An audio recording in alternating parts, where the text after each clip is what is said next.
Good evening, folks. I want to thank you for inviting me into your home tonight to talk to you about an extremely important issue to you.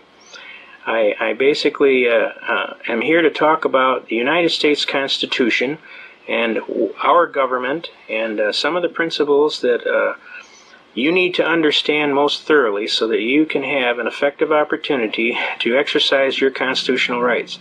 The whole purpose of this is that you understand that these rights come from God, okay, that they are God-inspired. God is the one who endowed us with these rights, and that this Constitution merely offers a legitimate program to protect those rights or to secure those rights and the blessings of those rights on ourselves and on our children for all time. It's important that you understand that the Constitution is God-inspired. It's important that you understand that a lot of the principles that are in the Constitution actually come out of the Holy Bible, okay? And it's very important that you understand that this Constitution allows each of you to be a king or queen in your own right, as long as you recognize one principle, that you don't ever create a situation where you take away the rights of another. So the whole point of having the Constitution is so that all of us can have the rights equally, and as long as we respect our neighbor and allow them also to have the rights equally, the protections are going to last forever. And the reality is that we are going to get thoroughly into your Constitution. We want you to find a Constitution wherever you can, and we are going to basically take you step by step through some of the most important parts of this Constitution so that you can better exercise your rights in a timely fashion. Now, the facts are simple. If you don't know your rights, you don't have any rights, and that's just the way it is. And if you certainly couldn't exercise those rights timely if you don't know what they are. So what's going to happen is they're going to tell you what your rights are, and do you think they're going to tell you in your favor? Certainly not. Now, we've come a long way to put this program on to help you. By the way, my name is Carl Miller. I want to thank you again for inviting me into your home. We're going to proceed with vigor. I should tell you a few things about me, that I'm a prior service soldier. I served 3 combat tours in the Republic of Vietnam. I should tell you that I was a participant in the top-secret project called Blue Book, where the officers in the jungle smelled a rat in a woodpile, and they decided to pull their top soldiers aside, and they come on over here. Come on over here. We want to talk to you. And they took their top soldiers in the corner, and they started teaching them things like duty, honor, country, pride in the Corps. They taught us history. They taught us all kind of programming as far as what's going on in our government. They taught us the Constitution. We had to be able to rattle the Constitution off just like we would any manual of arms. And this all took place totally top secret so that we wouldn't offend any chains of command or any presidential problems similar to what happened between General MacArthur. Yeah, the bottom line is this was taken totally upon their own, shall we say, careers to pull this thing off. And this happened all throughout a lot of the military services in Vietnam. Marine Corps, Air Force, Army, they all pulled aside their best people and they started putting everything on and teaching us our Constitution. So I'm going to try and instill in you that flame that was instilled in me over 25 years ago, in which I have been transferring ever since. I have been fighting tooth and nail to defend the Constitution. I have helped thousands and thousands and thousands of other people do the same. I teach people how to be their own counsel, to stand up in courts of law, and be able to exercise their constitutional rights in a timely and effective manner. And the good Lord willing, I'll be able to keep doing that. So why don't we right now try and get into some parts of the Constitution. The most important thing that I can teach you about this Constitution is the importance of reading it. You must read the Constitution and understand what physically is involved. You must know your rights and timely assert them. That is your burden. If you do not, then a legal term called laches incurs. Laches is a legal term which is defined as laches is a species of action wherein a party of reasonable intelligence and integrity, having a right to take an action as is prescribed by law and having failed to timely do so, loses all right to proceed. So what is actually happening out there, folks, is that laches is incurring because most people don't read their Constitution and know what's involved. So then you are left to being told, well, that's what it means. Okay, so you just got to do what you got to do, and you're told, and they're going to tell you in favor of them. They're not going to tell you in favor of you. So it's better for you to read the book and understand what's in it. It's not a very big book. I highly recommend the book.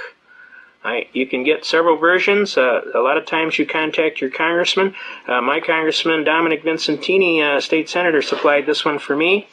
John Kuhn, a Libertarian candidate, has supplied several also. Some of these folks, just check with your local congressman or state rep. A lot of times they'll just give you one. If you cannot find one, go down to your United States government building here in the Detroit vicinity. It's called the McNamara Building on the first floor. And what we do then is we go into the government printing office, and usually they're about $1. But I highly recommend you go get one. I don't leave home without mine. I usually have 3 or 4 of them someplace. And I hand them out also myself. I give them out to whoever. I think one of the most kindest things I can do to a person is give them this book and show them how it works. This book is kind of like a genie in a bottle. If you know how to stroke this book, I'm telling you, the genie comes out.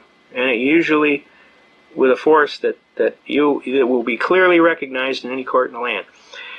Now that doesn't mean it'll be easy. You might have to work a little bit. But basically there's an argument, and it comes like this.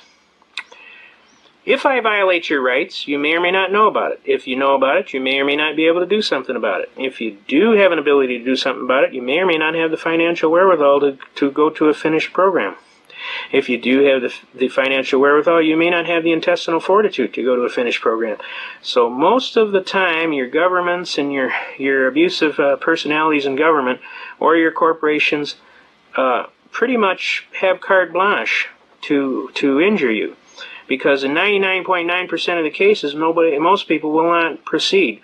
But every now and then, you run into that one hard nut, and he doesn't quit or she doesn't quit till the cows come home, and what happens is that person will prevail. And those are the people that are actually generating better protections and better constitutional rights for you. Those are the ones that are going to the Supreme Courts and the Courts of Appeals and what have you, that are pushing, that are spending their life funds to allow you to have the benefit. But if you aren't there to catch the benefit, then the benefit is lost. So we're going to get right into the Constitution. We're going to teach you some things about it.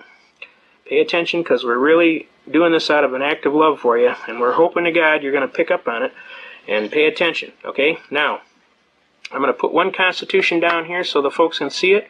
I will open this up from time to time to demonstrate things to you.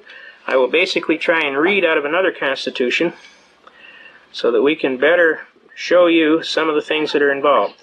Now, it's important that you understand that this Constitution is in writing. It's important that you understand that it is a legal document, okay? That it was ratified by all of the members in a Congress together, right? And that document can be, you can get all the signatures on the document, okay?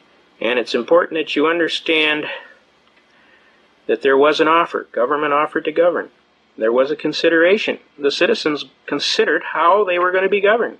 And government promised that they would govern by Constitution. And there was an agreement. The citizens agreed that if government promised there would be a government by Constitution, that they would agree to allow the Constitution into force. Now, there's a unique situation here. It's very rare when you find the party of the first part, which is the congressmen, officers of the government, who are also parties of the second part, as representatives of we the people, the republic. And when they signed the document as officers of government, agreeing to the Constitution, and simultaneously as officers of representatives of the people in the Republican form of government. And when they signed that document, that constituted an ironclad contract in writing, enforceable in a court of law, pursuant to the statute of frauds. Here in the state of Michigan, that's 566.132, Michigan Compiled Laws Act, which basically states anything in writing is enforceable in the court of law pursuant to the statute of frauds. Now, all we're asking is that they enforce the contract. We want them to enforce the contract. In other words, if we read something in here, and we got a good reason for why we believe it's the way it is, then they should honor that. And they should honor it in favor of you, the clearly intended and expressly designated beneficiary, but I'll get into that a little later. Article 6, Paragraph 2 of the Constitution. This is called the Supremacy Clause of the Constitution. It's located at Article 6. Everybody see that? Paragraph 2, which is going to start right here, and I'm going to read it to you. Okay? And basically what it says is, this Constitution and the laws of the United States, which shall be made in pursuance thereof, and the treaties made or which shall be made under the authority of the United States, shall be the supreme law of the land, and the judges in every state shall be bound thereby.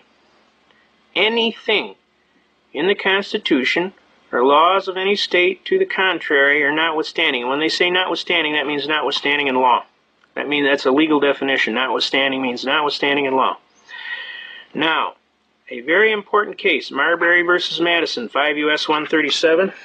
It's recorded at Volume 5, right here. It's an 1803 case, Marbury versus Madison.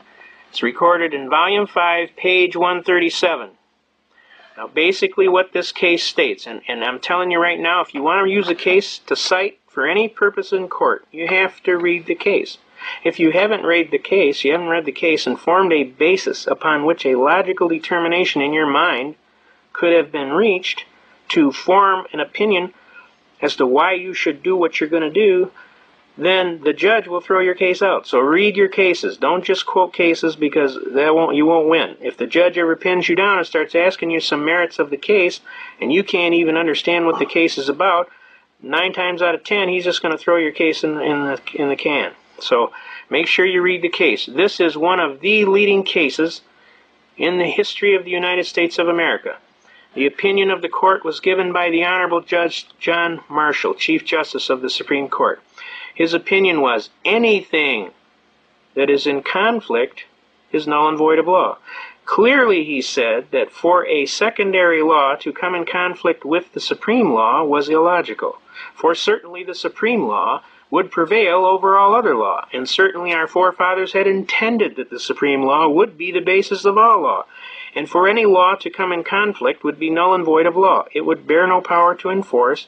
It would bear no obligation to obey. It would purport to settle as if it never existed, for unconstitutionality would date from the enactment of such a law, not from the date so branded in an open court of law.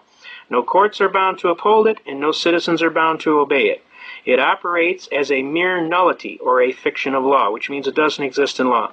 Now let me give you an example in today's timing as to how effective this is. This argument is so effective that it literally nullifies the Brady Bill. It nullifies the crime bill that takes away the right of the people to keep and bear arms on these 19 weapons that turn into 159 weapons. It stops this 666 bill that just went through that they're trying to take away the Fourth Amendment. You see, because they have no power to pass a law that's in conflict with the United States Constitution, and it's automatically null and void of law from its inception, not from the date you go to court and brand it as unconstitutional. Now, I want to get that real clear. A lot of people think that they got to go to court and brand it unconstitutional. I'm here to tell you, if you know your arguments and you can show your arguments, most of the time you will win. Every now and then you run into a hard-nosed, but I'll show you how to deal with him too, okay? But for now, I want everybody that's got a chance to go out to learn your Constitution, your Article 6, Paragraph 2 of your Constitution. I want you to pay attention to what's going on here. Learn to read about this Marbury versus Madison case.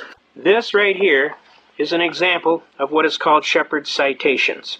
Shepard citations is a group of reporters that go through and keep track of all the court cases that have come before the courts, especially the Supreme Court. And they clarify before the court all of the cases. Each one of these little numbers here represents somebody hiring a lawyer and going to the Supreme Court. Every one of these. There's 9 pages of these, folks. Almost 200 years worth that goes against this case, Marbury versus Madison. And I want to tell you, this case is still supreme law of the land. If it wasn't, you would see O's in here where it was overturned, okay? You don't see any O's. There aren't any O's. That means the case is standing. There'd be an O in this column right next to here. You don't see any O's because there's no case that could come up against this case. That's how strong this case is, folks. Now, this is 9 pages. This is 2 pages each. There's 9 pages of this. This represents, if I was to try and teach you what this represents, if I was building a wall from here to the moon out of bricks, that's what that would mean in legal terms. because that's how solid this case is.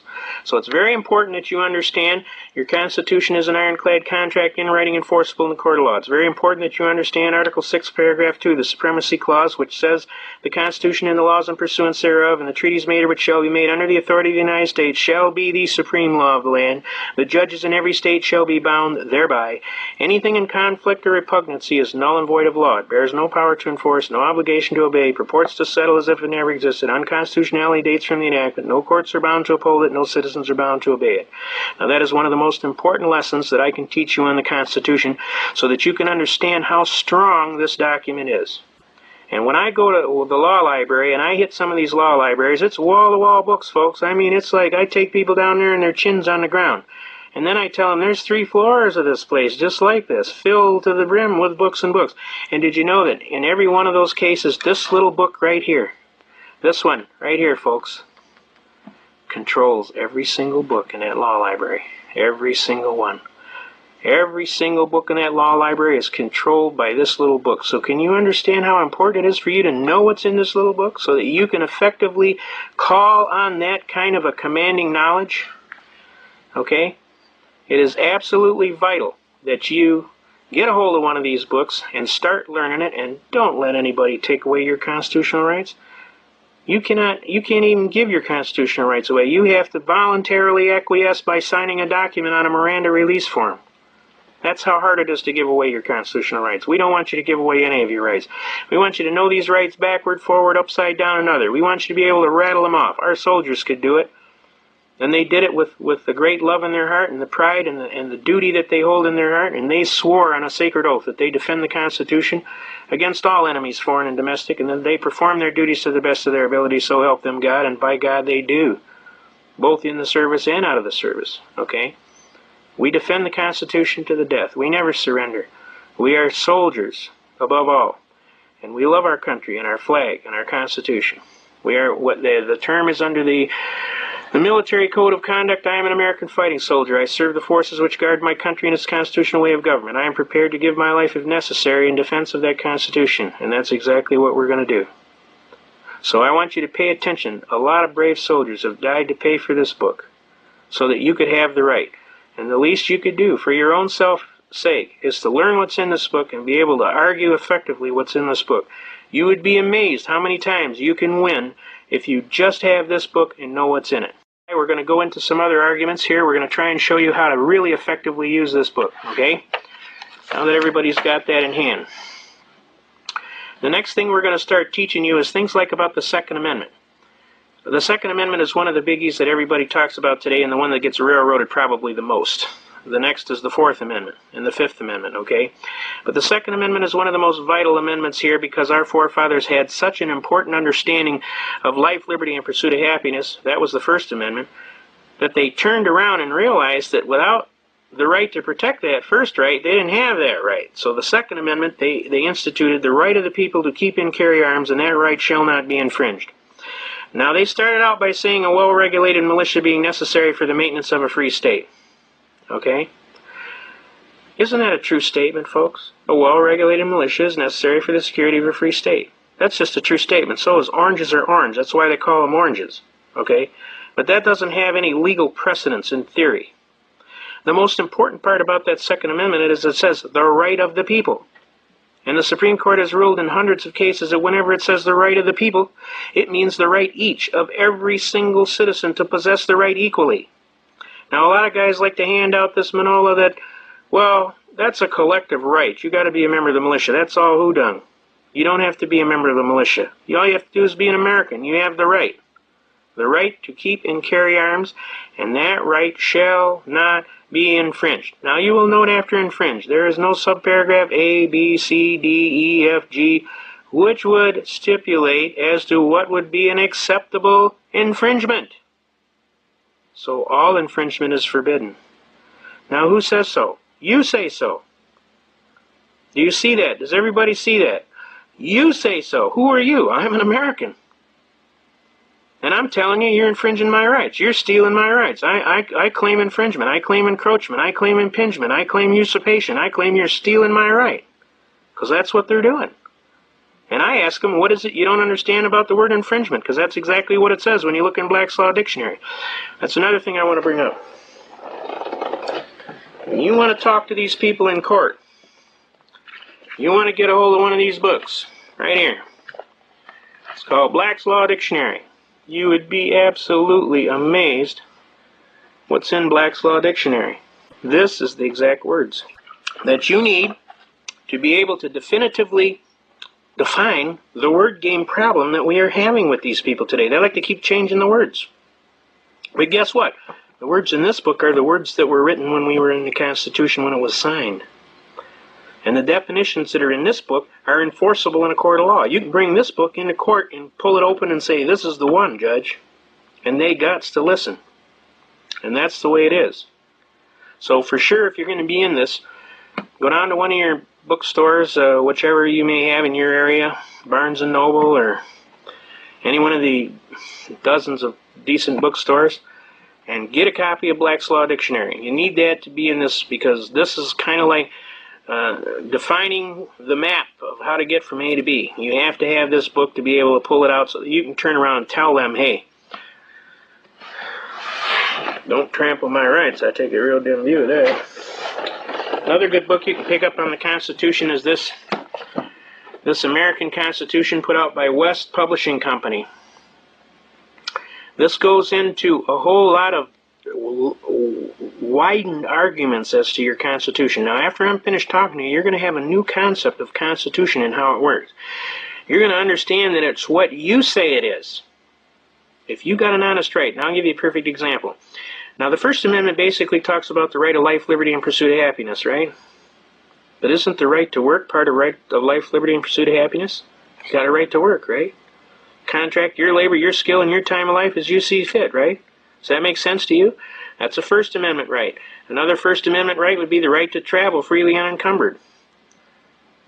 See, no state can require you to have a license to travel freely unencumbered, and we'll go into that and show you how that is taken care of, okay?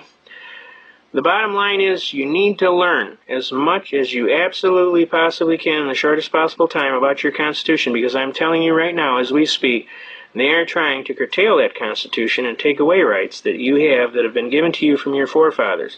There's only one thing that's going to stop that. Well, maybe two. There's two things. So the first thing that's going to stop that, if all of us get together, get a hold of one of these books and start shaking it and say, whoa, Horsey, we're not letting you take away that Constitution.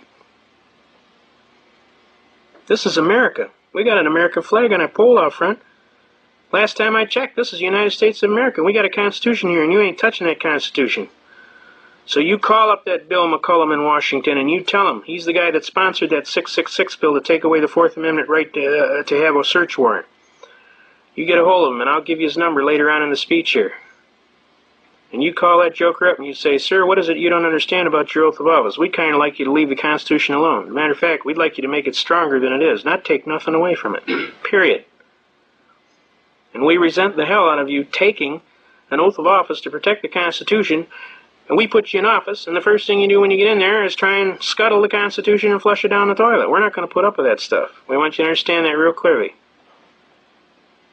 The second way we can do it is, if necessary and proper, our militias can come together and decide to tell these people that are giving aid and comfort to the enemies of our country by breaking down our laws that you have broken the law of Title 18, United States Code, Section 2381, which says that in the presence of two witnesses to the same overt act or in an open court of law, if you fail to timely move to protect and defend the Constitution of the United States and honor your oath of office, you are subject to the charge of capital felony treason, and upon conviction you will be taken by the posse to the nearest and busiest intersection and at high noon hung by the neck until dead. The body to remain in state until dusk, as an example to anyone who would take their oath of office lightly. You see, without that oath of office, this Constitution is worthless. That's why we have you take that oath of office, so that we know you will honor this oath of office, and that you will keep our Constitution. We don't want anybody taking our Constitution away, and we're here to tell you right now, don't do it. We'll take a dim view of it. We probably will charge you, and we're not fooling around. Okay? Now, let's get into some other things in the Constitution. The bottom line here is you have to know to be able to exercise your Constitution. The most important parts about your Constitution are in your first 10 amendments, okay? Obviously, the right of the people to keep and carry arms shall not be infringed. And that right shall not be infringed. You must claim your right if you want to have it. You have to be willing to do that.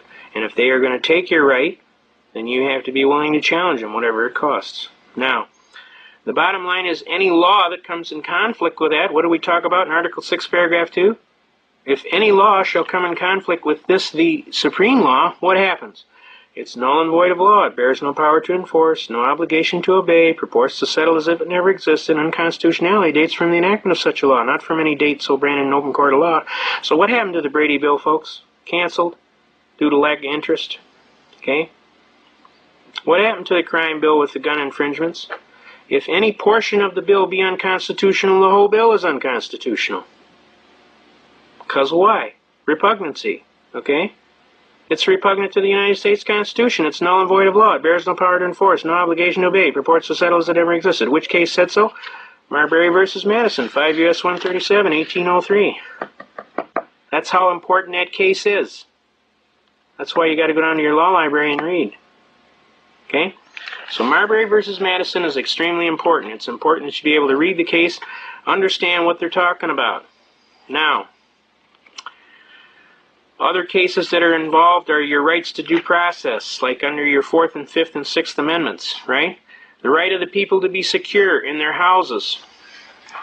The right of the people to be secure in their person, houses, papers, and effects against unreasonable searches and seizures shall not be violated, and no warrant shall issue but upon probable cause, supported by oath or affirmation, and particularly describing the place to be searched and the person or things to be seized. And obviously that would imply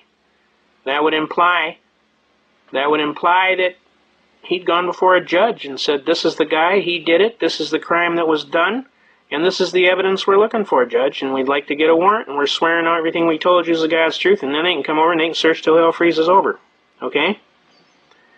Does that sound logical to you? Now that's what Bill 666 is trying to throw out. They don't want you to have that right anymore. Now it's important for you to immediately jump to the 9th Amendment. What does the 9th Amendment say? Enumeration in this Constitution of certain rights shall not be construed to deny or disparage others retained by the people. Now basically what that means in simplest of terms, Congress has no authority to add on to the Constitution in such a way that would take away rights previously guaranteed. What seems to be Mr. McCollum's problem? Does he not read the King's English? Excuse me. Simply spoken, he has no authority to pass this 666 bill. The Congress had no authority to pass this Brady bill. They had no authority to pass this crime bill because it clearly infringed on the United States Constitution. I don't care how noble the issue it was.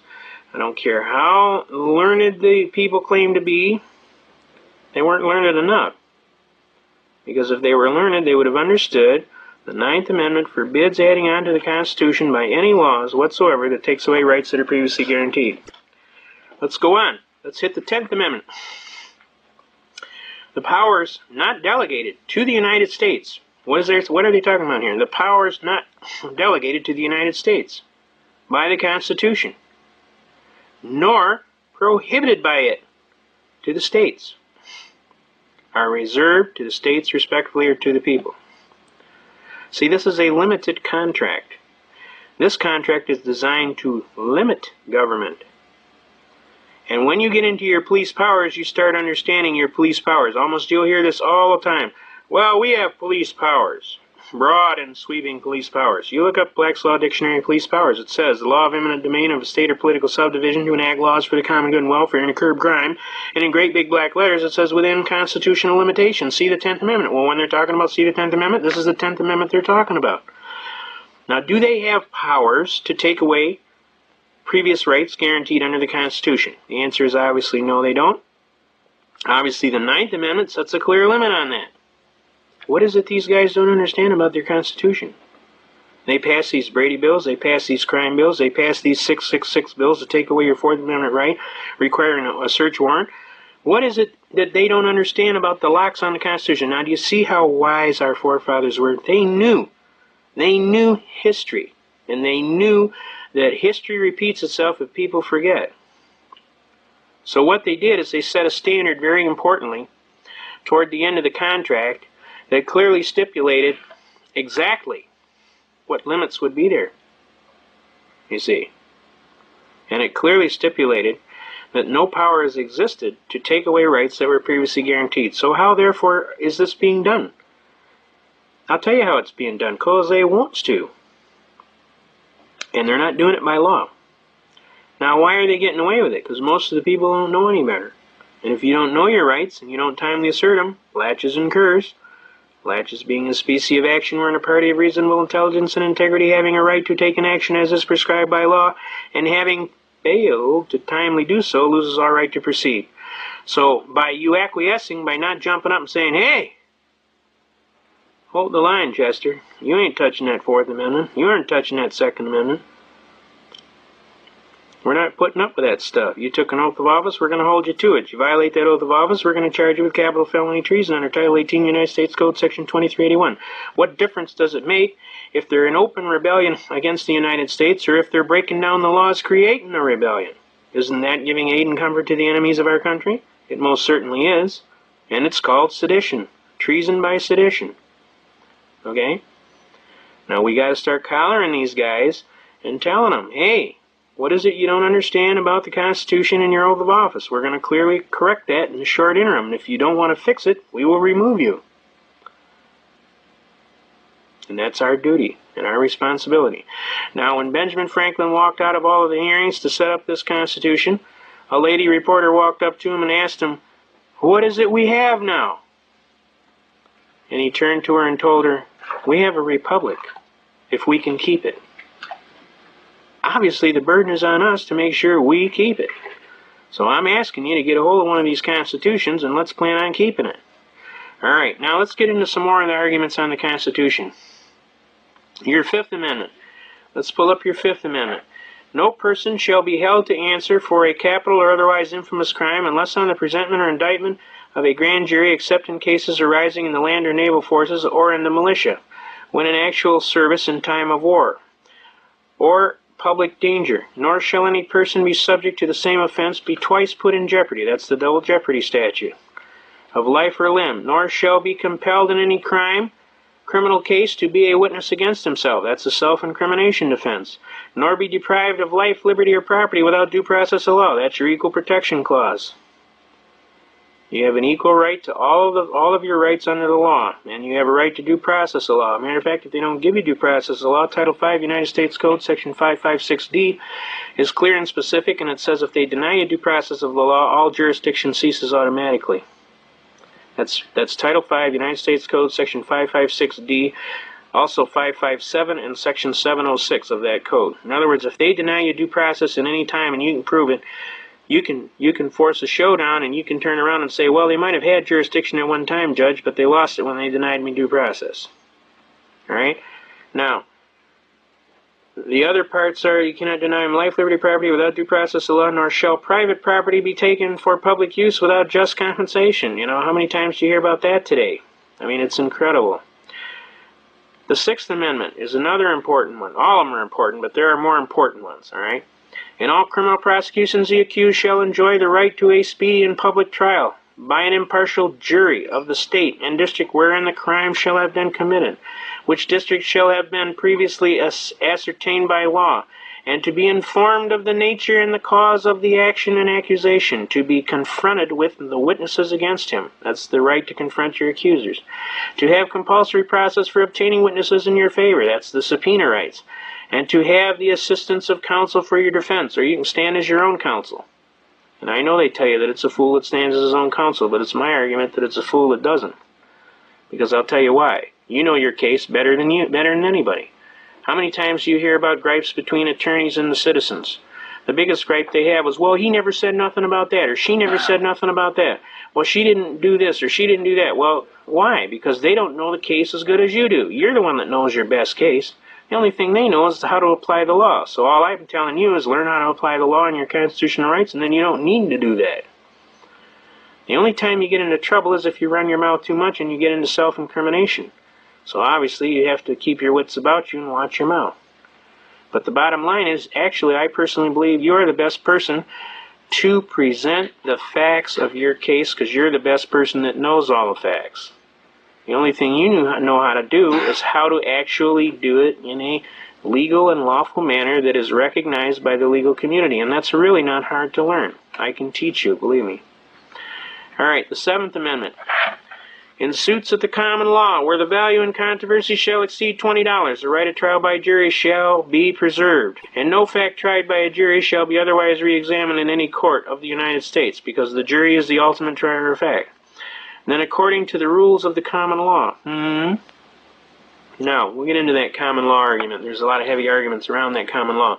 Basically, I don't want to overwhelm you on the first time out of the chute, because that's not hard to do, okay?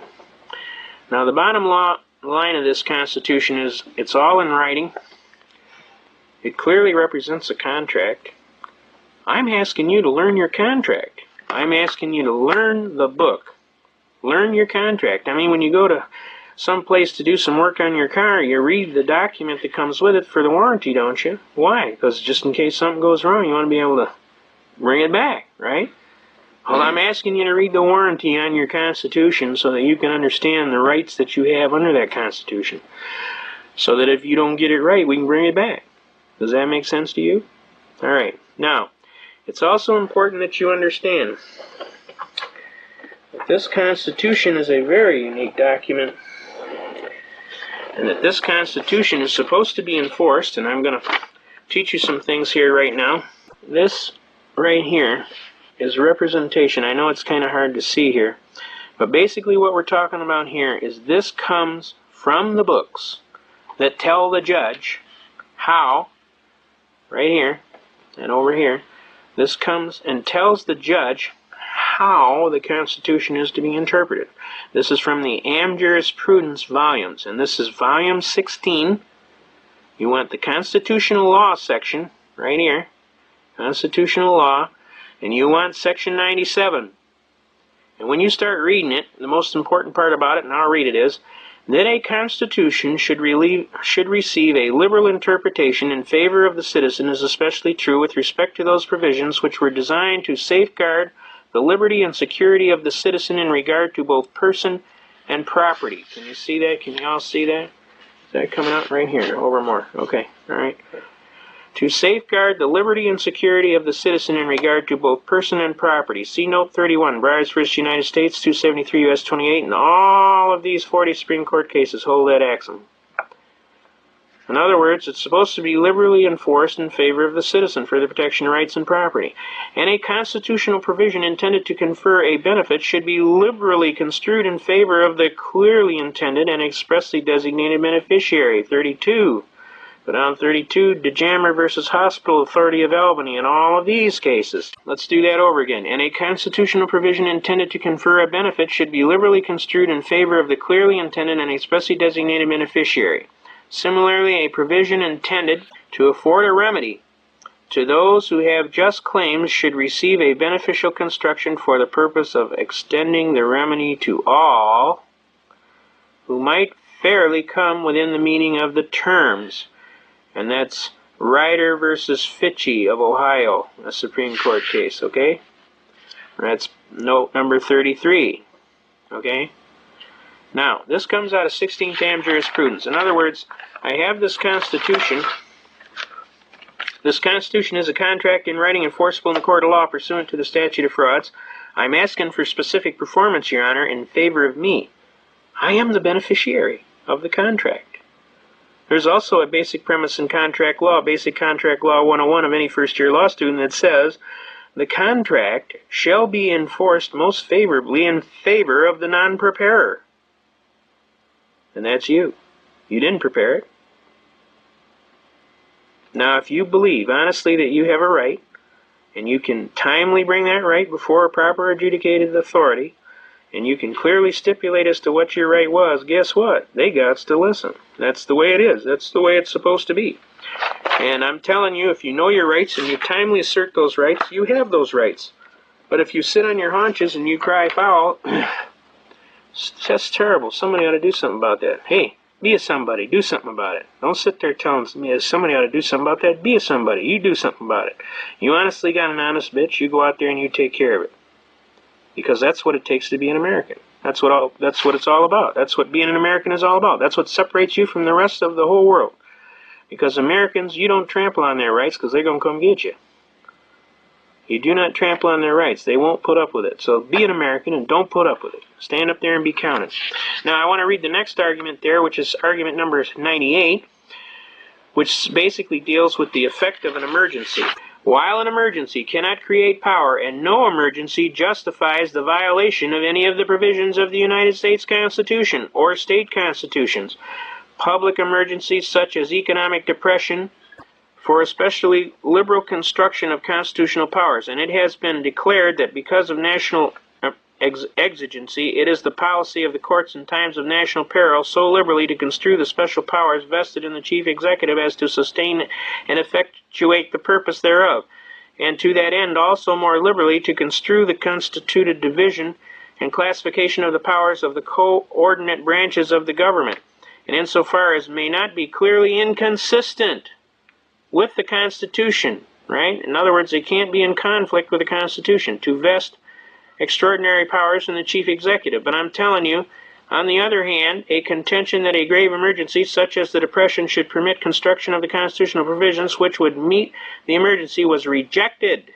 In one case, the court holding that neither the legislature nor any executive or judicial officer may disregard the provisions of the Constitution in cases of an emergency, where the plain and unequivocal terms of the Constitution present to question of construction as to departures in emergencies. So not even an emergency justifies the taking away of constitutional provisions. And I know you've heard differently. I know you think, well, they got an emergency. They just declare an emergency, and then the president issues an executive order. But let me ask you, if it's repugnant to the Constitution of the United States, is it law?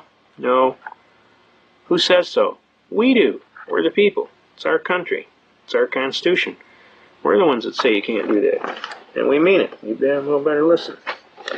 All right, now, let's get into the next argument here. Now, I hope I'm not boring you to tears here, but it's kind of important that we cover these basic things so that you can understand. As to the construction with reference to the common law, an important canon of construction is that constitutions must be construed with reference to the common law. That means the law of the little people out there, not the corporations. Okay? Since in most respects the federal and state constitutions did not repudiate but cherished the established common law, this fact has been taken into consideration by the courts in construing certain clauses in a state constitution, such as the provisions securing the right to a jury trial. Also, provisions in regard to crimes have been interpreted with reference to the common law rule that one charged with a crime may be convicted of a lesser offense necessarily included in the crime charged. In such cases, the courts of the state always regard the language in the common law sense. So the common law prevails. Don't let anybody tell you this admiralty law prevails, because it only prevails if you get sucked into it. We're not going to let you do that. We're going to teach you how to beat it. The common law also permitted destruction of the abatement of nuisances by summary proceedings. Traffic tickets, folks. That's what a traffic ticket does. It is a writ of assistance, a bill of attainder. It's unlawful in the United States of America. And it was never supposed that a constitutional provision was intended to interfere with this established principle. And although there is no common law of the United States in the sense, who said so? Erie Railroad versus Tompkins. Okay? All right? Of a national customary law, as distinguished from the common law of England, adopted in the several states. In interpreting the federal constitution, recourse may still be had to the aid of the common law of England. It has been said that without reference to this common law, the language of the federal constitution could not be understood. So the common law applies, folks. And we're going to get into that common law heavily in the advanced section, all right?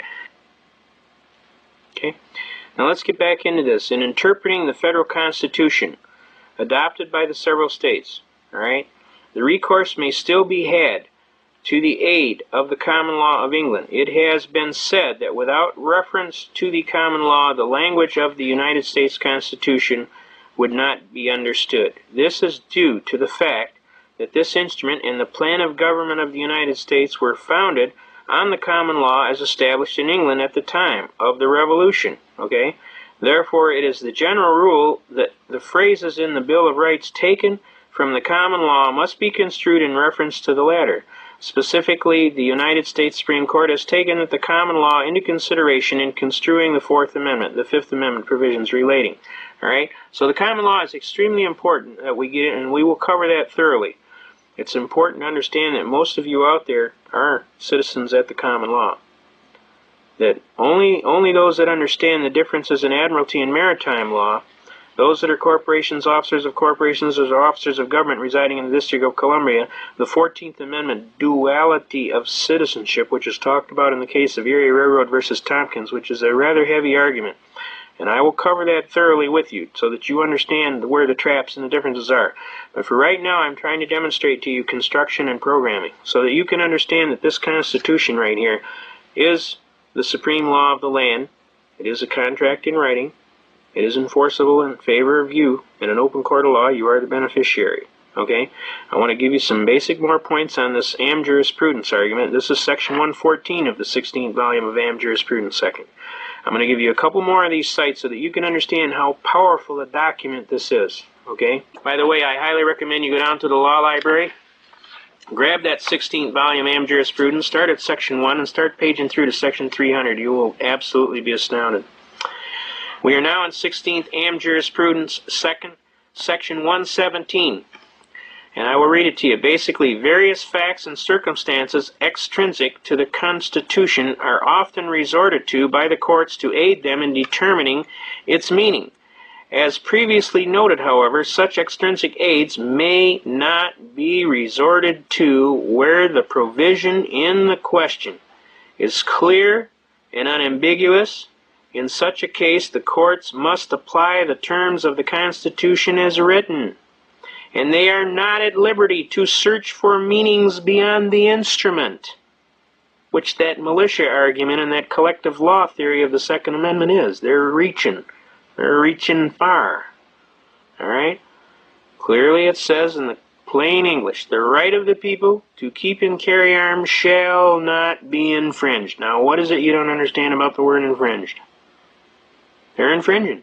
The Brady Bill, it's infringement. 1968 Gun Control Act, it's infringing. All of these, the CCW acts of these states, they're infringing. Who says so? You do. How shall a document be enforced in favor of who? You. When are you going to enforce it? You're the one that is the citizen. All power is inherent in the people. You're the one with the power. Enforce your power. All right?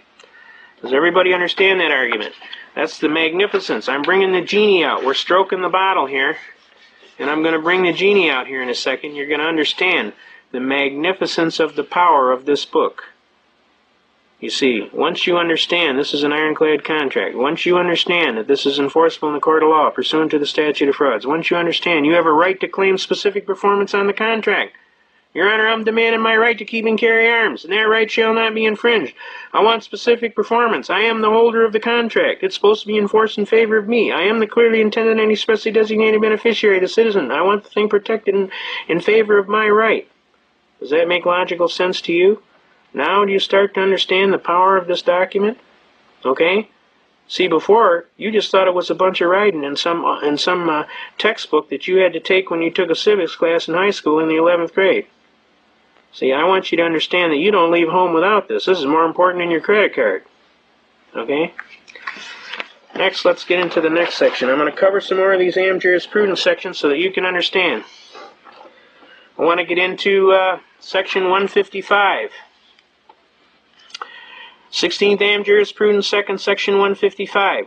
Since the Constitution is intended for the observance of the judiciary as well as other departments of government, and the judges are sworn to support its provisions. Got me? Sworn? As an oath of office? Sworn? The courts are not at liberty to overlook or disregard its commands or countenance evasions thereof. It is their duty in authorized proceedings to give full effect to the existing Constitution and to obey all constitutional provisions, irrespective of their opinion as to the wisdom or the desirability of such provisions, and irrespective of the consequences. Thus it is said that the courts should be and are alert to enforce the provisions of the United States Constitution and guard against their infringement by legislative fiat or otherwise.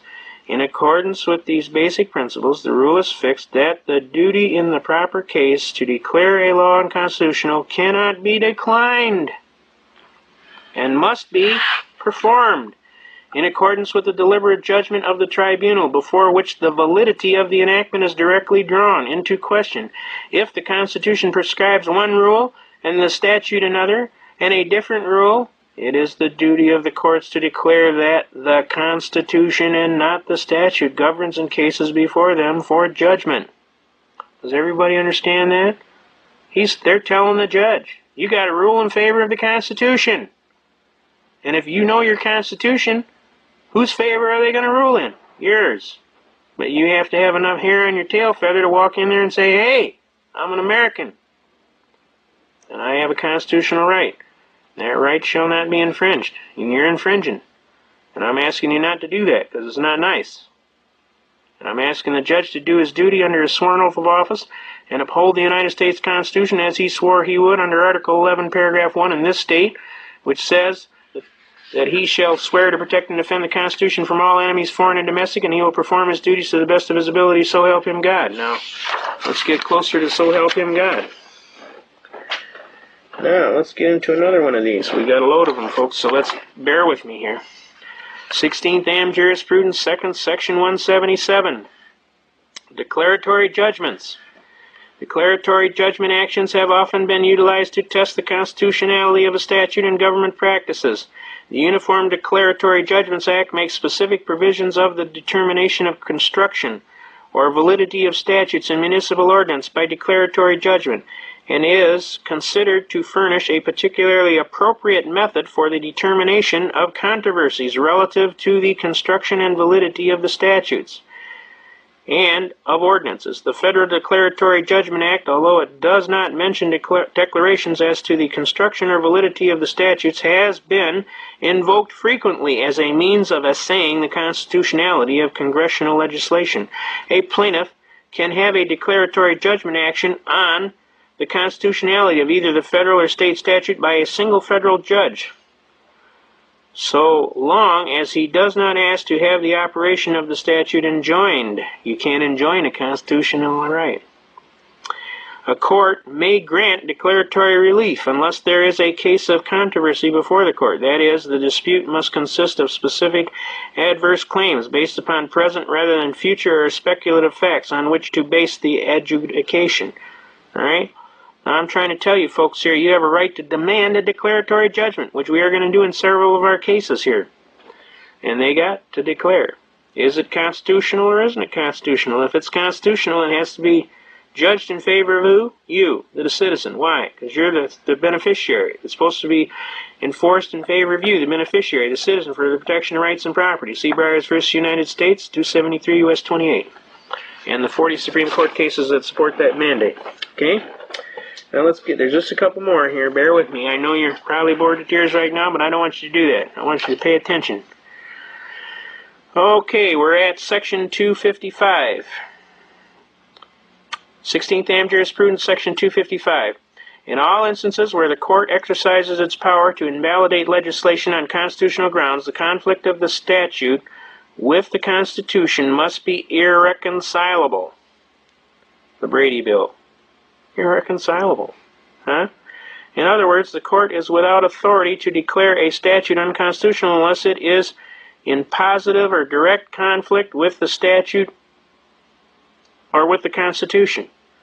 Thus, a statute is not to be declared unconstitutional unless so inconsistent with the Constitution that it cannot be enforced without a violation thereof. Because that would be violating the Constitution. We can't have that.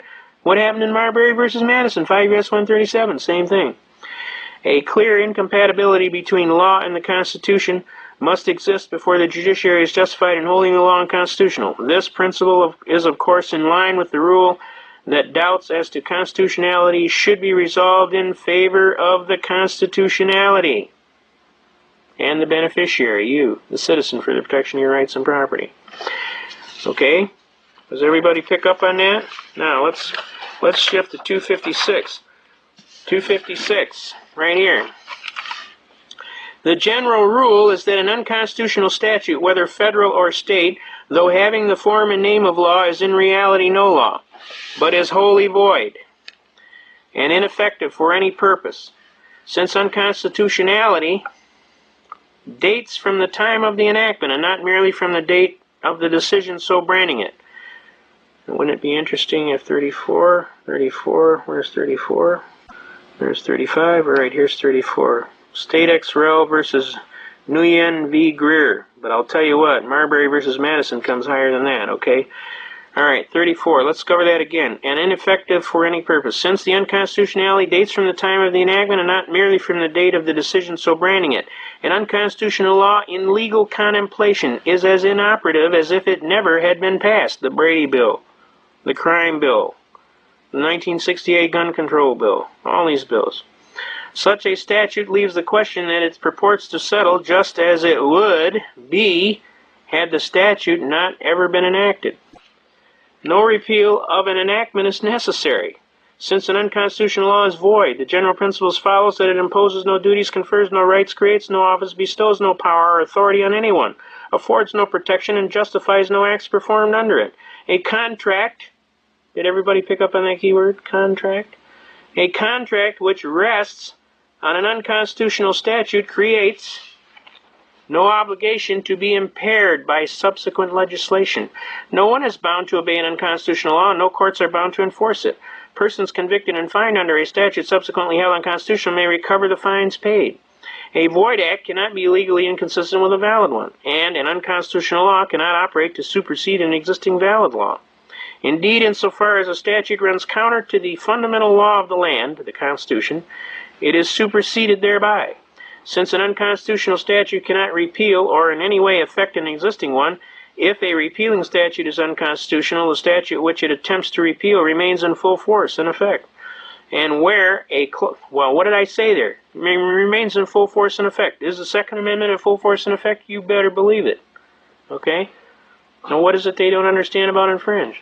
And where a statute which it attempts to repeal remains in full force and effect, and where a clause repealing a prior law is inserted in the act, which act is unconstitutional and void, the provision of the repeal of the prior law will usually fall with it, and will not be permitted to operate as repealing such prior law. In other words, the law stands always, the real law, the Constitution. The general principles stated above apply to the constitutions as well as to the laws of several states insofar as they are repugnant to the Constitution and the laws of the United States. And let's see if 54 will confer. Kuhn versus Berry, but I can tell you Marbury versus Madison is higher than that, but I'd be willing to bet you they cited Marbury in that. Moreover, a constitution of a statute, a construction of a statute which brings in conflict with a constitution will nullify it as effectively as if it had, in its expressed terms, been enacted in conflict therewith. So, anything passed in conflict with the United States Constitution is clearly unconstitutional. It doesn't take a college professor graduating magna cum laude from Harvard to figure these things out. All you have to do is read. That's why God gave you eyes now. The actual existence. Well, let's go to 257. 257, same book, 16th Ham Jurisprudence. The actual existence of a statute prior to determination that it is unconstitutional is an operative fact and may have consequences which cannot justify being ignored. When a statute which has been in effect for some time is declared unconstitutional, questions of rights claimed to have become vested, of status, of prior determinations deemed to have finality and acted upon accordingly, of prior determinations deemed to have finality and acted upon accordingly, and of public policy in the light of the nature both of the statute and of its previous application, demand examination. All right? It has been said that an all-inclusive statement of the principle of absolute retroactive invalidity cannot be justified. Obviously, it would be ex post facto. An unconstitutional statute is not necessarily a nullity. It may have indeterminate consequences binding upon the people. All right? So you have to pay attention to what's going on. Now, let's get a few more and we're out of here. Section 258. I'm just going to read the important section here. On the other hand, it is clear that Congress cannot by authorization or ratification give the slightest effect to a state law or constitution which is in conflict with the Constitution of the United States. It would be what? A nullity. Why? Because it's in conflict or repugnancy. It'd be in violation of Marbury versus Madison, all right? Now, are you starting to see the gist of what's going on here? There's just one more, I think, and we're out of here. All right, Section 260 of the same 16th Am Jurisprudence. Now, folks, head down to a law library. The books are usually green or red in color. They're kind of thick. Ask the librarian where Am Jurisprudence 2nd is stored. Go on over there, grab the 16th volume, start at Section 1, and just start paging through to say Section 300. I'm telling you, you won't believe it. We're going to look at Section 260. Although it is manifest that an unconstitutional provision in the statute is not cured because included in the same act with valid provisions, and that there are no degrees of constitutionality.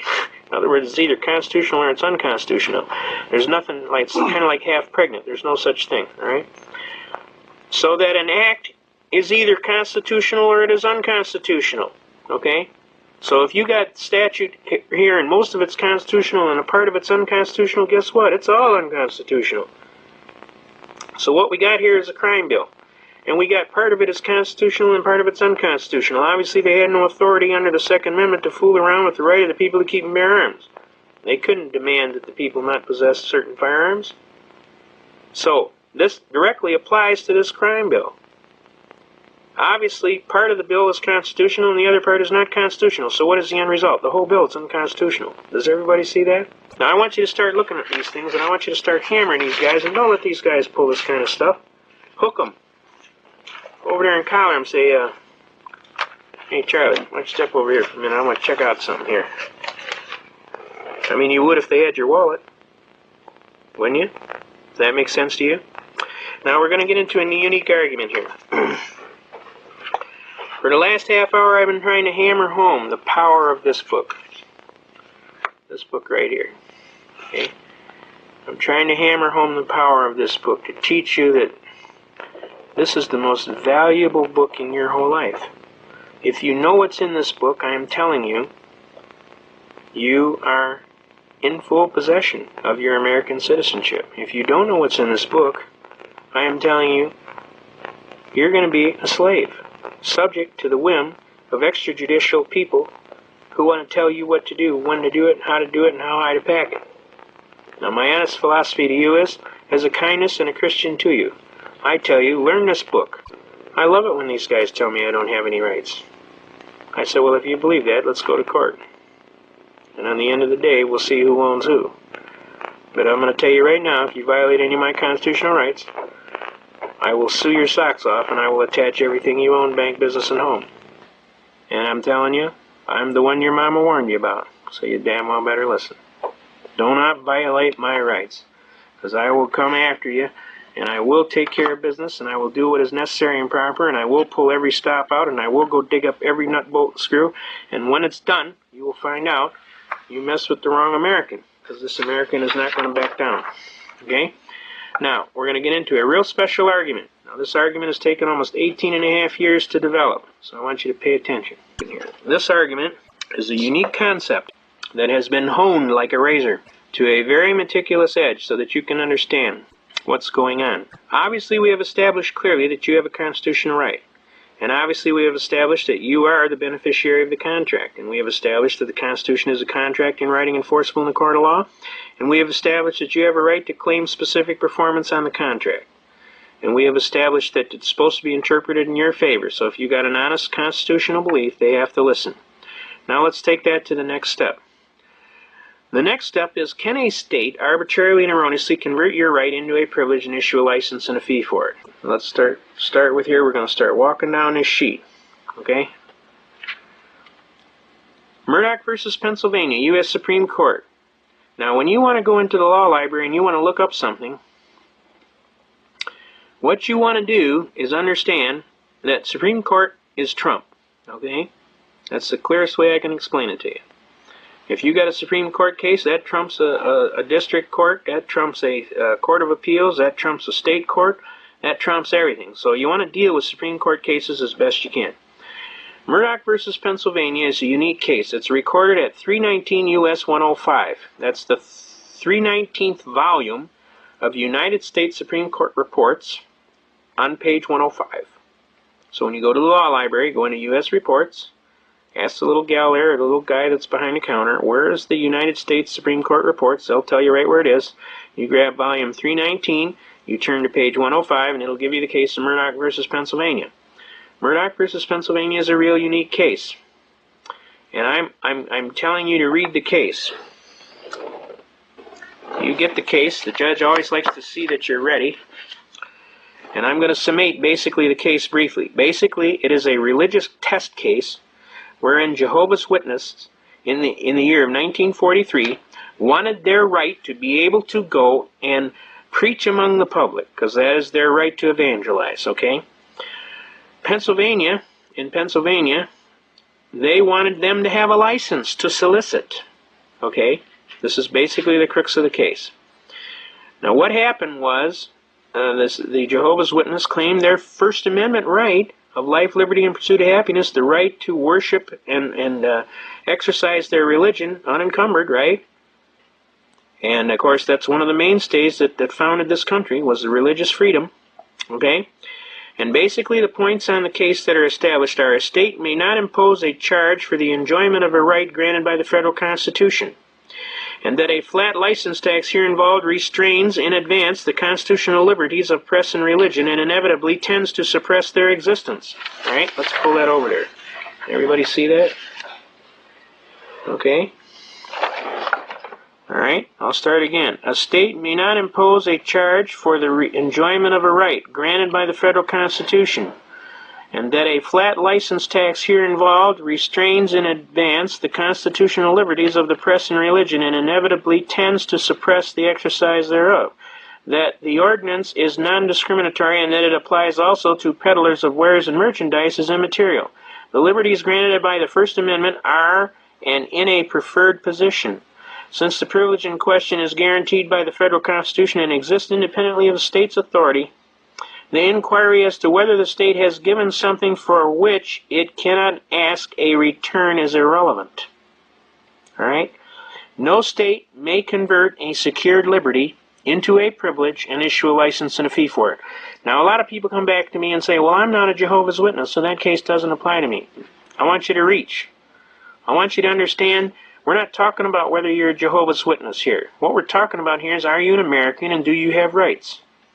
What they are talking about here is that these Jehovah's Witness people exercised their rights timely, that they had a right to worship and exercise and worship their God and evangelize as they chose, and that the state came in and arbitrarily converted that right into a privilege and issued a license and a fee for it.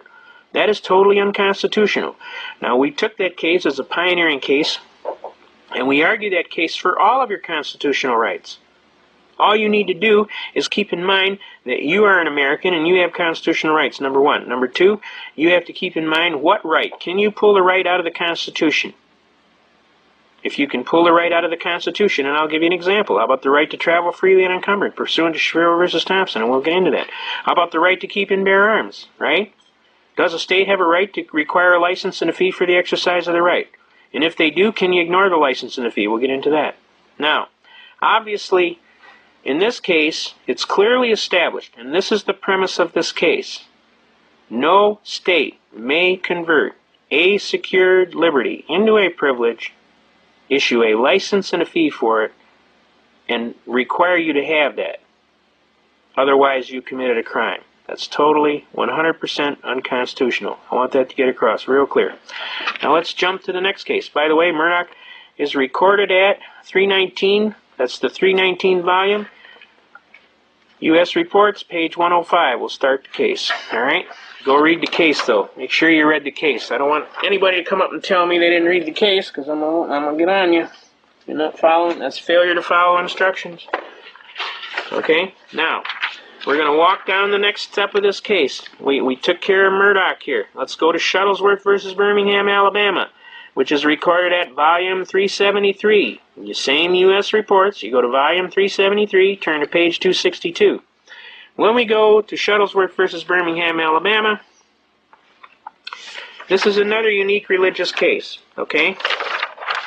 In this case, 6 ministers were accused of inciting to riot and otherwise create a disturbance and disturb the peace, okay? They had a sit-down. This case came down in 1962.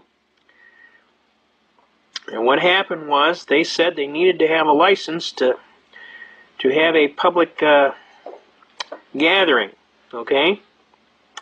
And what happened was it went to the Supreme Court, and the Supreme Court says, no, you don't need to have a license for the exercise of a First Amendment right to freely assemble, okay? Right, basically the gist of the case is the Negro ministers were convicted in Alabama State Court of aiding and abetting in violation of criminal trespass ordinance in Birmingham, Alabama. The only evidence against them was to the effect that they had incited 10 Negro students to engage in a sit-down demonstration at a white lunch counter. Actually, there were 6 ministers, but only 2 got charged, as a protest against the racial segregation. Then they cite other cases. A lot of times you can find other cases in these cases. In Gober versus City of Birmingham, Alabama, this court today holds, on the authority of Peterson versus City of Greenville, that the convictions of those 10 students for criminal trespass were constitutionally invalid. Since those convictions have been set aside, it follows that these petitioners did not incite or aid and abet any crime, and that therefore the convictions of these petitioners must be set aside. Now basically what they were claiming is their constitutional right to freely assemble. The cities was claiming that they had to have a license to put on a demonstration, which they didn't have, and they were charging them with a criminal trespass for not having a valid license to freely assemble and or protest, okay? Now, the gist of this case, I want you to see the significance of this case in view of the case we gave you before that. Murdoch versus Pennsylvania clearly established that no state could convert a secured liberty into a privilege and issue a license and a fee for it. Does everybody got that? Shuttlesworth versus Birmingham, Alabama said that if the state does convert your right into a privilege and issue a license and a fee for it, you can ignore the license and the fee and engage in the right with impunity. That means they can't punish you. They got to let you go. All right? Does everybody see that? It's very important that you understand, first, your Constitution is the supreme law of the land, and that you have that right, and that right shall not be infringed, and it's supposed to be enforced in favor of you, the clearly intended and expressly designated beneficiary. It's very important that you understand that no state may convert that right into a privilege and issue a license and a fee for it, and if they do, Shuttlesworth versus Birmingham, Alabama says you can ignore the license and engage in the right with impunity. That means they can't punish you. Now, the next case is very important, and it's very important that you see the argument. Okay, that's United States versus Bishop. That's 412, volume 412, United States Reports. This is page 346. We come down here. United States versus Bishop is a very unique case. Basically, what Bishop does is it sets a standard for what constitutes a criminal violation in terms of willful intent. Okay? Willfulness is one of the major elements that is required to be proven. In any criminal element, you have to prove, 1, that you're the party, 2, that you had a method or an opportunity to do the thing, and 3rd, that you did so with a willful intent. Now, when we get to willful intent, willful is defined as an evil motive or intent to avoid a known duty or task under the law with a moral certainty. Obviously, in the previous 2 cases, you have decided that you have relied on the United States Constitution. And you have relied on decisions of the United States Supreme Court. So, could you have willfully done any deed or crime? Obviously not. So guess what? This case stipulates that you have a perfect defense to the element of willfulness. Alright? Since the burden on the prosecution is to prove that you did willfully and knowingly avoid a known duty or task under the law with a moral certainty, he cannot perform that task, can he? Because it's obviously you have a constitutional immunity to that. The previous case, Shuttlesworth versus Birmingham, Alabama, says they couldn't even punish you. The case before that said you didn't need a license for the exercise of a right. And the case before that said your constitutional right is supreme over any state law. So if they pass a law in violation of your Constitution, the Constitution overwhelms the state law. So the law doesn't even exist in law. Does everybody see that?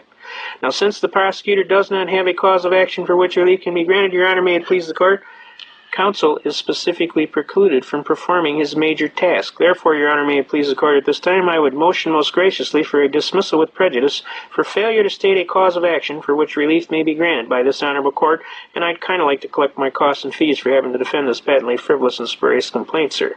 May it please the Court. Laughter will usually break out thereafter. At which point the judge will usually turn to the prosecutor and say, well, Mr. Prost, what do you think we ought to do about this young fella? And he'll say, I'd go for the motion to dismiss, Your Honor, and the judge will turn to him and say, that's a good answer, because I don't think you're ready for this kid today. And 40 attorneys will break out laughing. Okay, that's actually happened to me, folks. I'm telling you, this argument is a killer argument. It's good for every single constitutional right you've got. All you have to do is fill in the blanks. What constitutional right? Prove that you have the constitutional right. Tell them the state doesn't have a right to convert that right into a privilege. Tell them that they can't even punish you if they do. And then claim that the prosecutor can't prove willfulness, so you obviously didn't do no crime, and then flip around and demand for your dismissal, which is your right, and get your costs and fees for having to defend this frivolous case. May it please the court. And I promise you, you will be amazed. 40 attorneys will jump up and say, yeah. They'll come up and shake your hand and tell you that's one of the most magnificent arguments they've ever heard. They'll tell you you got something like King Kong for taking on the Bar Association or whatever. Now, I'm telling you, these things will personally happen to me. I can relate the exact cases. That goes for practicing law without a license. Obviously, you got a right to work. You got a right to contract your right to work as you see fit, not as some arbitrary and capricious Bar Association sees fit. Right? Doesn't that make sense to you? You don't want to belong to the union, that's your right. This is a right to work state, right? The bottom line is this. They cannot compel you to have a license or pay a fee for the exercise of your right. And if they do, you can ignore the license and a fee and engage in the right with impunity. That means they can't punish you. And since you got a perfect defense to the element of willfulness, they cannot punish you. They have to dismiss. They do not have a cause of action. Now, this argument I'm telling you has taken us over 18 years to develop in courts and in law libraries over the years, and just kind of compiling and arguing cases and doing this. This argument is a killer argument. Have they ever won against us on this argument? Nor could they in the United States of America as long as the Constitution stands. I'm asking that you pay attention to this argument and start utilizing it. We'll show you some of the techniques later in the second half, all right? Now, the word willfully has the same meaning, all right? In controlling the voluntary, intentional violation of a known legal duty. And the distinction between the statute is found in the additional misconduct that is essential to the violation of the felony provision. If they can't prove willfulness, they can't prove nada. Okay? Has everybody got that? Now, let's go to the next one. Now that you've won and your rights have been violated, the next thing they will claim, well, we acted in good faith, or well, we acted in good faith. We had good faith reliance that you broke the law. Okay? And that means you can't sue us. That's a lie. You see, since these two cases, Owen versus City of Independence, which is recorded at 100 volume, and you want to look at Supreme Court reports. Now, that's a different reporter. Supreme Court reports will actually say on the back of the reporter, Supreme Court reports. It won't say U.S., it'll say Supreme Court reports. So that's a different volume. It's a newer reporter. So you want the 100th volume, and you want to look up Supreme Court reports, and you want to turn to page 1398. There is also a counterpart case to this Owen case, which is Maine versus Thibodeau. I'll give you the site for those. Okay, I gave you Owen versus City of Independence, so I'll give you Maine versus Thibodeau. Maine versus Thibodeau is recorded at 100 Supreme Court. That's 100th volume. Supreme Court Reports, page 2502. Now, basically, the summation of what these basic arguments say. Where plain language of a statute supported by consistent judicial interpretation is strong, it is not necessary to look beyond the words of the statute, right? Now, these are both civil rights cases. The right of action created by statute relating to deprivation under color of law, of state law, of a right secured by the Constitution and the laws of the United States encompasses claims which are based solely on statutory violations of federal law and apply to the claim that claimants had been deprived of their rights in some capacity to which they were entitled. Now, whenever this happens, folks, you must understand something. And that goes for both Maine versus Thibodeau and Owen versus City of Independence. And I'll tell you the brief synopsis on both these cases. Owen was a police chief in a town of Independence, Missouri. And he got in a gripe with the city council, and they indiscriminately fired him without just cause. Owen turned around and sued. They claimed that they acted in good faith. The Supreme Court said, "Sir, you are deemed to be officers of the law. You are to advise us to the law. You can hardly claim that you acted in good faith for a willful deprivation of the law, and you certainly can't claim ignorance of the law, because a citizen out here on the street can't claim ignorance of the law, and it makes the law look stupid if an officer of the court or some officer of government doesn't know the law, and then they go ahead and abuse somebody's constitutional right." So in matters of constitutional rights, both these cases uphold one point, and the point they uphold is that whenever they violate your constitutional rights, they do so at their own peril, and it even says that in Title 18 United States Code Section 241 and 242. It says that upon conviction you are subject to a $10,000 fine, 10 years in jail, or both, and if death results, life in prison. They're telling you, don't violate somebody's rights. Please, don't do that. Title 42 United States Code Sections 1983, 1985, and 1986 clearly establish your right to sue anybody that does that. Now, they're going to claim you can't sue them because they have judicial immunity. Well, guess what? These two cases remove judicial immunity. There is no judicial immunity for violating somebody's constitutional rights. Judge, you are deemed to know the law and sworn to uphold it. You can hardly claim that you acted in good faith for a willful deprivation of the law, and you certainly can't plead ignorance of the law, for that would make the law look stupid for a knowledgeable judge to claim ignorance of the law when a citizen on the street can't claim ignorance of the law. Therefore, there is no judicial immunity. I want to get that across. I don't know how many attorneys come up to me all the time telling me, well, they're immune because they acted in good faith. They're just not reading their court. They're not reading their court reports, because if they were reading their court reports, they would have known this case has been on the books since 1982. Both these cases came down in 1982. So I want you to pay attention to these cases. When somebody tells you they can violate your rights with impunity, you just kind of smile and say, make my day.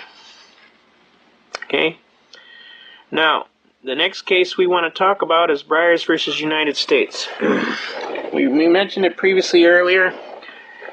Briers is recorded at 273, volume 273, U.S. Reports, page 28. Okay? Now, Briers versus United States is a unique case. It's a search and seizure case, but basically it sets constitutional standards which we had talked about in the Am jurisprudence sections. Okay? I especially want to pay attention to note number 3 here. Constitutional provisions for the security of a person and property are to be liberally construed, and it is the duty of the courts to be watchful for the constitutional rights of the citizen and against any stealthy encroachment therein. All right? When a federal officer participates officially with a state official in a search, so that in substance and effect it is their joint operation, the legality of the search and the use and evidence of the things seized is to be tested in federal prosecutions, as it would be if the undertaking were exclusively the federal agent. All right? The reality here is what they are setting is the standards must be liberally construed in favor of the citizen. It's the duty of the court to make sure that happens. So now you have a right to be wrong. You have a right to enter your viable defenses that you honestly think. No state can convert that right into a privilege and issue a license and a fee. If they do, you can ignore the license and the fee. They must prove the burden of proof of willfulness, which they cannot do. If they do violate your rights, you do have a right to sue them in Owens v. City of Independence and Maine v. Thibodeau. They have to give every consideration to you, all right? And that's the way it is. 1900 yesterday, all right? The next case we want to talk about is Boyd. Boyd versus United States, 116 U.S., page 616. The court is to protect against encroachment of constitutionality or secured liberty. All right? Now, it is equivalent to a compulsory production of papers to make the non-production of them a confession of the allegations, which is pretended they will prove. And a lot of times that happens in federal cases. They'll claim something, they won't prove it. That's happened to me, believe me. And then the fact that they've claimed it makes it true. And then, of course, you have to prove a negative, which is impossible. All right? Now, the seizure or compulsory production of a man's private papers to be used in evidence against him is equivalent to compelling him to be a witness against himself in violation of the Fifth Amendment, and in a prosecution for a crime, penalty, or forfeiture is equally within the prohibition of the Fifth Amendment. See that? Now, the bottom line here is Boyd Protects against encroachment of constitutionally secured liberties. It's arguing the Fifth Amendment here, but it's basically arguing against encroachment, all right? So that's one you want to pay attention to when you're coming, especially to things on search and seizure natures. Another good case that you should know is your Miranda versus Arizona. And folks, I'm going to tell you something, and even I can learn something. Not that I'm that much above you. I want to come to you humbly, in humility. I'm telling you, I've read and I know, and there's a lot of things about the law, and I've been my own attorney for over 25 years, and I kick the tail out of them, I'll be honest with you. But I always can learn something, and I'm not stupid enough ever not to realize that. And the next thing I'm going to tell you is probably one of the most important things we're going to tell you today. This is the Miranda versus Arizona decision. It's recorded at 384, volume 384 U.S., that's U.S. Reports, page 436. Now, this is a heavy-duty case. Every American should know this case backward and forward, upside down, and other. All right? Miranda versus Arizona. This is the one that says you got a right to remain silent, you got a right to an attorney, you got a right to have your attorney present during questioning. Anything you say can and will be held against you in a court of law. If you can't afford an attorney, one will be appointed for you by the court. Do you wish to make any statement on your behalf, and you understand the rights that I have spoken to you? As soon as they stop you, talk to you, as soon as they start talking to you, they are required to say that. If they don't say that, they screwed up. If they haul you into jail and they don't tell you this, read it to you, and then they want to make you sign a little statement that you know your rights and you knowingly waived them, please, folks, don't sign that statement. Use your head for something other than a hat rack. Do not sign that statement, ever. You are knowingly waiving your constitutional rights. Don't ever do that. I mean, they don't make it that hard. As soon as you hear those people start talking it, you tell them right effectively, I want to talk to an attorney. And I'm not saying nothing until I talk to an attorney, especially if you're talking to federal people, BATF. These people will lie, cheat, steal. They will do anything they can to hammer you. Their whole purpose in life is to hammer you. I don't want you to think, well, what nice guys, so maybe we can just work this out. Why don't we just talk and maybe we can get things worked out? You don't talk to these people, folks, and you're talking to somebody who learned the hard way. You do not talk to these people ever. I don't care if you think you're a nice guy and you want to be courteous. I don't think you think if you're going to work it out. I don't think you think if you're smarter than they are and you can beat them. I'm telling you, you don't talk to them, period. You button that hatch. An old wise legal defense counsel told me one time, he said, the first rule is keep your big mouth shut. I said, okay, what's the second rule? Keep your big mouth shut. He said, what's the third rule? Keep your big mouth shut. He said, after you follow them 3 rules, the rest is easy. It's when you open your big mouth that you get in trouble. Not that you would do anything wrong anyway, but they'll twist, lie, cheat, and steal and make it into something you didn't do, and before you know it, you won't even recognize what's happened. I'm telling you, it's happened to me. So I'm telling you as a friend. I'm not telling you as a smart ass or anything else. I'm telling you as a friend. Do not talk to these people. They do not have your best interest at heart. And you may think, well, they're the government, and they're responsible, and they mean well. Well, they don't. They don't mean well. They don't mean you're well, and they will jam you, believe me. And if you're not real good at getting out of it, you can be in a lot of trouble. All right, now, let's look at this Miranda decision. In the absence of other effective measures, the following procedures to safeguard the Fifth Amendment privileges must be observed. The person in custody must, prior to interrogation, be clearly informed that he has a right to remain silent, and that anything he says will be used against him in a court of law. He must be clearly informed that he has a right to consult with a lawyer, and to have a lawyer with him during interrogation. Do that, please. And that if he is indigent, a lawyer will be appointed to represent him. All right? If the individual indicates prior to and during questioning that he wishes to remain silent, the interrogation must cease. If he states that he wants an attorney, the questioning must cease until an attorney is present. Where an interrogation is conducted without the presence of an attorney and a statement is taken, a heavy burden rests on the government to demonstrate that the defendant knowingly and intelligently waived his constitutional counsel right. Don't test that theory. But I'm telling you, it works. I did it. Where the individual answers some questions during interrogation or custody interrogation, he has not waived his privilege and may invoke his right to remain silent thereafter. The warnings require that the waiver needed are, in the absence of a fully effective equivalent prerequisite to the admission or admissibility of any statement, inculpability or exculpability made by the defendant. The limitations on the interrogation process required for the protection of the individual's constitutional rights should not cause an undue interference with the proper system of law enforcement as demonstrated by the procedures of the FBI and the safeguards afforded to other jurisdictions. In each of these cases, the statements were obtained under circumstances that did not meet constitutional standards for protection of the privilege against self-incrimination. Now, this is the big one, folks. This is the one they're talking about. Did you properly Mirandize him? Was he Mirandized? Was she Mirandized? If they don't Mirandize you, they got to throw the case out. Almost always.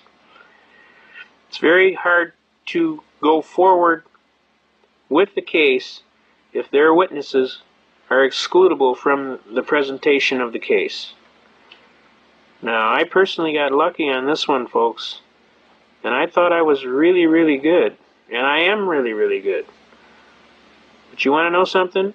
I have a different standard of equity and law, and I treat everybody kindly, and I basically give them courtesy, and I basically try and be a regular Joe, and I basically just find out what the heck was going on with this case. I promise you I would never do that again. I would dummy up like there's no tomorrow. I wouldn't say nothing. Not that I do anything wrong, but here's the thing. These people lied so bad. They put so much trash in the record. I was in shock. I couldn't believe that anybody would deliberately do such a thing. But they will. So I'm telling you as a friend, do not talk to these people, especially BATF people. They are not honorable people. They do not recognize the honor you serve. They are not honorable people. Their whole purpose is to hammer you into a position of ridiculousness. So I'm telling you, if they come in to talk to you for whatever reason, I don't care what, you dummy up. You don't say nothing. You got me? You hire an attorney. You get an attorney there, and you don't talk till the attorney tells you to. And that's what I'm telling you as a friend, okay? That's Miranda versus Arizona. Now, there's 4 Miranda cases. This is the leading case. There is a Miranda warning case that actually locks down the steps of the warning.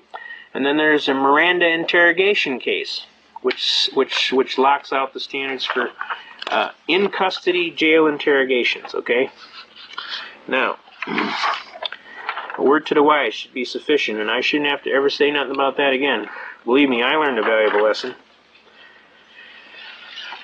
You cannot assume that everybody is a good guy. There are some bad ones out there, and I found them. Now, the next case we're going to talk about is Norton versus Shelby County, recorded at 118 volume, United States Reports, page 425. Basically, that says an unconstitutional act is not law. It confers no rights, it imposes no duties, affords no protections, it creates no office. It is in legal contemplation as inoperative as though it had never been passed, okay? And that's what this case holds, all right? Now, I'm telling you, you go read the case. Don't screw around. The judge asks you questions about the case, you better know about what it says, all right? Because if he thinks you didn't read it, he's going to throw your case out. The court follows the decision of the highest court of the state in construing the Constitution and the laws of the state unless they conflict with or impair the efficacy of some principle of the federal Constitution or of the federal statutes or a rule of the commercial or general law. The decision of the state courts on questions relating to the existence of its subordinate tribunals and the eligibility and election or appointment of their officers and the passage of its laws are conclusive upon federal courts, all right? Now, some of the most important thing is, while acts of de facto incumbent of an office lawfully created by law and existing are often held to be binding from reasons of public policy. That's a very important point. Public policy. You want to watch out for the terms public policy. It's often confused with the state's right of eminent domain of police powers. Police powers and public policy are almost the same thing, except one's done without law because we wants to, and the other is done because they're claiming a police authority to do so. All right? But when they're talking about public policy, the acts of the person assuming to fill and perform the duties of an office, which does not exist, can have no validity whatever in law. Okay? An unconstitutional act is not a law. It confers no rights. It imposes no duties. It affords no protection. It creates no office. It is in legal contemplation as inoperative as though it had never been passed. Okay? Has everybody got that? Now this basic first portion of this program is designed clearly to help you. And if you take these basic cases on this one page, you will have gone a long way in getting your constitutional rights back. Okay? Now we're asking you to pay attention. Learn your Constitution. We're going to go into some heavier stuff through the second portion of this. But we want you to learn your Constitution. This book here is a citizen's rule book. It also has jury instructions in it. It also has a lot of important arguments in it. Some of the important arguments in it go along with what we've been talking about. Right? All laws which are repugnant to the Constitution are null and void. Marbury versus Madison, 5 yes, 137. We already argued that one. Where rights secured by the Constitution are involved, there can be no rule or lawmaking or legislation which would abrogate or abolish them. That's again Miranda versus Arizona. An unconstitutional act is not law. It confers no rights, it imposes no duties, affords no protection, it creates no office. All right, that's Norton versus Shelby County, which we just talked about. The general rule is an unconstitutional statute, though having the form and name of law, is in reality no law, but is wholly void. All right. 16th Am Jurisprudence, 2nd Section 177, and also 256. Officers of the court have no immunity when violating constitutional right from liability. That's Owen versus City of Independence and Maine versus Thibodeau. No state shall convert secured liberties into privileges and issue licenses and fees for them. Murdoch versus Pennsylvania. If the state does convert liberty or a privilege into a privileged citizen, can engage in the right with impunity. That's Shuttlesworth versus Birmingham, Alabama. The court is to protect against any encroachment of constitutionally secured liberties. That's Boyd versus United States. Constitutional rights must be interpreted in favor of the citizen. That's Byers versus United States. We have covered all of these cases thoroughly so that you can see clearly. All right? And we're trying to teach you how to better effectively use your Constitution. Okay? We're trying to get it down to a serious program. And this book here also brings out all of these court cases, right? Notice it's got Norton versus Shelby County in here. It's got Miranda versus Arizona. It's got Madison by Marbury versus Madison. It's got the jury has a right to judge both the law as well as the fact. John Jay, First Chief Justice, U.S. Supreme Court. The jury has the right to determine both the law and the facts. Samuel Chase, U.S. Supreme Court Justice, 1796. Singer. All right. The jury has the power to bring a verdict in the teeth of both law and fact. Oliver Wendell Holmes, U.S. Supreme Court. The law itself is on trial quite as much as the cause, which is to be decided. Harlan F. Stone, 12th Chief Justice, U.S. Supreme Court. The pages of history shine on instances of the jury's exercise of its prerogative to disregard instructions of the judge. That's United States versus Doherty, 473 Fed 2nd 113. All right. Now, we're going to wrap up this first part here. Basically, we want you folks to hopefully not be overwhelmed. Take your time. Play the tape several times. It'll come to you. It's really not that hard. We want you to have a new reverence for your Constitution. We want you to know that a lot of brave soldiers paid for it with their life. We want you to know that they died miserably, some of them. And we want you to know that this is a serious, very serious thing here. We want you to know that we love you, America. And we want you to know we need your help to learn your Constitution so you can better and effectively come forward, pick that book up, walk out there and shake that book and say, "Shaking it, boss." All right. Now that we've gone over the Constitution and we talked about some of the ways that you can use it, now we're going to go into some of the ways that you can apply it, okay? The things to do, first of all, is when you pull over, try not to demonstrate any rapid movements or any, like you're reaching under the seat or you're reaching in the glove box. Keep your hands where you can be seen. Do not overreact. Try and be calm. Talk to the officer in a mellow voice. Don't yell or holler or use profanity whatsoever. Basically, it's, "Yes, sir. What can I do for you, sir?"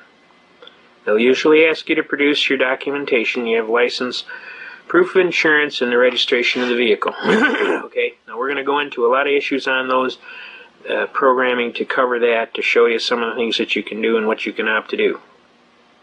Also, I recommend that you treat the officer, as I told the other gentleman there, very courteously, because that is going to get you a lot farther ahead than giving them a lot of negative hype or trying to outshout them or give them a lot of static. So my honest counsel is, let me show you how we proceed most of the time you will be able to leave the scene without any serious injury. You might have a ticket or this or that, but we'll show you how to deal with that, okay?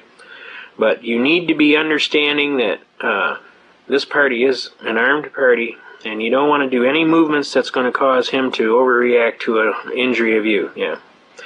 And you'll find that a lot of times this is the most dangerous thing a police officer does, is stop people all day, because he never knows when somebody might do some really serious traumatic thing, you know. So they're very nervous about this, and the quicker you can relieve their nervousness and just be a regular person and let them realize you're just going to talk in a plain and common voice, the sooner you're going to be in a communicative situation. Now, obviously, you're going to find out real quick if you got a cooperative officer or not, and if you don't have a cooperative officer, then you're going to be in court anyway.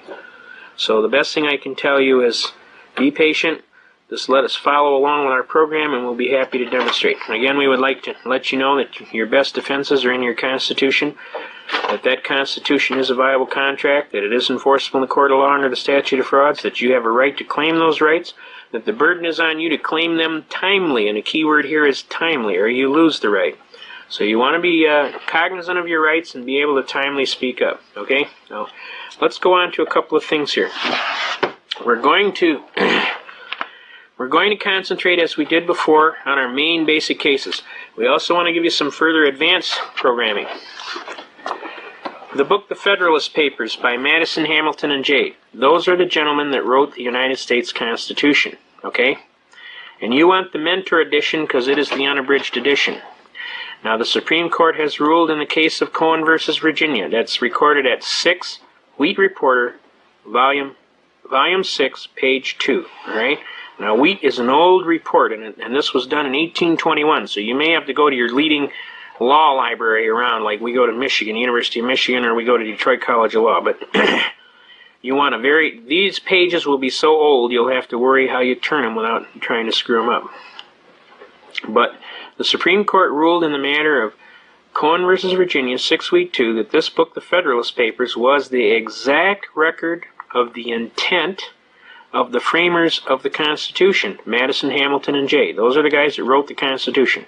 So obviously being able to read their published thoughts as they were doing this Constitution is very, very forceful in terms of constitutional interpretation, and the intent of the lawmaker is the law. And it shall be liberally enforced in favor of you. You are the clearly intended and expressly designated beneficiary, got me? So everything you can do to enhance your position in terms of how your lawmakers thought when they framed this Constitution clearly makes your case even more stronger for the Constitution to be interpreted in favor of you.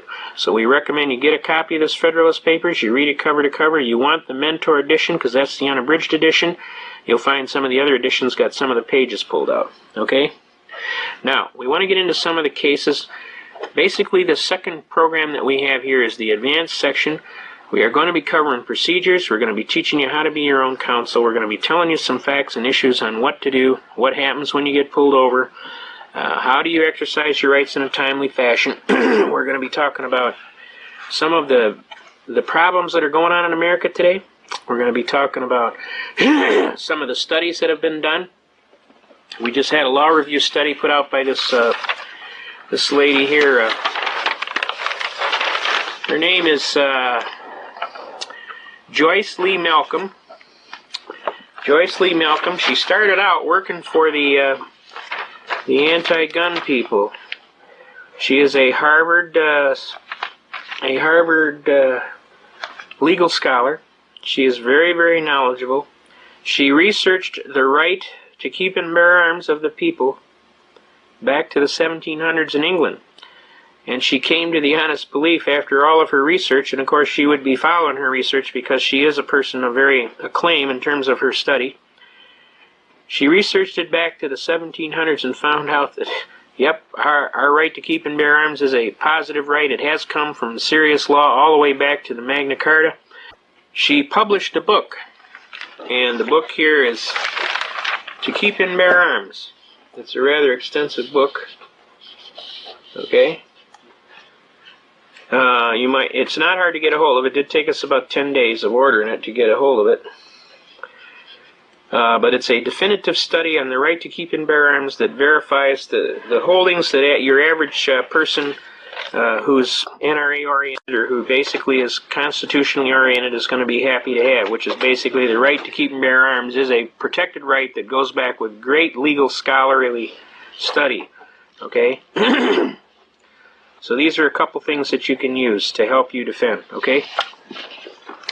We need to understand that at the beginning of every one of these laws, there is an enabling clause that basically says how the law shall be brought into being. And there is an argument that the law that is presently here today is based on some law in the past, okay? And almost on every one of these constitutions, all the way up through our history, through the Articles of Confederation, through the U.S. Constitution, through various state constitutions, they'll have an enabling law in the beginning. And of course, the enabling law just allows them to bring their version of the Constitution of what rights are there today. That the rights that were had before are carried on, plus are further delineated by this Constitution. But at no time do they have a right to abridge the previous document. Now, going all the way back to the Magna Carta, you can see the decisions where it comes down. The Magna Carta, the Declaration of Independence, the Articles of Confederation, the United States Constitution, the Virginia Acts of Concession, the Northwest Ordinance, the Northwest Territorial Government, the Northwest Territorial Division, Indiana, the Indiana-Michigan Territorial Division, the Enabling Acts, and that's what I'm trying to explain to you today. The Michigan Organization and Submitting Alternatives, and the Michigan Assent to Condition of Admission. And then the state of Michigan became a state in 1837. Now this is just from my area, so I'm trying to give you an example. Then we have a Constitution of 1835. We have a Constitution of 1850. We have a Constitution of 1908. We have a Constitution of 1963. Every time one of these constitutions comes by, the enabling acts in the beginning of it state that everything that was before guaranteed is brought forward. Okay? So everything that is before is brought forward and carried forward, and if anything, it's supposed to be made stronger. Okay? It's never made weaker, it's made stronger, or it's equal to. So all of the rights brought forward are carried all the way back from the Magna Carta as a line of succession. So this is how you historically review trends and where, what, and how it comes from and how authorities are established in law. Okay?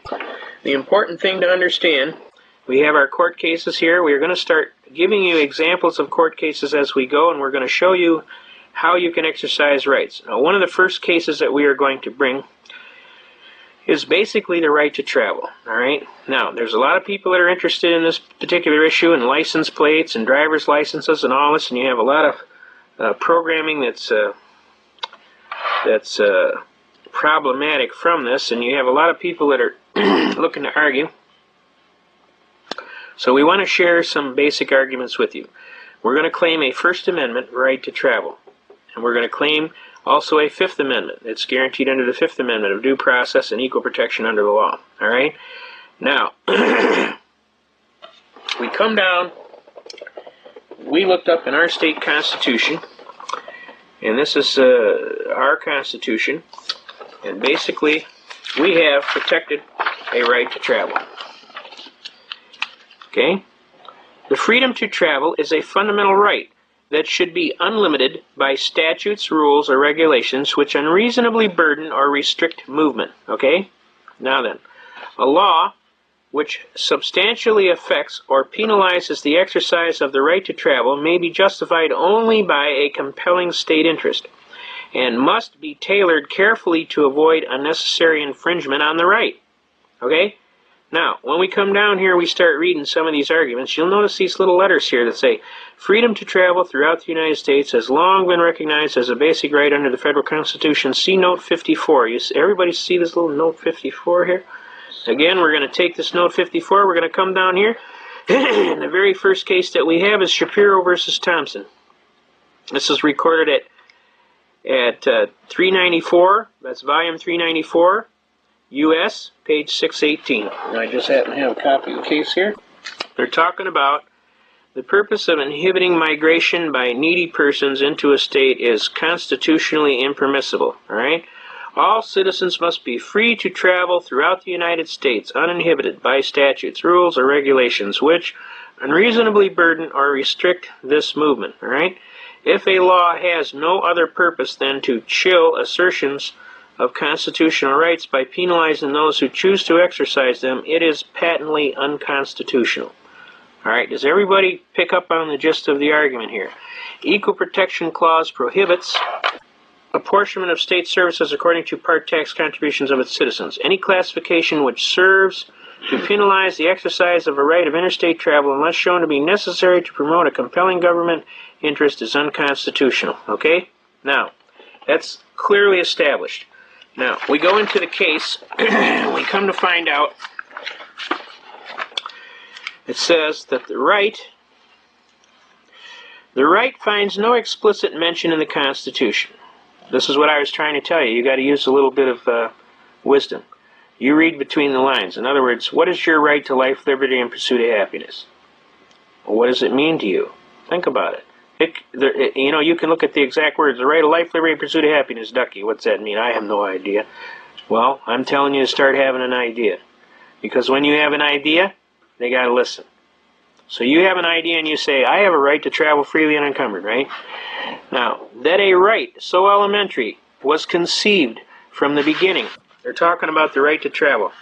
That a right was so elementary was conceived from the beginning to be necessary concomitant of the stronger union the Constitution created. In any event, freedom to travel throughout the United States has long been recognized as a basic right under the Constitution. We've established that the right is clearly there. So you were right. You had a feeling that you had a right to travel, and you were right. There is such a right there, okay? One of the ways you could find arguments on that would be to go into the Federal Digest at the local library, go down by your Supreme Court cases. There'll be a set of red books called the Federal Digest right next to the Shepard citations. You look up the book called Words and Phrases. And in the book Words and Phrases, you ask for the right to travel. It'll give you every Supreme Court case that has anything to do with the right to travel, okay? One of the leading cases is this case, Shapiro versus Thompson, that it's such a basic right it doesn't even need to be mentioned, okay? It is important that you be able to back your arguments up. In other words, it's one thing to pick the argument up. Now, here we go. In moving from jurisdiction to jurisdiction, they were exercising their constitutional right, and any classification which penalizes the exercise of the right, unless shown to be necessary to promote a compelling government interest, is unconstitutional. All right? Now, the reality was they exercised their right to timely travel. All right? And the state didn't want to allow that. All right? Now, let's flip back here. First of all, the Constitution is the supreme law of the land, right? We established that. Who said so? Marbury versus Madison, 5 U.S. 137, 1803. The Constitution of these United States is the supreme law of the land. Any law in conflicts, null and void of law. Now, we know that the Constitution is supreme. We know that the right is clearly established in Shapiro versus Thompson. Can a state, arbitrarily and erroneously, convert a secured liberty, in this case the right to travel freely and unencumbered, into a privilege and issue a license and a fee for it? Obviously, we have decided that in Murdoch versus Pennsylvania, clearly, no state may convert a secured liberty into a privilege. Now, does everybody see how we plug that in? Just like on your computer, you fill in the blanks, okay? You have the court case. It says no state can convert the liberty into a privilege and issue a license and a fee for it. Well, what right are we talking about? The right to travel freely and unencumbered, so you plug that in. So does the state have a right to require you to have a license for the exercise of that right? No. Does everybody see that? Now, what happens if the state requires you to have the license? Shuttlesworth versus Birmingham, Alabama. You can ignore the license and engage in the right with impunity. That means they can't punish you. Now, what happens if they pull you over? They give you the ticket. Well, you're going to go to court and you're going to fight it. You're going to file a brief. We're going to show you how to do that at a later time. We'll show you exactly what to put down there. But these are the cases you're going to be putting down on your memorandum of law as to why you have a reason to feel that you're right. First, that your constitutional right is superior to any law that they would put down. You have that right, and they can't pass a law that takes away that right.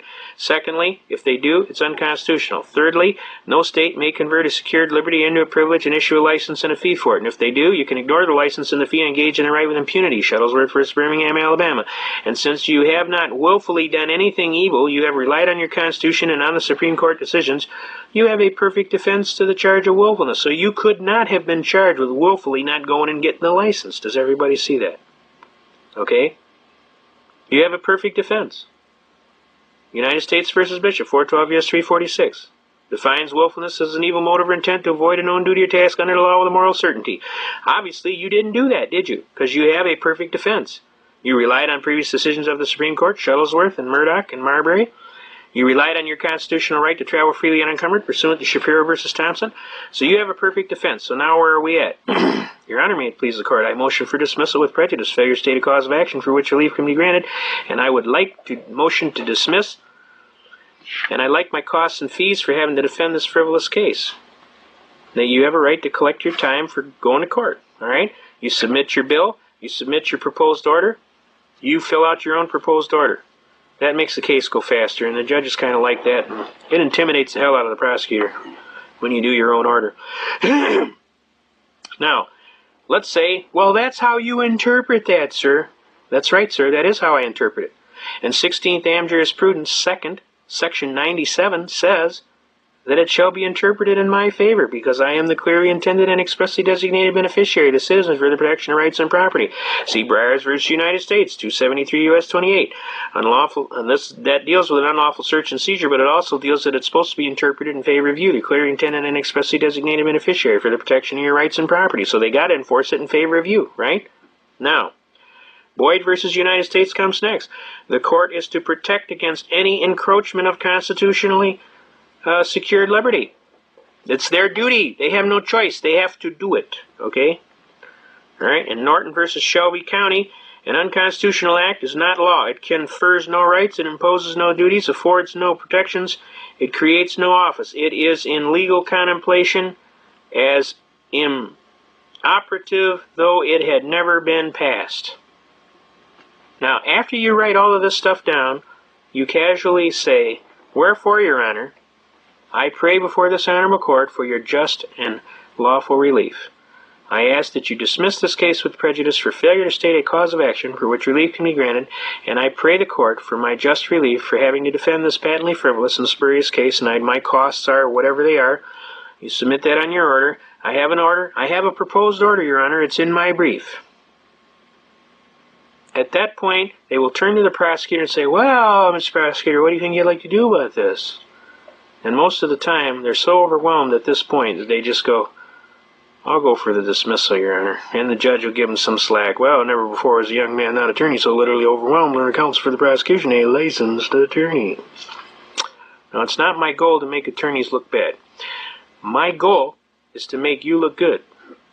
My goal is to make you understand your Constitution. Now, if you happen to do it and you do it better than the attorney, God bless you. And God bless America. And if the attorney doesn't do his homework and prepare his case, I have no sympathy for him, because he shouldn't have done what he was doing anyway. And if he'd had any brains, he'd have pulled you aside and he'd have done what other attorneys have done to me and said, "You know, I hate going against a pro se litigant attorney." Almost always they're really, really good. And you know, I never get to find out if they're really, really good or they're really, really bad until I show up, and then it's too late. So I'm already on the diving board. And either the pool has water in it or it doesn't. And usually it doesn't. And it hurts when you hit the bottom. So they don't like going against you people. They will not like going against you. If you halfway know what the hell you're talking about, they're going to be intimidated. And I can tell you many, many, many tales. I had this one gentleman, he didn't have any plates on his car, and they called him into the court. And he was standing in the hallway, and the prosecution said, "Would you come over here, sir? I'd like to talk to you." He came in the office, and he sat down. And this party said to the prosecutor, "What can I do for you?"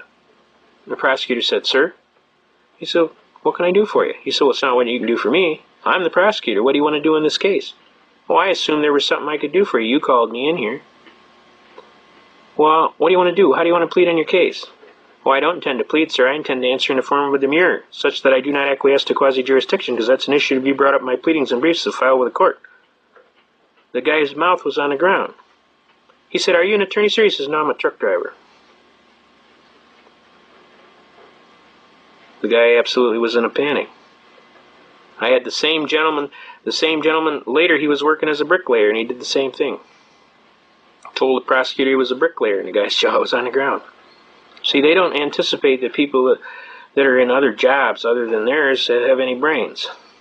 And it blows their doors off when all of a sudden this bricklayer or this truck driver can come in and argue law, and all of a sudden it's like, shoot, this guy's good. I have to treat him like he's an attorney. So what did this guy do? The first thing he does out of the chute, he walks up to the judge and he tells the judge, he says, Judge, I'm going to dismiss this case. Because he realized he was going to get hammered. And my guy says, he can't do that. I took day off work to come over here and battle. I told him, I said, shut up, sit down, and relax. You won. Don't say nothing. You won. And the judge broke out laughing because this guy didn't want to quit. The judge turned to him and he said, well, evidently the prosecutor doesn't want to proceed, sir. I'm going to have to dismiss the case. He is the complainant. Can he do that, Judge? He can't do that. I'm here to battle. I want to go. Let's do it. And the judge laughed again. He says, well, apparently, sir, I cannot sustain a complaint that is not properly before the court. Counsel for prosecution has entered a motion to dismiss, and I have no other option but to dismiss. Now, if you want to countersue him, that's another case. Well, I'll do that. I'll do that. In the meantime, I told him, will you be quiet and submit your bill? Submit your bill. You won. Submit your bill for your damages. So he did. He said, well, I'll submit my bill then, Your Honor, for my costs and fees for having to defend this frivolous case. And the judge smiled, because people don't usually do that. But if you win, they are required to pay you. That's the rules. If you lose, you pay. So the bottom line is this. When you file your papers and they turn around and you get a win, make sure you got your little bill in there for your lost time from work, or any copies that you had to make, or any visits to the law library, or any what is called real and personal damages. And don't pad the account. Put down exactly what you got, because if they force you to prove it, you can get busted for perjury. So I don't recommend you shall we say, stretch the pad. I recommend you put down exactly what your costs are. Believe me, the fact that they got beats plenty enough of a sting, and the fact they got to pay a couple $100 for your lost day at work will be more of a sting. And you will get a code on your license, and the next time you get pulled over, they will just hand your license back and tell you to think about slowing down and have a nice day. Because they don't like people like you. Because you're an American. And Americans don't give up. They never surrender, and they fight. One judge told me one time, he said, you got any kind of idea how much money you cost this court today? And I said, I hope it was a bunch, Your Honor, because I hope you got to go write a whole bunch more tickets to break even. The way I figure, the more tickets you got to write, the sooner the public's going to wake up to this theft, and maybe they'll start doing something positive to stop this kind of stuff, because it's my belief they should be having masks on out there, because, I mean, if they was an honest crook, they'd be having a mask on there when they robbed the people. Okay? Well, he didn't like that answer too good, but the bottom line is he knew I was right, and after a while they realize what your goals are, and they know, hey, this is more fun than Edgewater Park, and I want to go on all the rides twice, you know what I mean? I want to hit the Wild Mouse and a whole bunch of them other rides. Let's do it. And see, when they see that, they realize there's no point. You're not going to learn anything. You're going to cost some time, money, and materials. Now the system is not profitable. Okay? So they back off. They put a code on your license. They won't bother you anymore. Now, did everybody see we take that line down? We take the line from the Constitution. We take the line from the right. Now let's think up another right. How about the right to work? Contract your labor and your skill and your time of life as you see fit. Now, your right to work is protected by the Constitution under the First Amendment. Again, you have a right to work and contract your labor and your skill and your time of life as you see fit. I get hauled into court before the chief judge of this big court here in Oakland County. I won't give you the judge's name because he was a fair judge and a good judge, and I'm going to let him slide. But the bottom line is this. He looked just like Abe Lincoln. I mean, exactly. He was the spitting image. And he leans over the chair and he says, well, he says, it's been reported to me, son, that you don't have a license to practice law. Is that correct? And I looked up at him and I said, Judge, I'm not practicing. I know what the hell I'm doing. And the whole court broke out laughing. He said, that's pretty good. That's pretty good. I like somebody with a sense of humor. He said, but that doesn't change anything, son.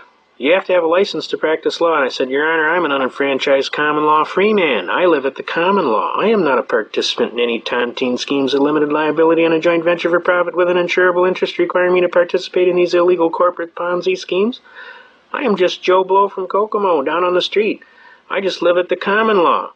And I have a right to work and contract my labor, my skill, and my time of life as I see fit, not as some third-party arbitrary and capricious bar association sees fit. And they had loaded the court with all these attorneys, and they were, whoa, you hear that guy?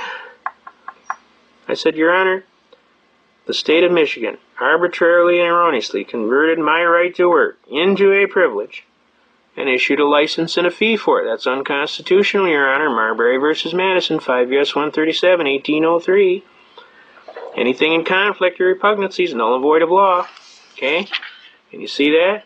Marbury v. Madison. And since the state converted my right into a privilege and issued a license and a fee for it, Murdoch v. Pennsylvania, no state may convert a secured liberty into a privilege and issue a license and a fee for it. And if they do, Shuttlesworth v. Birmingham, Alabama says I may ignore the license and the fee and engage in the right with impunity. That means you can't punish me.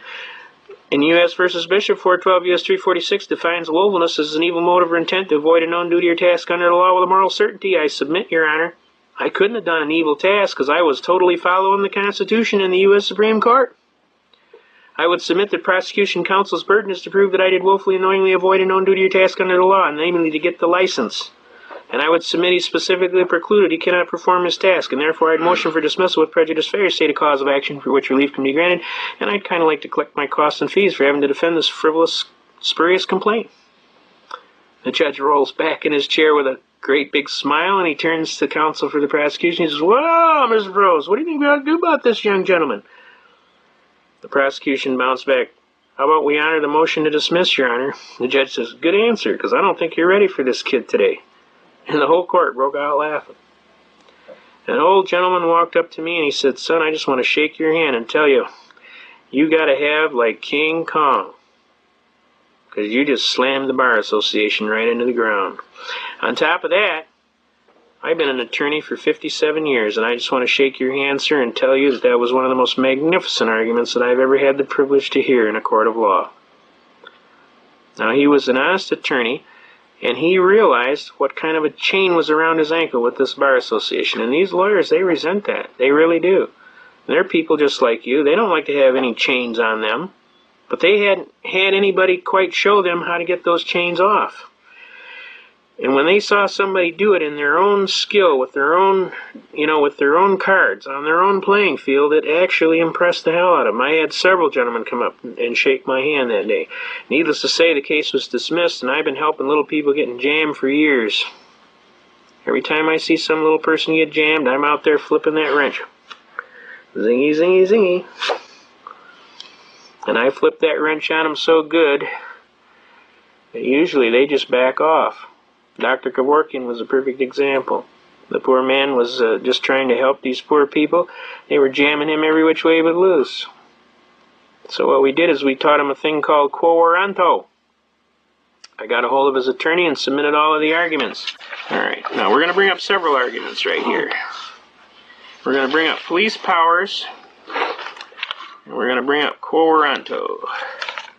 Quo warranto is a basic right that goes back to English law, ancient English law. Okay, here it is right here. All right, quo warranto. Let's read it. Quo warranto. In Old English practice, a writ in a nature of a writ of right for the king against him who claimed or usurped any office, franchise, or liberty, to inquire by what authority he supported his claim in order to determine the right. It lay also in the case of a non-user or long neglect of a franchise is corporation, or misuser or abuser of a franchise, being a writ commanding the defendant to show by what warrant he exercises such a corporate franchise, having never had any grant of it, or having forfeited it by neglect or abuse.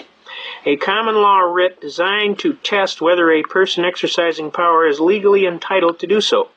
An extraordinary proceeding, prerogative in nature, addressed to preventing a continued exercise of authority unlawfully asserted. Johnson v. Manhattan Railroad Company, New York, recorded at volume 289, United States, page 479. Now, it is intended to prevent exercise of powers that are not conferred by law, and is not ordinarily available to regulate the manner of exercising such power. Now, what we did, see, police powers are defined as the right of eminent domain of a state or political subdivision to enact laws for the common good and welfare. Let's pull that out. Police power. This is out of Black's Law Dictionary, folks. An authority conferred by the American constitutional system in the 10th Amendment, U.S. Constitution upon the individual states and in turn delegated to the local governments, through which they are enabled to establish a special department of police, right? Such laws and regulations as tend to prevent the commission of fraud and or crime and secure generally the comfort, safety, morals, health, and prosperity of its citizens by preserving the public order and preventing a conflict of rights in the common intercourse of the citizens, and ensuring to each an uninterrupted enjoyment. Everybody will get that word, enjoyment? Of all the privileges conferred upon him or her by the general laws, the Constitution, the power of the state to place restraints on personal freedoms and property rights of persons for the protection of the public safety, health, and morals, or to promotion of the public convenience and general propriety. The police power is subject to limitations of the federal and state constitutions. Did everybody catch that? And especially to the requirements of due process.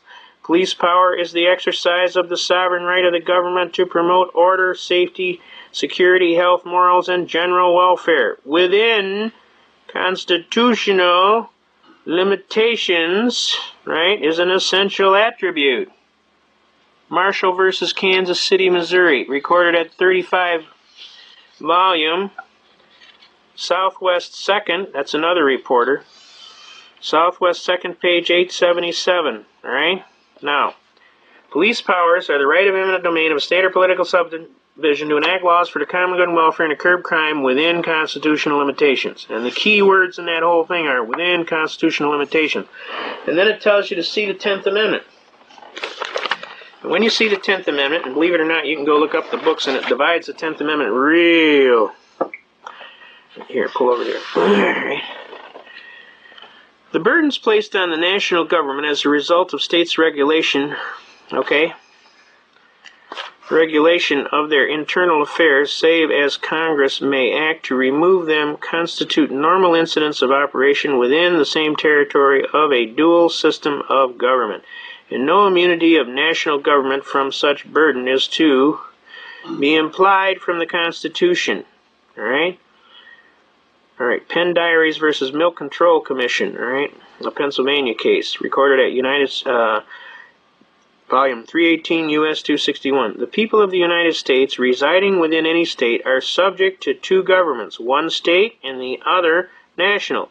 But there need be no conflict between the two because the powers which one possesses the other does not. That's United States versus Cruikshank, a very famous Supreme Court case. Within the area of delegated powers, expressed or implied, this amendment does not reduce the powers of the United States. That's U.S. versus Manning. Recorded at 215, Federal Supplement, that's another reporter, page 272.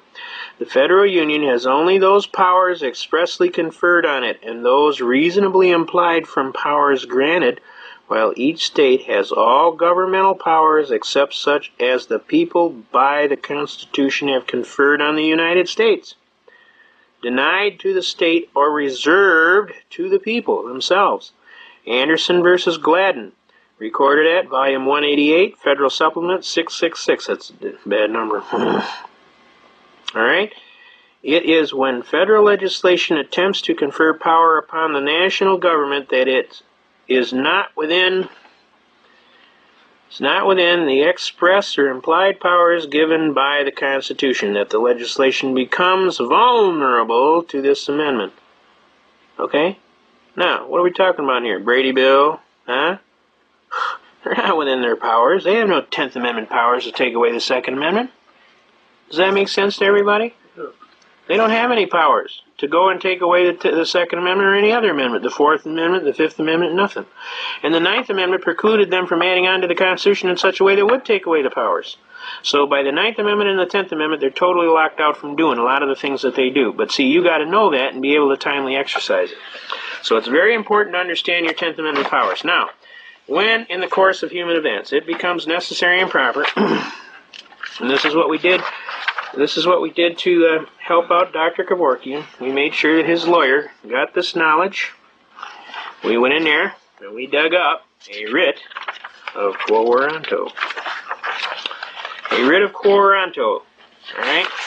Now, This doesn't look like much, but let me tell you something. What we're talking about doing here, see, most cities, at least in the state of Michigan, are by Public Act 230 Public Acts or Public Act 287 of Public Acts, and in every one of them there is a rights and powers section. Usually it's recorded at 2.2 or 3.1, and it basically says, and I quote, "Subject to the Constitution of the United States and the general laws of the state of Michigan, the city of or the township of has rights and powers too." And then it starts listing the rights and powers. Right to have a police department, right to have a fire department, right to have a city hall, right, and it starts listing all these powers. Now, the antithesis to the argument is that if they're not within the Constitution of the United States and the general laws of the state of Michigan, they don't have any rights and powers. Does that make sense to everybody? In other words, they're in violation of their corporate charter, their franchise. They promised they would be within the Constitution of the United States and the general laws of the state of Michigan. Now, a lot of people, they don't understand the power of this argument, so I want to really push this one home. I want you to understand. Whenever these little townships and these little cities and what have you, they start acting like King Farouk and that you don't matter and that they don't got to listen to you, this is what I want you to do. You ask them a point question and ask them, are you violating my constitutionally secured civil rights by however you claim they are? Because if you are, you have just waived your right to be the city of. And they'll laugh at you for a little bit, okay? Then you explain to them Public Act 230 of Public Acts, which states the rights and powers section subject to the Constitution of the United States and the general laws of the state of Michigan. You have rights and powers. The antithesis to that argument is if you're not going to be within the Constitution of the United States or the general laws of the state of Michigan and you're going to violate my constitutional rights and trample my rights, what we're going to do here is we're going to go for a writ of mandamus in quo warranto. Well, that's a legal term, fancy legal term. But it is an ancient law that goes way back to England in the ancient times. And basically here is a judgment and a capious action for it, right? You put down here the case. The case came on regularly for trial before the Honorable, and you put the judge's name in there, whatever it is, on a jury trial or non-jury trial, dated such and such. The name appeared as for your counsel, and the name appeared for opposing counsel, right? The court heard the testimony and examined the proofs offered by the parties. The court considered itself fully advised in the premise filed in its findings of fact and conclusions of law, and directed that judgments be entered in accordance with such findings, right? Which means they figured out that they violated your constitutional rights. They didn't have a right to violate your constitutional rights, and in the hearing you showed they violated your constitutional rights, and the judge figured out they violated your constitutional rights. So now, for your prayer for relief, we're going to get this quo warranto. And this is exactly what happened to the Honorable Dr. Kevorkian. You'll notice that he was in jail and they were hammering the tail at him. The next thing you know, everything got real quiet. Nobody said nothing. And then the next thing you know, they were letting him go and they were minding their business. Now this is how it happened. It is therefore ordered and adjudged and decreed. 1. Defendant corporation, the city of, you put down what name, has violated provisions of the act under which it was created, and also has violated provisions of Public Act 230 of Public Act Section 2.2 Rights and Powers Section. In other words, it didn't uphold the Constitution of the United States or the general laws of the state of Michigan.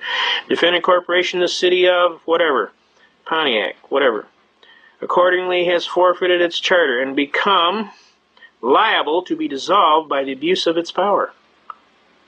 How much money am I talking about here, folks? We'd be in about 9 decimal places plus, wouldn't you, don't you think? Now, do you think they're going to bother some little doctor when they're looking at shutting down a major city? What do you think is going to happen? Everything's going to get quiet and they're going to let the good doctor go. Same thing for you. Now, defendant corporation, you name them, therefore is dissolved, and the corporate rights, privileges, and franchise of defendants are declared forfeited to the people. Defendant corporation, you name them, as trustees, directors, managers, and other officers, attorneys, and agents, are forever restrained and enjoined from exercising any of the corporate franchise powers, rights, and or privileges previously exercised by defendants said city, and from collecting or receiving any debts and or demands belonging to or held by defendant city, whatever, and from paying out or in any manner interfering with, transferring, or delivering to any person any of the deposits, money, securities, property, and effects of the defendant's city or held by it. You name a trustee, which the state would do, probably the Attorney General, after your complaint is filed, is appointed receiver of all of the property, real and personal, things in action and effects of defendant city corporation held by and vested in defendants, or in or to which defendant may be in any wise interested or entitled thereto. Plaintiff, the people of the state of whatever, that's us, state of Michigan, shall recover of defendant corporation, whatever, city of, the sum of damages, real and personal. Got me? They don't like that when you start talking that, because they can go 100 million, 3 times that amount punitive damages. They get a little upset. As costs and disbursements of this action, and the receivers is directed to pay this sum out of their pocket to whoever, the Attorney General, but you can have a person stipulated on there as an injured party. Now you put down there, the Honorable Judge so-and-so presiding, the date entered, and he signs that, and that city is no longer a city. You see, when they violate your Constitution, this is one of the most powerful tools that you can use. And when you jam this on, you better wear a bulletproof vest to court, because you're probably going to get shot at by the time you get home. But it's nice to threaten. You know, you just threaten. Just drop one of them in the mail and say, if I don't get reasonable cause for my action in the near future, you're going to get one of these in the mail for real. Here is a summons for quo warranto. This is for the start of the thing. Right here. Summons. Form 41. By the way, you can get this in 21 AM juris forms and practice. Your practical forms and practice. Alright? You name the party, you put down there who you are, the people of the state of Michigan versus, you are summoned to appear before which and which court on such and such a date to show by what authority you claim to have, use, and or enjoy the rights and liberties and franchise, namely the corporation city of, set out and complained of in such and such a time, summons, and further to do and receive all things which the court shall then order concerning you. This is kind of like pulling their driver's license for drunk driving. Now that's an oversimplification, but sometimes these city halls operate like a drunken sailor. And they just think they can abuse citizens' rights and trash them. You know who I am? No, and I don't care. You know who I am? I'm your boss. I'm the people. You're elected to work for me. And I'm trying to be nice, so I'd appreciate it if we can sit down and work this out. But if we can't work this out, I'm going to sock it to you, baby. You got me? And that's basically how I feel about it. Now, we can get into some of these other things. Right here. This is a very important point. I'm trying to get this across to people, and you try and tell them, and they kind of look at you with this blank, starry-eyed look. But in the Constitution of the state of Michigan, the latest and greatest, the very first thing they talk about, notice it says Section 1. All political power is inherent in the people. Government is instituted for their equal benefit, security, and protection. Now let me ask you a question. Do you feel equal benefit? I don't. You know? Equal protection and discrimination. No person shall be denied the equal protection of the laws. Right? Nor shall any person be denied the enjoyment of the civil or political rights, or be discriminated against in the exercise thereof, because of religion, race, color, or national origin. The legislature shall implement this section by appropriate legislation. You know? And they start going down through all freedom of worship. You know? I mean, this is what we're talking about here, folks. You know your rights, you got them. You don't know them, you don't got them. We get back in here to police powers generally. This is something you got to understand. Generally, the police power is the exercise of the sovereign right of the government to promote order, safety, and health and morals, and the general welfare of the society within constitutional limits. Within constitutional limits. Did everybody hear that? Within constitutional limits. Generally, the police power is the exercise of the sovereign right of the government to promote order, safety, health, and moral, and general welfare of the society within the constitutional limits. As otherwise stated, the police power of the state is a power or organization of a system of regulations to foster the health, order, and comfort of the people, and to prevent and or punish injuries and offenses to the public. Right? but it has to be within constitutional limitations, and it embraces all rules for the protection of life, liberty, and property. I mean, that's a contradiction of logic today, folks. That doesn't happen. You and I both know it. I mean, who are they kidding? They ain't kidding me. Okay? So, it's up to you, and it's up to me. And we got to get a hold of this book right here. You get a hold of this Constitution, and you start learning that Constitution, and you quote a chapter and verse, and guess what? You'll notice a unique, different change. One, after a while, they start to listen. And you actually affect what is called positive change. And every time they see you in that goofy hat you wear, they go, oh, for God's sake, don't give that guy no ticket. I have actually been pulled over, listening to the program, didn't have no plates on my car. Policeman called, he says, you got positive ID on the guy? And a friend of mine was taping it off his police radio. He said, yeah, it's him. He said, well, for God's sake, don't give that guy no ticket. And the guy says, Sarge, he ain't got no plates on his car. I said, I don't give a damn what he ain't got on his car. Don't give that guy no ticket. He said, but Sarge, he told me he's just been waiting to fight it and beat it all the way to the Supreme Court, and I wrote that on the ticket. He says, you give that guy a ticket? I said, I just told you not to give that guy a ticket. What are you, deaf? You got some problem with your hearing? He said, I told you not to give that guy a ticket. Now, why did you give that guy a ticket? He said, Sarge, he ain't got no plates on the car. I said, I told you I don't care what he ain't got on the car. This is all recorded on a radio broadcast.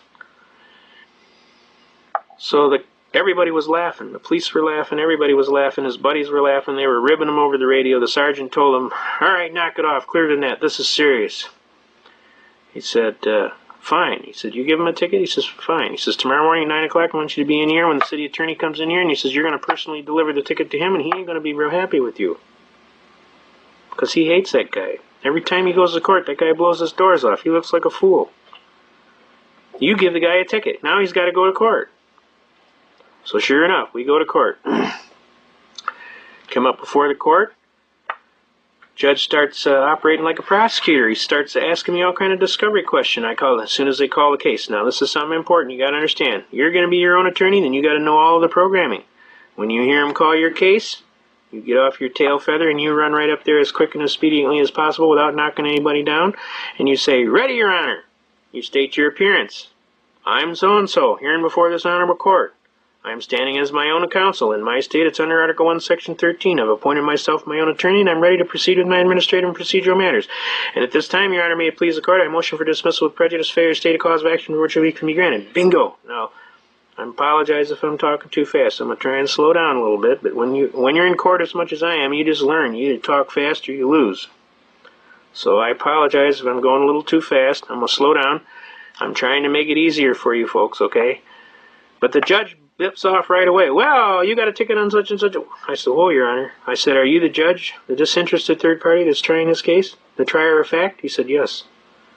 I said, okay. I said, is this the prosecutor over here to my right? He said, yeah, that's him. I said, okay. I said, are you going to prosecute this case, Your Honor? He said, no, I'm the judge. I says, and why are you asking discovery questions? Well, I just want to find out what's going on. I says, isn't that his job over there? That's what he's supposed to do. He's supposed to present his case as the prosecutor, trier of the case.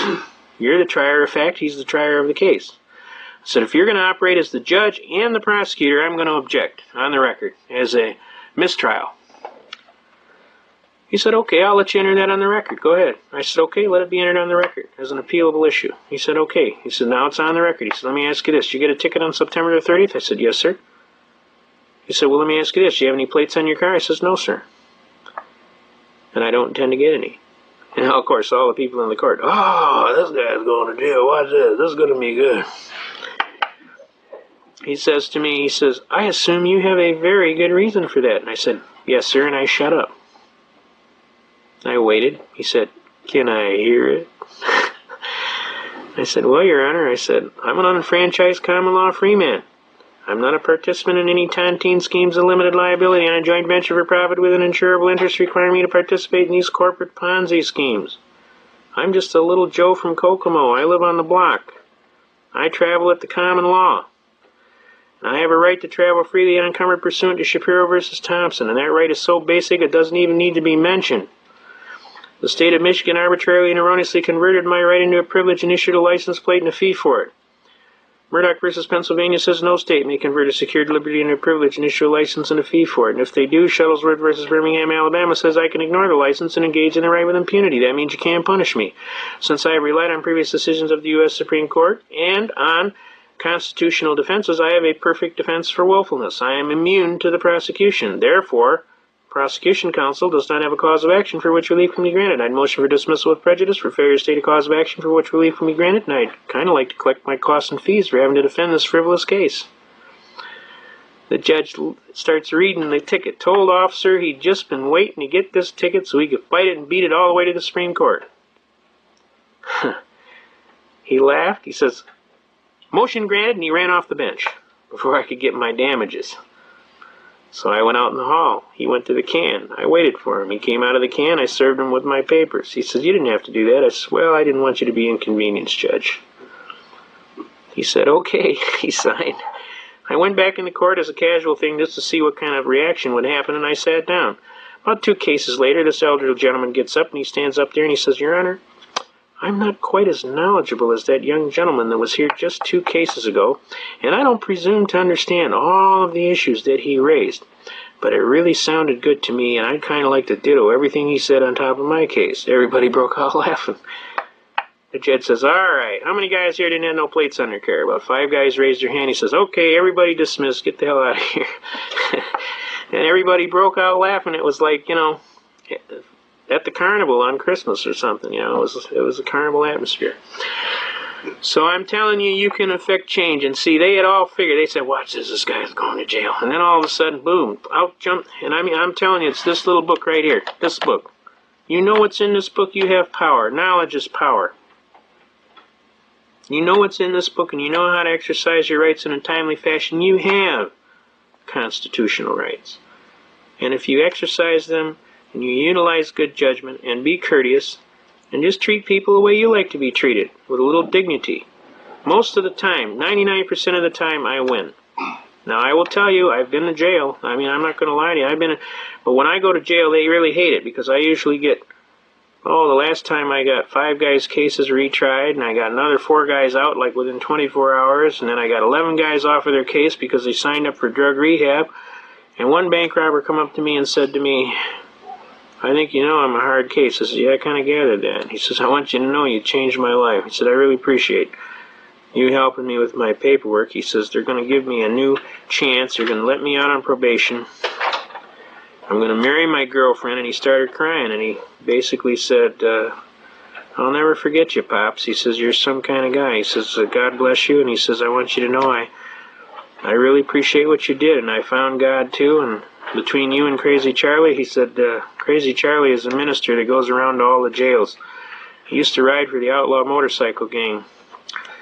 Crazy Charlie is clearly crazy. The last time I saw Crazy Charlie, he was riding down 8 Mile Road at 85 miles an hour, standing on his seat against another guy, standing on his seat to see who was going to wimp out first. Crazy Charlie did about 5 years in the slam because he got charged with murdering some guy.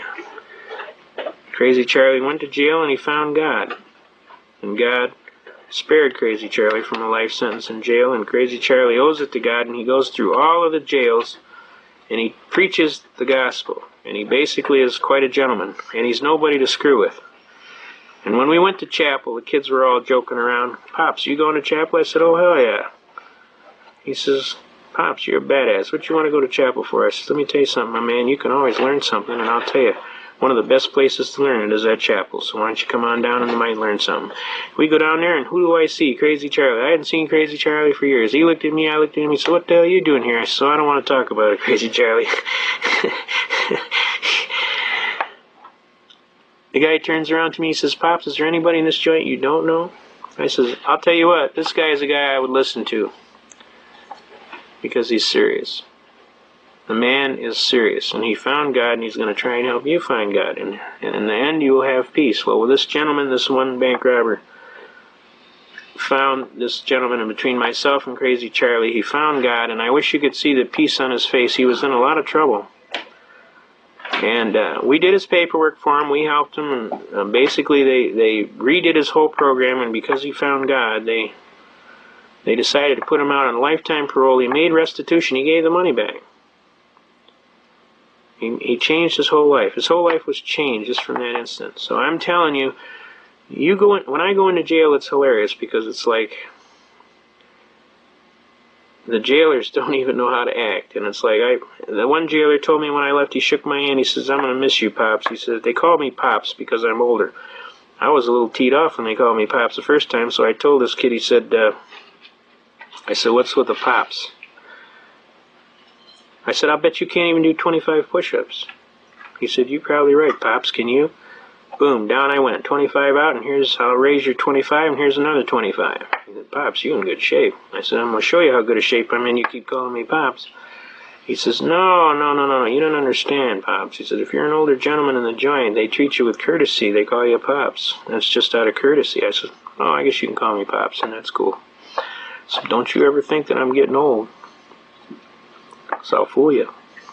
So they laughed. When I left, they lined up to shake my hand, and even the jailer said he was going to be sorry to see me go because I was helping so many people, and people were getting their lives together. And so when I go to jail, it's kind of unique. I actually get a vacation. I got the top bunk, and I laid on the window and let God's sun shine in my face, and I got a suntan. And guys would say, "Pops, why do you climb up on the top bunk?" I says, "Man, I'm out on the beach getting sun and rays. What are you doing?" He said, "You know, Pops, you something else. You're going to make, you in jail, and you're going to make..." I said, "I'm laying out here on the beach. What you talking about? I'm laying on my bed right next to the window, and the sun comes right through, and I'm on the beach. What you talking about? Getting a suntan." So you got to make the best of where you're at, no matter what. It keeps your spirits up. And the bottom line is this. I wouldn't have been in jail if I could have more effectively argued my Constitution. I ended up having to do a brief from the jail, 28 pages. I sharpened the pencil on the phone, on the wall. Here it is. This is a 28-page motion to dismiss. Well, this is more than that. This right here. I mean, this is all from hand, longhand. And when we got to court, the judge looked at it. He goes, "Sir, are you an attorney?" I says, "No." He says, "You been to law school?" I says, "No, sir." He says, "You did this from jail?" I says, "Yes, sir." He says, "You did this from jail from memory?" I says, "Yes, sir." It's rather extensive. It's huge. Meanwhile, the prosecutor kicks in. She says, "Judge, do I got to answer this?" He goes, "Oh, hell yeah." This guy is kind of like this guy on Night Court on TV and Channel 2, kind of flippant. And he says, "Oh, hell yeah, counselor." He says, "What's this, a new hobby you just took up?" He says, "This guy even did his own proposed order. I don't even have to fill out an order." And he says, "Not only that, I want it done by 8 o'clock Monday morning." So all weekend she had to go to the law library and answer all this stuff. She was not a happy camper. So then she proposed that I have to have a shrink check my bolts out to see if my batteries are charged. Because if you defend your Constitution, you got to be a crazy turkey. And she found out I'm pretty well squared away. I just argue my Constitution. I asked the judge, I says, "Has it gotten this bad yet, Judge, where they got tossed you in a nut house because you defend your Constitution?" He says, "Not in my court." And I've heard of judges speaking up and saying, "Well, the Constitution has no place in my courtroom." How can they even think about that?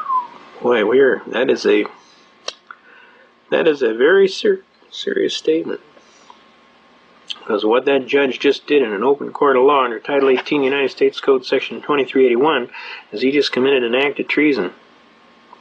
See, the judge is sworn under Article 11 in this state, Paragraph 1, that he will uphold the Constitution of the United States and move as most immediately as is practicable to defend that Constitution, and a violation of that act would be capital felony treason under the people and government of the United States of America, and he would be subject, upon conviction, to be hung by the neck.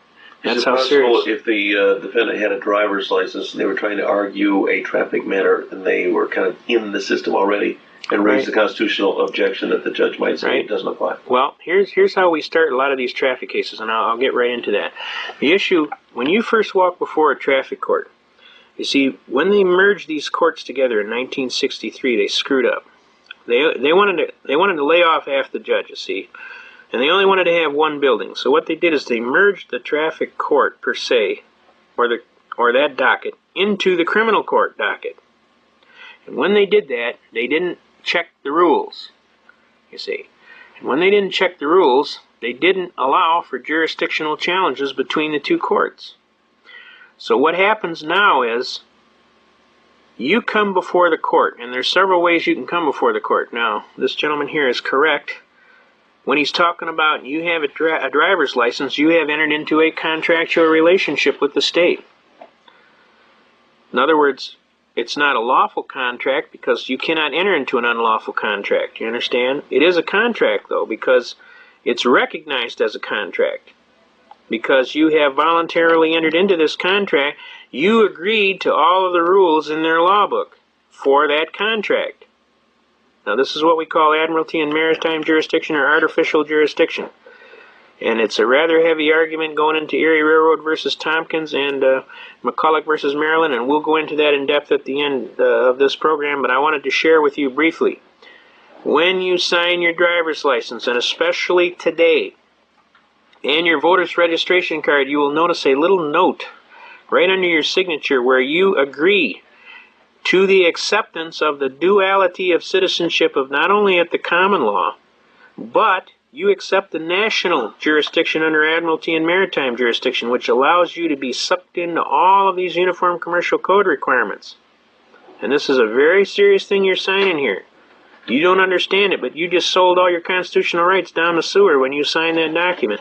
So when you sign it, my honest advice, and this is from experience, you sign the thing, and right at the end of your name, you write UD, U period, D period, at the end of your name, and underneath your name, you write 1-207 without prejudice. Now what that does, it says, I'll be glad to accept your ridiculous privilege. I don't really need to, but I will just to keep myself from being in trouble with the cops. And I'll tell you what we'll do. We'll exercise our Uniform Commercial Code caveat that allows us to keep all of our constitutional rights. In other words, my signature is not really a signature of contract, it's a signature of convenience that allows me to get a piece of paper to put in my pocket for identification purposes, that allows me to sign my checks and do whatever I got to do. But it doesn't in any way make any admissions or confessions or require me to participate in any of your rulebook schemes under your Admiralty and Maritime Tontine scheme. Now, to tell you how crazy it was, I just got asked by an attorney how he would defend a program where a gentleman that he was defending was accused of hijacking a car, and that they were claiming that because the car is made all over the world and all over the United States, that the parts, even though they're assembled at one point, they are in what is called the interstate jurisdiction. And that because of that, this crime was now a federal crime. You understand? This is how far-reaching this thing has gotten. And when this gentleman signed his driver's license, he had no idea that he was entering into this thing and waiving all of his God-given constitutional rights, and that he was no longer a common law citizen, that he was actually under Admiralty and Maritime jurisdiction. Now, when we pull up some of these statutory requirements, it's an interesting thing that you brought up. But what they do is these regulations are never enacted into law. We'll show you something on that just a little bit later, but they're not enacted into law. They just make a regulation, and because you voluntarily enter into this contract, all of these regulations just come up as enforceable to you, even though you don't know any better. Now, we have a Fair Credit Reporting Act that says if you make any loan or you get involved in any kind of a credit relationship, they got to tell you everything about how much the interest rate is, what the payments are, how long the payments are. I mean, they got to tell you every single thing about the contract. And in theory, all contracts, you're supposed to know all of the facts in regard to the contract. They just make the contract one-sided. And they figure, well, these people are not that well informed. They're not real bright. We'll just get them to sign this on their driver's license, and they'll voluntarily acquiesce into the situation, and then we can throw all of these regulations at them, and they'll never know how we hit them. So it's very important that you understand when you sign something, read it, for sure. If you don't understand everything that's down there, take it to somebody and ask some questions before you sign it. Because once you sign it, it's harder to get out of. But I highly recommend everybody lose their wallet and go down and redo their driver's license and sign the thing UD when you sign it, and put 1-207 without prejudice. Because right then and there, you cut off all of this Admiralty and Maritime jurisdiction, and you return back to your contract law of what? You're a common law citizen living at the common law. And they can have their contract, but it's not enforceable. Why is it not enforceable? Because you can state that you signed it under duress. Well, how do I know that? Look, I put UD right after my name. U period D period. What do you think that means? Under development? Under the deck? That means under duress. When I signed this, I was under duress. I didn't voluntarily sign this. I had to sign this, or the cops were going to cuff me about the head. You see, I was under threat, intimidation, coercion. I still believe that I have a right to travel freely unencumbered. Notice you're not driving. You have a right to travel. The customary usage of the right to travel today is you get in a car. You don't go down to 7-Eleven on your bicycle, you get in a car. Want to go down and pick up a carton of milk, you get in your car. Another unique argument along these lines is, well, Judge, I asked this judge, I says, let me ask you a question, Judge. If I get in my car, the Constitution was still in effect in full force before I got in my car, right? Oh, yeah. Now, when I got in my car and I had my gun, it was still in effect, right? But when I closed the door, the Constitution was suspended, and everybody broke out laughing. How could that be? The act of getting in the car and closing the door made the Second Amendment unconstitutional. I said, that's totally ludicrous. How could that possibly be? You see, they have passed these laws, and they've gotten away with it for so long that it's kind of like a bank robber that's robbed 25 banks in a row, and on the 26th is a little miff that you getting excited. Man, I've done this 25 times. What's the big deal? Now you're going to bust me on the 26th time, and you're going to get all upset. See, they've been getting away with it so long, nobody's ever taken them to the task. They feel like, well, I should be able to get away with it on the 26th time. An unconstitutional act, wrongfully done. It doesn't matter how many times in a row you did it, it's still unconstitutional. And the reality is, a person that's properly motivated, properly trained, and properly willing to do whatever is necessary and proper to defend the Constitution will almost always prevail on the merits. And that's what we're doing right now, and they're sweating on that right now. But the reality of this is, and you got to understand, the burden is on you. You want your Constitution, and you damn well better grab a hold of it, and you better hold on tight, and you don't let go for nothing. You read your Constitution, you learn your Constitution, you quote your Constitution chapter and verse, frontwards, backwards, upside down. When people come up to you, well, we want you to take a drug test as part of your job. Go fish. I ain't taking no drug test. I'm not required to prove a negative. You're required to prove a positive. If you think I'm doing something negligent, fine. Then you go file papers and you take necessary precautions and what have you, and we'll go to court. I says, but I'm not going to be convicted before the fact, and then I got to provide evidence that I'm not guilty. That's the cart before the horse. That's back-asswards. We're not going to do that.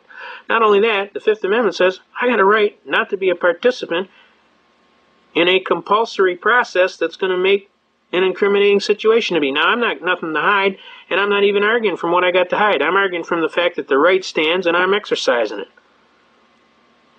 And then I usually ask some simple questions. Well, if they find anything when I get fired, hell yeah. You're going to be penalized. So there are penalties. And if they find anything, would I be criminally prosecuted? Could be. Huh? So why would you want to do some damn stupid thing like that? And give them a piss test. This guy comes up to me at the last convention we had, and they want to take a test as to whether or not he's got any drugs in his system. I said, first of all, what's in my system is between me and my doctor, and none of your damn business. I says, I don't take drugs, and I got nothing to hide, but I'm not going to voluntarily enter into anything. What if your guy screws up and now you say I got drugs? Now I can't get a job ever? What, are you kidding me? Is this some new hobby you just took up?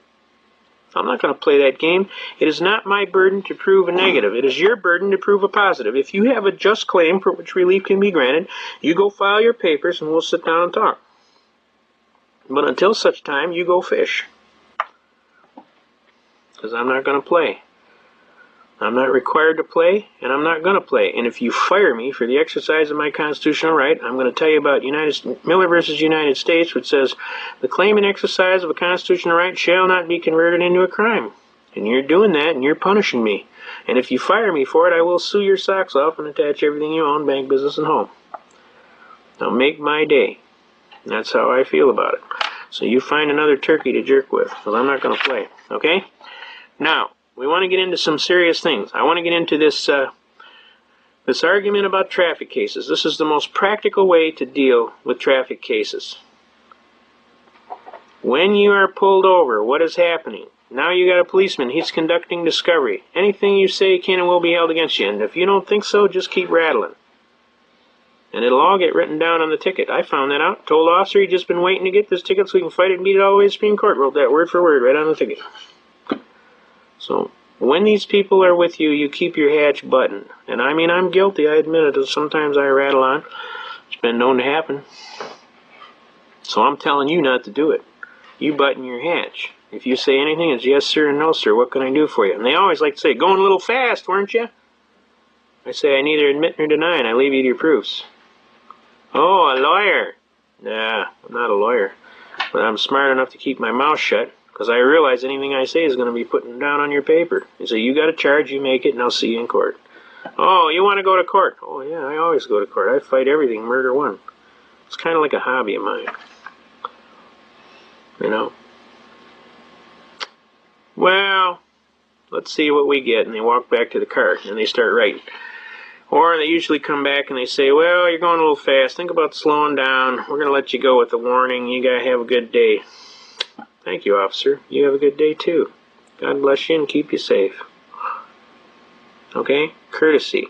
I can blow their doors off anytime I want. Still, yes, sir, no, sir. Courtesy. Courtesy pays. You treat people the way you like to be treated, and 9 times out of 10, you will benefit.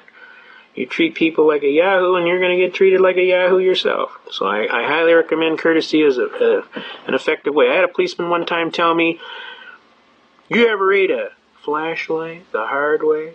And I looked at him and I said, quite frankly, officer, most of the officers I have run into are extremely professional. And I treat them with a great deal of courtesy and professionalism because I respect what they're doing and that they risk their life every day. And at no time would I give an officer enough static that he would want to make me eat a flashlight. I mean, I treat them very cordially, and I respect what they're trying to do. I don't agree with everything they're trying to do, because some of the stuff is kind of unlawful. I said, but I will give them the courtesy they have coming. He turned to me and he said, I'm sorry, I got a big mouth. I didn't mean it. You're right. I was out of line. See, you treat people with courtesy, and 9 times out of 10, you can even back down some guy that's talking a lot of manure. But the louder you talk, and the more belligerent you talk, the more louder and the more belligerent he has to talk. It's kind of like Newton's third law of physics. Every action has an opposite and opposing reaction. You talk crap, then he's got to talk crap. So my advice to people is don't do that. It's unmotivated. Who's doing this, you or him? Remember, the best weapon you have is the one right between your ears. So use it. And watch your mouth. Don't be talking a lot of trash to these policemen. They don't need to hear it. They got a bad day. You might have a bad day. Best thing to do is say yes sir, no sir. And if you got an honest pitch, go ahead. If you make my day. Now we've gone past that. You got the ticket. What are you going to do? Well, look on the ticket. See if he signed it. A lot of times they don't sign it.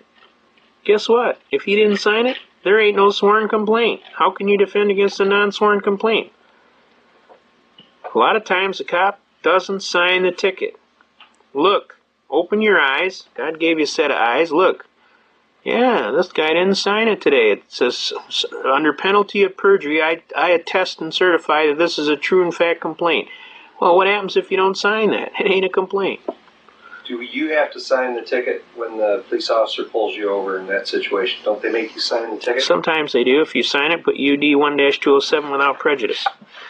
That's saying that you received the complaint. That's all that's saying. All right? So it's okay to do that then? Yeah, but put UD 1-207. It's not an admission of guilt. It just means that you received the complaint. Okay? If you don't sign it, he's going to take you to jail. I realize that it's unconstitutional. Unless you like jail food, I wouldn't do it. I'd sign the thing, UD 1-207 without prejudice. The signature doesn't do anything. Besides, you want a copy of the complaint anyway because you want to file a brief. And how are you going to file a brief if you don't know what the complaint is, right? Now, the next thing you know, you have to notify the court within the time period, and it's usually 10 days. One of their dirtiest tricks is you call in and you think you got it noticed, and guess what? They claim you didn't call in. And they go ahead and say you didn't show up. Then they find you guilty, and bingo, you're out of there. So I recommend you call them, tell them that you want a formal hearing, ask the name of the party you are speaking to, and who am I speaking to, so that you've got a name of somebody that works there to verify that you called. Then immediately or sooner, type up a little notice that says, I, state your full name, do hereby request a formal hearing. Put that in the mail, sent certified mail to them, or run down there and walk right in and get them to set up a hearing. Now, you want a formal hearing. Okay, now, 5 days before that hearing, you are required to serve your papers on opposing counsel. If you don't do it in a timely fashion, Michigan General Court Rule will sock it to you, and you will not be able to enter your briefs. Now, sometimes you can get away with it the last minute, handing it to them, and they won't say nothing.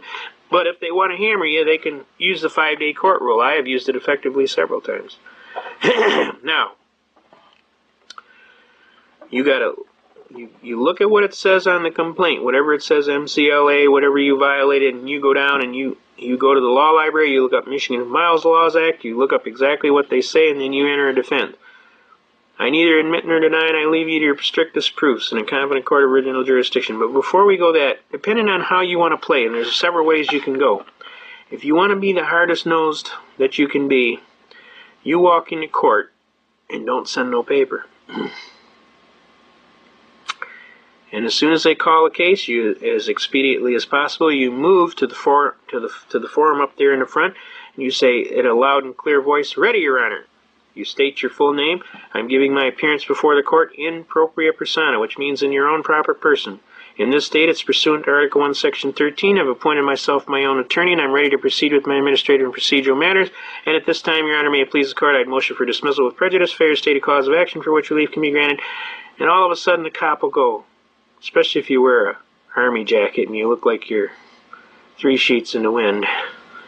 The cop will lean back and go, "Oh, crap, we're going to get sued. I didn't know the guy was a lawyer." And then he'll start talking to the prosecutor, and the prosecutor will go, "Turkey, you brought me one of them kind. I'm going to get killed, and you're going to sit here and pay for it, I promise you." And then what happens is, out of your mouth, you tell the judge in the most clearest and expedient language, "Your Honor, may it please the court, is this a court of law or is this a court of equity?" He will immediately sound off with, "There's no equity here," just like he got hit in the knee with a hammer and his leg jumped. And just that fast. It'll happen that fast. Because he thinks there's no lawsuit here, therefore there's no equity. See, the judges don't even understand what happened with this shift from 1963 where they moved these courts together. So you got to find out what hat the judge is wearing. Is he wearing a criminal hat or is he wearing the civil hat? So you have a right to ask. You say, "Judge, this is court of law or is this court of equity?" He goes, "There's no equity here." Now, we just did this in a beautiful case. This little gal, she couldn't have been 80 pounds soaking wet. And this cop was about 6'2", about 320, big heavy-duty state trooper. She walks in, "Your Honor, I am representing myself as my own counsel. I would like to proceed with my administrative and procedural matters. But before we go, I have a declaratory ruling, sir. Could I ask you a question?" She goes, "Oh, sure, honey, go ahead." He says, "But you understand, only a fool stands as his own attorney." She says, "That may be, sir, but I'm the best person that knows the facts in my case, and I think I have a chance. I'd like to try. Is that okay?" "No problem. You have a right." "Is this a court of law or is this a court of equity?" The judge immediately, "There's no equity here." She said, "Thank you, sir." She rolled up her hand. In the hand was a ticket that said civil infraction right across the top, and she said, "How may we hear this civil infraction, sir?" The judge did a Homer Simpson. He goes, "So that's where you're going with this, huh?" The whole court broke out laughing. This little gal, I'm telling you, she is this tiny little thing. She's just a sweetheart. The whole court realized the judge did a Homer Simpson. And then the judge realized he did a Homer Simpson, and then he busted out laughing. He goes, "Oh, honey, you're not going to pull that here today, are you?" And she got a little flushed. She wasn't sure. This was her first time, and she was a little scared. She looked over at an associate of mine. She said, looked at him, and he gave her the nod. And she turned, she said, "Yes, I am, sir." And everybody broke out laughing again. The cop goes, well, if they're going to play around, I'm gonna put 15 over on the ticket, Judge. And the judge goes, no. You got what's on the ticket. That's what's on the complaint. You're not changing the complaint after the fact. That's perjury. You want me to put you in the coolie? You can't change the complaint. The complaint is the complaint. You signed it. It's true. Got me? If it was 15 over, you should have wrote 15 over. He said, well, I just don't want to screw around. This is just getting out of hand. I mean, she was guilty. Da-da-da-da-da. And see, she goes, Your Honor, right? We haven't even gotten to that yet, Your Honor. There's no jurisdiction. This is where we're at. We're at no jurisdiction. It says, we're right. He said, are we going to go through with this now? Come on, tell me true. She says, yes, I am, sir. I'm going through all the way to the Supreme Court, she said. And the judge goes, okay, now, we're going to have to set a hearing. She says, and I'd like a formal hearing too, sir. He said, okay, and I'd like a trial by jury, sir, because the value in controversy is in excess of $20. Pursuant to the 7th Amendment, I have a right to trial by jury. He says, yeah, okay. We'll send you notice. It's been 3.5 weeks. We got no notice. We call them every day. They don't even want to talk about this case. The only reason they said that was so all of the poor little people in the back of the room didn't get the idea that they could get up there and do the same thing this little gal did. They're not going to call her back because they got no jurisdiction. They're not going to try that case because she's going to blow their doors off. Okay? Now that's one of the most beautiful tacks and the fastest. And the last time I did it, it was before a particularly obnoxious judge. And he basically said to me, how many times have you pulled this? And I said, no, Your Honor, I think this is the 12th time. He said, going for lucky 13, eh? He said, this is very clever, he says, but I'm going to give you some advice, young man. Don't ever get caught doing nothing in my town. Got me? I said, sir, I never do anything. I'm trying to be a regular gentleman. He said, well, you better not get caught doing nothing, because I will hammer your tail. And I said, does that mean the case is dismissed, Your Honor? He says, it's dismissed. You're out of here. Now, I'm telling you this works, and it works real good. Now, the next effective step that you can do is you can turn around and ask the judge if he's a licensed attorney to practice law, because none of the judges are licensed. Take my word for it.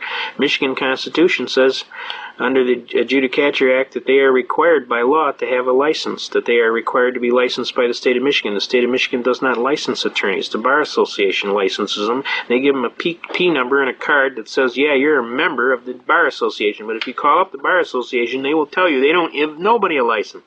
The state of Michigan doesn't give them a license. The Bar Association didn't give them a license. So what license could they be talking about? Mickey Mouse license? Because that's the only one that's left. The state doesn't issue one, the bar doesn't issue one, and the one they got hanging on the wall is not a license from the state of Michigan. And the Constitution of the state of Michigan says all judges will be licensed to practice law before the state. And you ask him, where's the guy's license? He doesn't have one. And, Your Honor, may it please the court, since you don't have a license, I'm asking you to recuse yourself until we can get a judge that has a license. Now, a little lady named Virginia Cropsey is the one that perfected this argument. She's a genius at it. She's a little spitfire. If you ever watch her in court, you're actually going to see a treat, because she is something else. She's got character. She graduated a full attorney from Wayne State University, and then she refused to join the bar because she didn't want to compromise her rights with their political chicanery. And she is a full-fledged, serious business legal person. And to hear her work in court is absolutely like listening to Stradivari work the violin. She walks in and blows their doors off. Well, she's on about 3 judges now for this same thing. She blew the first judge out, so then they sent in another judge. They moved her over to the other side of town, over in Berkeley, Michigan, and then she walked in and she blew that judge out of the door. So then they sent her to another judge, and then she turned around and went before the state licensing commission, and now they've handed it up to the judicial people of the state to try and resolve the problem. They're going to end up dropping it. The judge doesn't have a license. Now let's suppose the judge could prove he has a license, which he doesn't. Judge, let me ask you a question. Under your retirement fund, isn't it a fact that you get a certain percentage of the rake-off of all of the tickets that come before your bench? Well, yeah. And isn't out of a $40 that comes across your bench, you get $18.75? Well, yeah. So you have a financial interest in this matter, isn't that correct? Well, yeah. Well, isn't that a violation of judicial canon number 7? You're not supposed to have any financial interest in any matter that comes before your court. I'm going to ask you to recuse yourself for bias, Your Honor, may it please the court. And every single judge has got it. Now, does everybody understand how many ways you can hammer them just out of the chute without even getting nasty? The judge don't have a license. The judge has got a personal interest in the case for financial reasons. There is no jurisdiction to hear the matter, and I'll tell you a secret. Once you challenge jurisdiction, the burden falls on the plaintiff to prove jurisdiction. See? And he can't do it. It cannot be done. There isn't any. There is no jurisdiction to hear a traffic ticket in the United States of America. I know you're sitting back, oh, come on, they've been getting this for years. A traffic ticket is a writ of assistance or a bill of attainder. You look in your Constitution, you'll find out bills of attainder are against the Constitution. And it's stated at least twice that I know of, all right? I'm telling you, you read your Constitution. There is no place for a traffic ticket. You cannot have a writ of assistance that has civil equity arguments that transmit into law penalties. They can't throw you in jail for a debt because that's a debtor's prison. We have a constitutional argument against that also. So how do they do it? Because they wants to, and because you don't know any better. That's how they do it. What if they have a court, if they say it's a court of equity? All right, that's a good question. I'm glad you're paying attention here. If they say they have a court of equity and there is equity, then you turn to them and say, thank you, Your Honor, I appreciate your time. I would like to know who is the injured party and where the contract is. Can you show me the contract? There is no contract unless you didn't sign your license on UD 1-207 without prejudice. Where is the contract? It's when you sign for that license. So don't sign for that license unless you put UD 1-207 without prejudice, UCC 1-207. Now, they can't produce the contract, and if they could produce the contract, you've exercised your waiver under the contract not to give up your constitutional rights to travel freely unencumbered, right? And let me ask you this. Can you enter into an unconstitutional contract? Not lawfully. The contract is voidable for not lawful performance. It has to be a lawful contract for you to enter into it. All right, now the next thing. Who's the injured party? Who got injured? Show me, Judge. The parking meter out there? Another neat trick that I like to do, especially in speeding tickets, is I like to confront my accuser. I always like to call a black box that accused me of speeding to the stand, and the judge always gets upset. And I tell him, well, Your Honor, I said, I've been asking this policeman here for 3 hours how the black box that he's been playing with works, and he can't tell me. And we've been through the whole stationary mobile radar manual from Macomb County Community College Law Enforcement Academy, and I've asked him every question, and I don't know how he passed his second-class radio operator's license because he doesn't know how the damn thing works, period. He doesn't even know how to set up the test to properly test the thing in all environments. I said, on top of that, I said, he is not the witness. He is nothing but a hearsay witness, and his testimony is inadmissible in any court in the land, because you can't have hearsay. He says, what the hell are you talking about? I said, he did not actually accuse me. That black box with flashing lights on it and little beepers accused me. I said, now if I had a black box in here with little lights on it and making noises and accusing and saying, he didn't speed, he didn't speed, he didn't speed, we know how far that'd go, right through that window, Judge. You'd throw it right out through that window. But you let this guy bring his idiot box in with flashing lights and beepers on it, and his thing is exactly by the book and admissible in court. He can't tell me how the thing works. We've been trying for 3.5 hours to test him to see if he knows how it works. He couldn't pass that test to save his life, and the bottom line is, I still don't think the damn thing works, and personally, I want to call it to the stand to confront my accuser. Under Article 1, Section 13, Paragraph 5, I got a right to confront my accuser, and I'd like to confront my accuser, and I'm serving a subpoena. A subpoena deuces take 'em. Which means bring your books and records, too.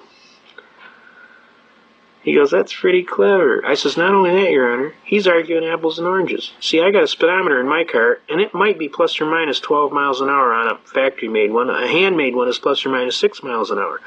I said, and mine's got a little needle on it, and it works off a little cable that goes in the transmission. It runs off a little gear. I says, it doesn't have 4 decimal places, and it doesn't do space logic and all this other stuff and shoot out a mile ahead and tell me how fast the telephone poles are flying by.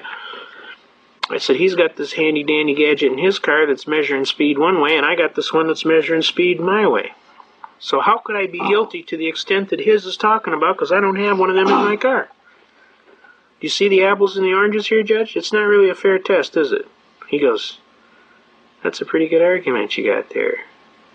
He says, I'll tell you what we're going to do. You've cost my court enough for the day. I'm going to dismiss the case. What do you think of that? I said, fine by me, Your Honor. But before we do, I have one more bitch, Your Honor. He says, bitch, what's that? I says, you see that police officer there? I have a great deal of respect for that police officer. And I don't like to see that police officer get injured in any capacity. I personally feel that police officer sitting in that vehicle all day, for 8 hours a day, getting bombarded by high-energy microwave energy is an insult to that police officer's life, to his family. I personally feel for that police officer. I wonder why these guys are so irritable and why they don't want to eat no food and they don't want to jump the old lady when they go home. And I says, I understand why. It's because they're being bombarded by this high-energy microwave. And I said, some of them are getting cancer. I says, I think that this is an atrocity. And I said, I don't think that officer should be required to sit in that car all day and be bombarded by that high-energy microwave energy, which could cause him to get testicular cancer and all kind of other problems with his life. And just so that the city can make bucks off of these tickets. I says, this is an atrocity. He says, you don't worry about that policeman, that's my job. I worry about that policeman. I said, sir, I worry about him. He works for me. I worry about him. I says, now I've personally run tests on this thing where we took a microwave leak detector right from Radio Shack, which you use to detect the microwave leaks on your radar range at home. And I said, we went over by the radar car, he flipped the switch on, and that thing went in the red. So I know them guys are being bombarded by high-energy microwave energy, and I know that if I had a microwave energy oven at home that was leaking that bad, it'd go in the trash. You understand? Because of the dangerous, hazardous energy that is being given off by the thing. I says, now you ask my police officer here, my friend in the community that's going to protect me, to put a risk of cancer or something like that on his body. I says, I think that's absolutely un-American, and I'm protesting. He said, well, I'll take it under consideration. I said, and I thank you for your concern for our police officer. I said, that's all right, Your Honor. I was trying to be a good citizen. So we walked out of the courtroom, that cop came alongside of me, and he says, I ain't never turning that damn thing on again. And what do you bet that didn't go everywhere? Now that's psychological warfare, folks. That's how it works. And I was right, and I was honestly trying to help him. But he told me he ain't never turning that damn thing on again. Now this happened about 1985. Now they've been publishing in the news just in the last year. You're hearing about all these cops that are coming up with cancer from all kind of various things. Well, this is why, folks, because they're being bombarded by these high-energy radar guns. If I was a policeman, I wouldn't turn that thing on for nothing. I'd cut the wire in the thing. I'm not turning it on. What do you think of that? I'll write a ticket, I'll look in the speedometer, and I'll see how fast the guy is going. If he's going fast, I'll give him a ticket. But I'm not turning that thing on. Just so I can have my hair fall out, get a chemotherapy treatment. I don't need that kind of stuff, you understand? I told the judge, I says, you got any kind of idea what kind of power is coming off the end of the antenna on that gun? I said, for every inch that it goes past the windshield, the power curve is squaring itself. Now it's reaching out 1/4 of a mile. You got any kind of idea how much power is coming off the end of that antenna? I said, that poor guy is being bombarded with high-energy microwave energy. I don't think it's right. So anyway, it got dismissed, and psychological warfare worked, and most of the cops in my area don't even have that thing on anymore, because I notice when you go by them, my radar detector doesn't even go off. So I know that it's effective. Now that's psychological warfare. It's a combination of honesty, and basically I do care about the police officers. I don't want them to be in danger. There are good police officers out there. They have a right to work and have a safe job just like anybody else. Any more than I was upset with them when they dumped Agent Orange on us when we were in Vietnam. I mean, it's illogical, okay? Now, the bottom line is a lot of things are going on out here, and you have to be cognizant of what's going on. And you have to be cognizant of your rights. And you have to be willing to take the necessary and appropriate action. And you can have some fun at it. I like an elder gentleman who's one of my mentors, Eustace Mullins. He says, if you're not having fun, you're not doing it right. He says, I'll submit a brief, and then he'll send it back to me, and he'll tell me all the things that are wrong with it, and I'll fix it, and I'll send it right back to him, and I'll add a few more things in there, and he'll get all mad that I fixed it, and then he'll send me back a thing telling me he doesn't agree with it, and I'll send him back an answer telling me that's too bad, because that's the law. Now, you can have a lot of fun doing this. Another neat thing you can do is go down and sit in courts. I highly recommend ladies or gentlemen that don't have anything to do for an afternoon, retirees especially, get your best gal or your best girlfriend or boyfriend, whatever it is, take 2 of you. Safety in numbers, take 2 of you.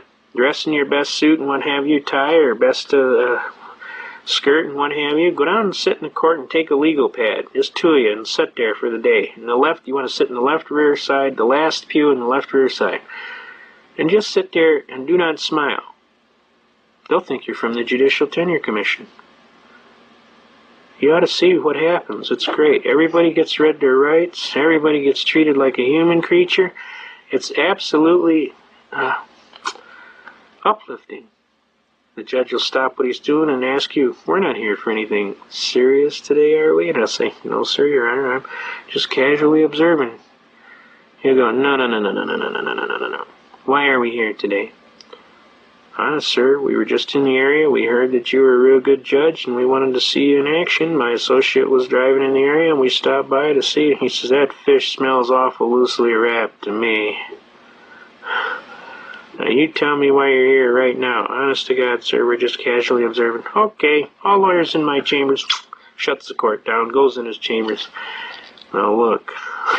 They start trying cases in the chambers, and they started trying them in the hallway. Then they were on the other side of the clerk's office at the other end of the hallway. Then they come back, and then the little gal from the prosecutor goes on. She says, "What's with the nerd patrol?" The judge gave her a look that would kill. "Don't you do it today, honey. You keep that mouth zipped. These guys are from the Tenure Commission. We don't want no problems with the state. You button that hatch." I mean, you can have a lot of fun. My associate was just absolutely almost in tears. He could keep his straight face no longer, so I said, "All right, we're leaving." We got out. He laughed all the way down to the car, laughed all the way down Rochester Road to the expressway. He said, "That's the most fun I had in my life, just sitting there in that day." And everybody was getting off. Guys were getting sentences canceled. Guys were getting out of jail. One guy had $2,500 worth of fines, and they got reduced to $124 and 5 days served. It was $240, and it was going to be 10 days in jail, but the judge turned to me and winked. He says, "I can't throw him in jail for a civil infraction."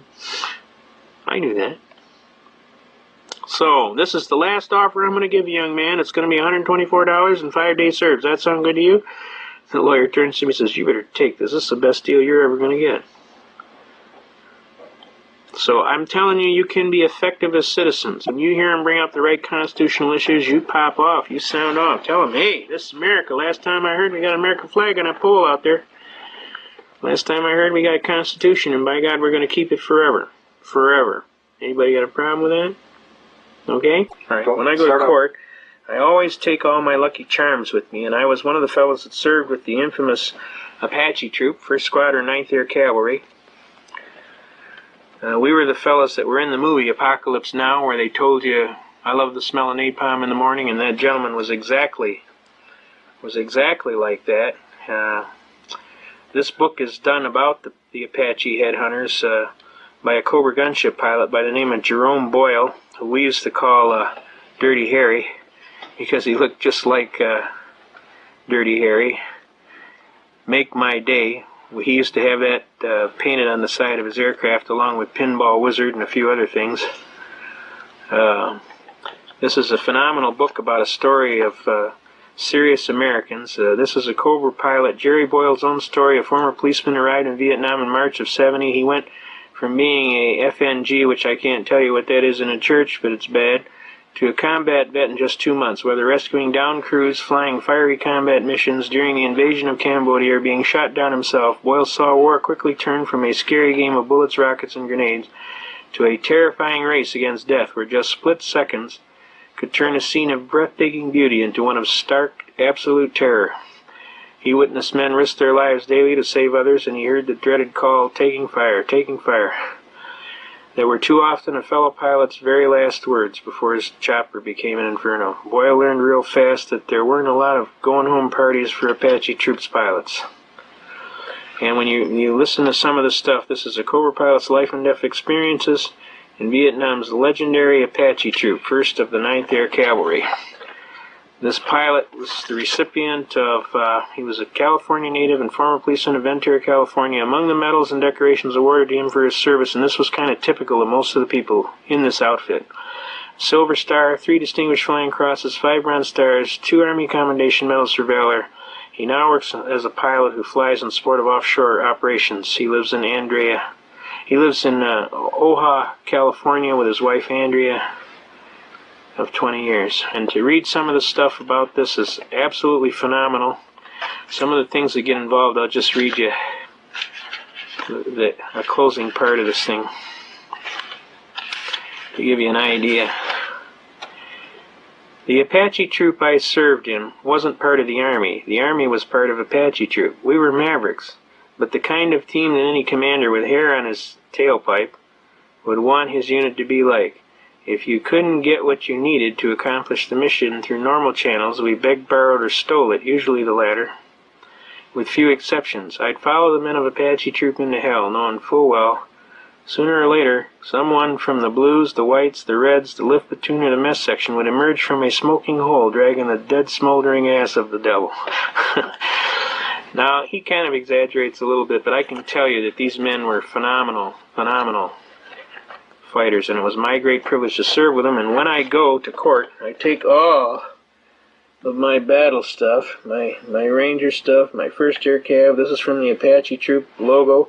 There's my flight wings, the actual ones I wore. This is the 1st to the 9th logo that was put on the nose of all the aircraft. There's 1st 75th Infantry Rangers. I have my Duty Honor Country coin from the MacArthur group of people. It's a special group of people that defend the Constitution. It's a silver coin that's given as a serious defender group memento. This is MacArthur, and it's solid silver. Then I got all my Ranger jump stuff. I put that on there. I take my strike like lightning, sound like thunder, all my Ranger stuff that when I was in the Rangers. And I take my 1st Air Cavalry when I was in Cambodia, because I was with these boys in Cambodia and Loch Ninh. My Apache troop. That's right off of our shoulder patches from the Apache troop, the original one. I was with the Take My Detroit Judo Club. This is a patch they give you for running 50 miles to save your life. You got a certain time to do it in. They give you a boot lace and a pocket knife, and if you get caught, they put you in a POW camp and treat you like a prisoner. So it's like you got 12 hours to run 50 miles, or you go to the POW compound and they treat you like a POW. They hung my buddy up in a pit full of poisonous snakes upside down for about a day or two. And then this is my other patches that I wear from Vietnam and Special Operations Group. I flew in support of Bo Greitz in Cambodia. We used to deliver their supplies. I got my Ranger belt buckle. All these are mementos of a program. My Bronze Star medal. I have 33 of these air medals. I got 5 of these Bronze Stars. I got a Distinguished Flying Cross, Vietnamese Cross of Gallantry, 33 air medals. Shot down 4 times, left for dead twice. Walked out of Cambodia with 2 regiments on my tail feathers. This is the SOG Special Operations Group, MAC-V, that we flew in support of Bo Greitz in Cambodia and the Cambodian operation. I was one of the special air crews that was selected personally to fly the infamous Marine sniper in Laos to shoot that general at 800 yards. I was one of the guys that flew him in. And we wear the wings of eagles. We support the National Rifle Association totally. You know, we ain't fooling around. We want our Constitution. We want our Second Amendment. I am a member of Vietnam Veterans. And basically, when I go to court, I put all my Lucky Charms in my pocket. It kind of drives them nuts down at the courthouse. I also have my flag. I always take my flag with me. And I have my Vietnam Veterans belt buckles and my De Oppresso Libre, which means the liberator of an oppression, from the special forces that was given to me by the boys over there for helping them, you know. So all this goes in my pockets.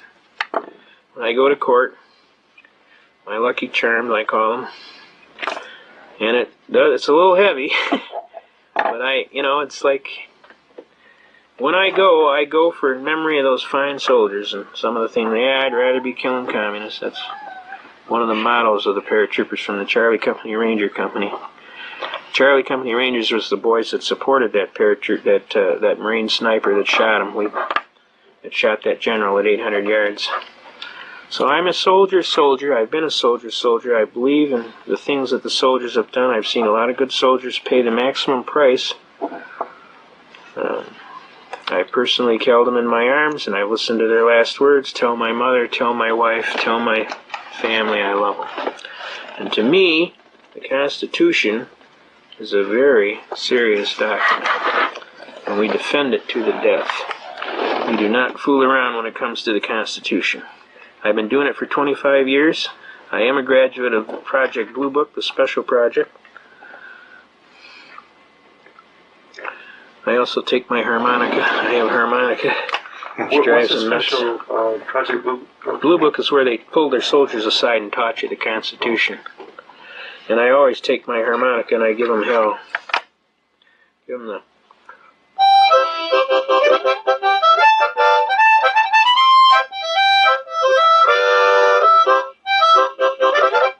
And we give it to them.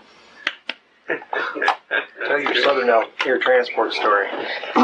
Yeah, well, we were flying interdiction along the Cambodian border, and we come up on the door of these B-model Huey. It was a smaller Huey, and it was painted blue and silver. And all along the side of the tail boom was white powder. And I informed the aircraft commander, and he told me he was hailing them on the hailing frequency, and he called them up and told them to land. We wanted to inspect their cargo, and they told us basically to blank off and die. You know who we are? My pilot told him he didn't care if he was a man from Glad. He was going to land that aircraft and we were going to inspect his cargo. Basically, he told us, we're not landing. My pilot ordered me to roll my guns up, and he shot him down. And we went down there, and we blew his landing gear off, shot up below his fuel cell, and he got the idea we weren't fooling around. He went down and landed in the rice paddy, and we inspected his cargo, and sure enough, he was carrying heroin. So the pilot gave him a choice. He could go to Long Bin jail with us for contraband trafficking, or he could hitchhike home, baby. So he chose to hitchhike home, and figured he had a chance. Of course, we knew that was going to be rather difficult in Cambodia, him being 3 foot taller than anything they're walking, and a white man on top of that. But we gave him a chance, and the bottom line is he didn't want to go to jail, so we torched his aircraft, and we got back, and the CO, are you crazy? Those people are CIA, they're going to kill you. I told him, make my day. I said, they were trafficking that dope to RGIs and God knows who else, and as far as I'm concerned, we stuck it to them for about $15 million, and I'm just tickled, and if I could do it again tomorrow, I'd do it again. And that's a true story. We actually did it. So anyway, to make a long story short, I'm a serious soldier. I love my country and its Constitution, and I do not compromise when it comes to Constitution. I defend to the death, and that's what we do. Anybody who knows Bo Greitz, he's the most decorated soldier in the history of the United States. He's a very congenial gentleman. He, when we worked with him in Cambodia, he was all business, and we flew his 5th Special Forces people all over for whatever recon missions they had, and they got to work with us, and they know we were pretty serious folks. And I personally think Bo Greitz is going to be painted as some desperado no matter what he does, only because he is associated with the avant-garde type constitutional defense. He was the guy that got the Ruby Ridge matter resolved peacefully. Clearly he went in to save Randy Weaver, because Randy Weaver used to be one of his boys on the team. And he was risking his own life. They could have just as easily dispatched him too. So he's a man of great courage. I respect what he's doing. I appreciate that he's trying to make things happen, but I also know that he's going to be held in some type of villainous no matter what he does, people are going to not understand, and they're going to be afraid, and of course the newspapers will continue to paint him as whatever boogeyman in the closet they can. Alright, we're going to go on with our programming here. We just got a little off the track there just a little bit, just to kind of let you give an idea where we're coming from. We take a pretty serious attack on the Constitution, and we want to get into some other issues. We want to get into things like things like money. And one of the best tapes you can get is from a gentleman, we call him Ernie. He basically is known throughout the movement around here. He delivers all the tapes and the what have you. And he has a tape called Wake Up America. And basically it starts telling you how money works and why it works and what they're doing with our money. And when you're done, you really understand what's going on. But we want to share some things with you about the money. And we got a good story to tell you too. But basically, we want to share with you right now in Michigan, the Michigan Compiled Laws, 21.153, Michigan Compiled Laws Act. Obligations due state or municipality and date operative when paid by check or legal tender. Whenever any check or bank draft shall be tendered for the payment of any debt, taxes, or other obligation due the state or to any municipality therein, such check draft shall operate as a payment made on the date the check or draft was received and accepted by the receiving officer, if it shall be paid on the presentation without deduction for exchange or cost of collection. All agencies of the state of Michigan shall request that checks tendered in payment of an obligation due the state shall be made payable to the state of Michigan.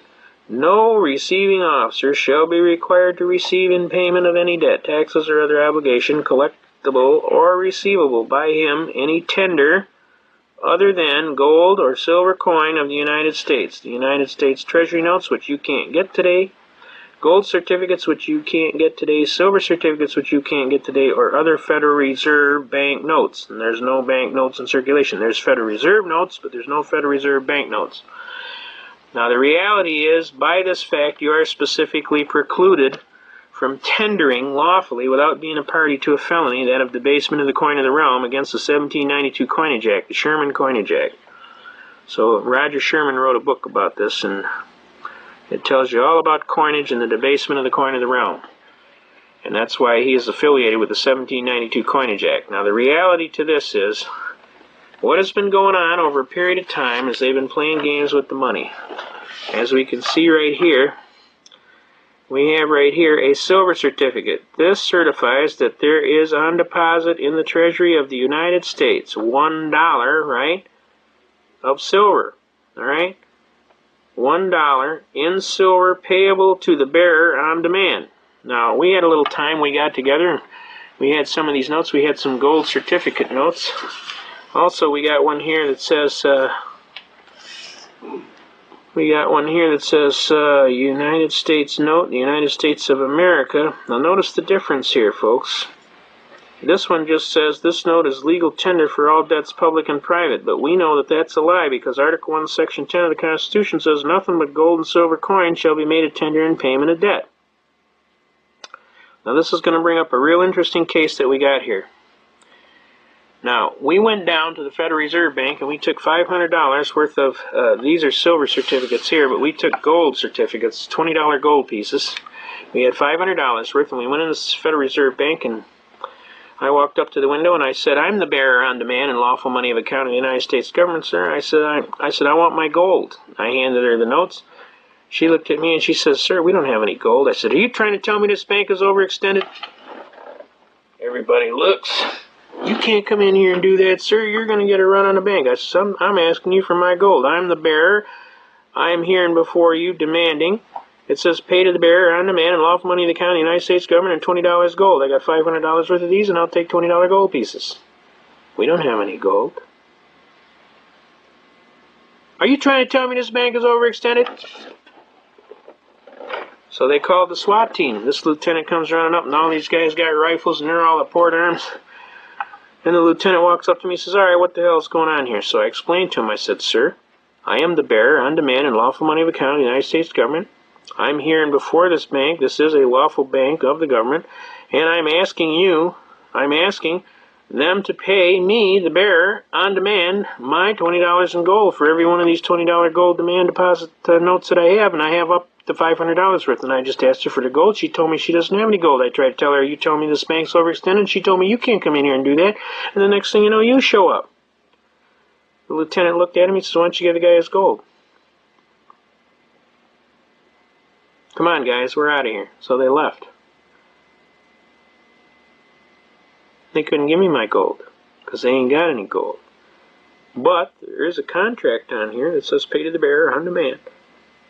Now in this one, it's $1 of silver. In theory, the contract is there, and you could, in theory, go collect it. But upon trying to collect it, there is no gold. There is no silver. They don't have any. Now, over a long period of time in barter, we have slowly been pushed into a position of impossibility to perform. Now, can the hat check be the hat? Can you walk in and check your hat and get a hat check? And then when you come back to get your hat back, they hand you another hat check? Can you wear the hat check? Obviously not. So obviously the note is not the dollar. All it is the promise to pay $1. Does everybody understand that? And what has happened over a long period of time in custom and uses is the people have been hoodwinked into thinking that they have money, dollars. There are no dollars. Dollar is a unit of measurement. Which brings up a very famous case, the case of Montgomery Wards versus Eugene Glacier. For those of you who want to order the case, we'll be happy to give you the court case numbers. Let me take this off so it doesn't reflect too much. This is a very famous case, okay? The docket number is 82-002087. This is before the Honorable District Court of 52nd 3rd District Court. The judge of the record was the Honorable James P. Sheehy. Okay? Now, I'll give you a little synopsis of this case. What happened in this case? Did everybody get the court number first, though? 82-002087. All right, now, what happened in this case, to make a long story short, this gentleman's wife got a little mad at him and decided to take his credit card and go out and charge to Montgomery Wards from the front door to the back door, and he ran up quite a large sum of debt. The matter got, of course, Montgomery Wards wasn't going to take it back. You bought it, it's yours, you got it. Now, they went to court and came up before the famous Judge James P. Sheehy of 52nd 3rd District Court, who, by the way, is a very excellent judge, very knowledgeable, very a decent man, a kindly man. He's pretty serious business, though. If you're screwing around, he's going to hammer you, but most of the time he's quite congenial and kind of a lot of fun, too. But it came up before his court, and up jumped the devil in the deep blue sea, and they're starting to argue, and the judge is saying, well, let me ask you a question. He says, did you get a credit card? He said, yeah. So you signed for the credit card? He said, yeah. So you give the credit card to your wife? He said, yeah. He said, here's the bill. You pay.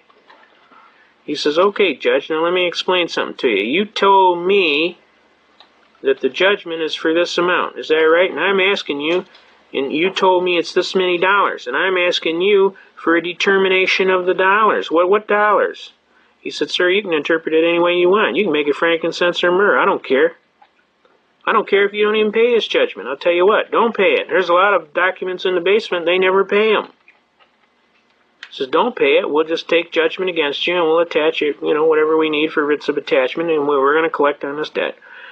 He said, sir, you misunderstand my point. Now, you have told me this amount of dollars, and I'm confused here. I need to know something about these dollars. He says, let me clarify it for you. I've entered a judgment against you for the amount due, all right?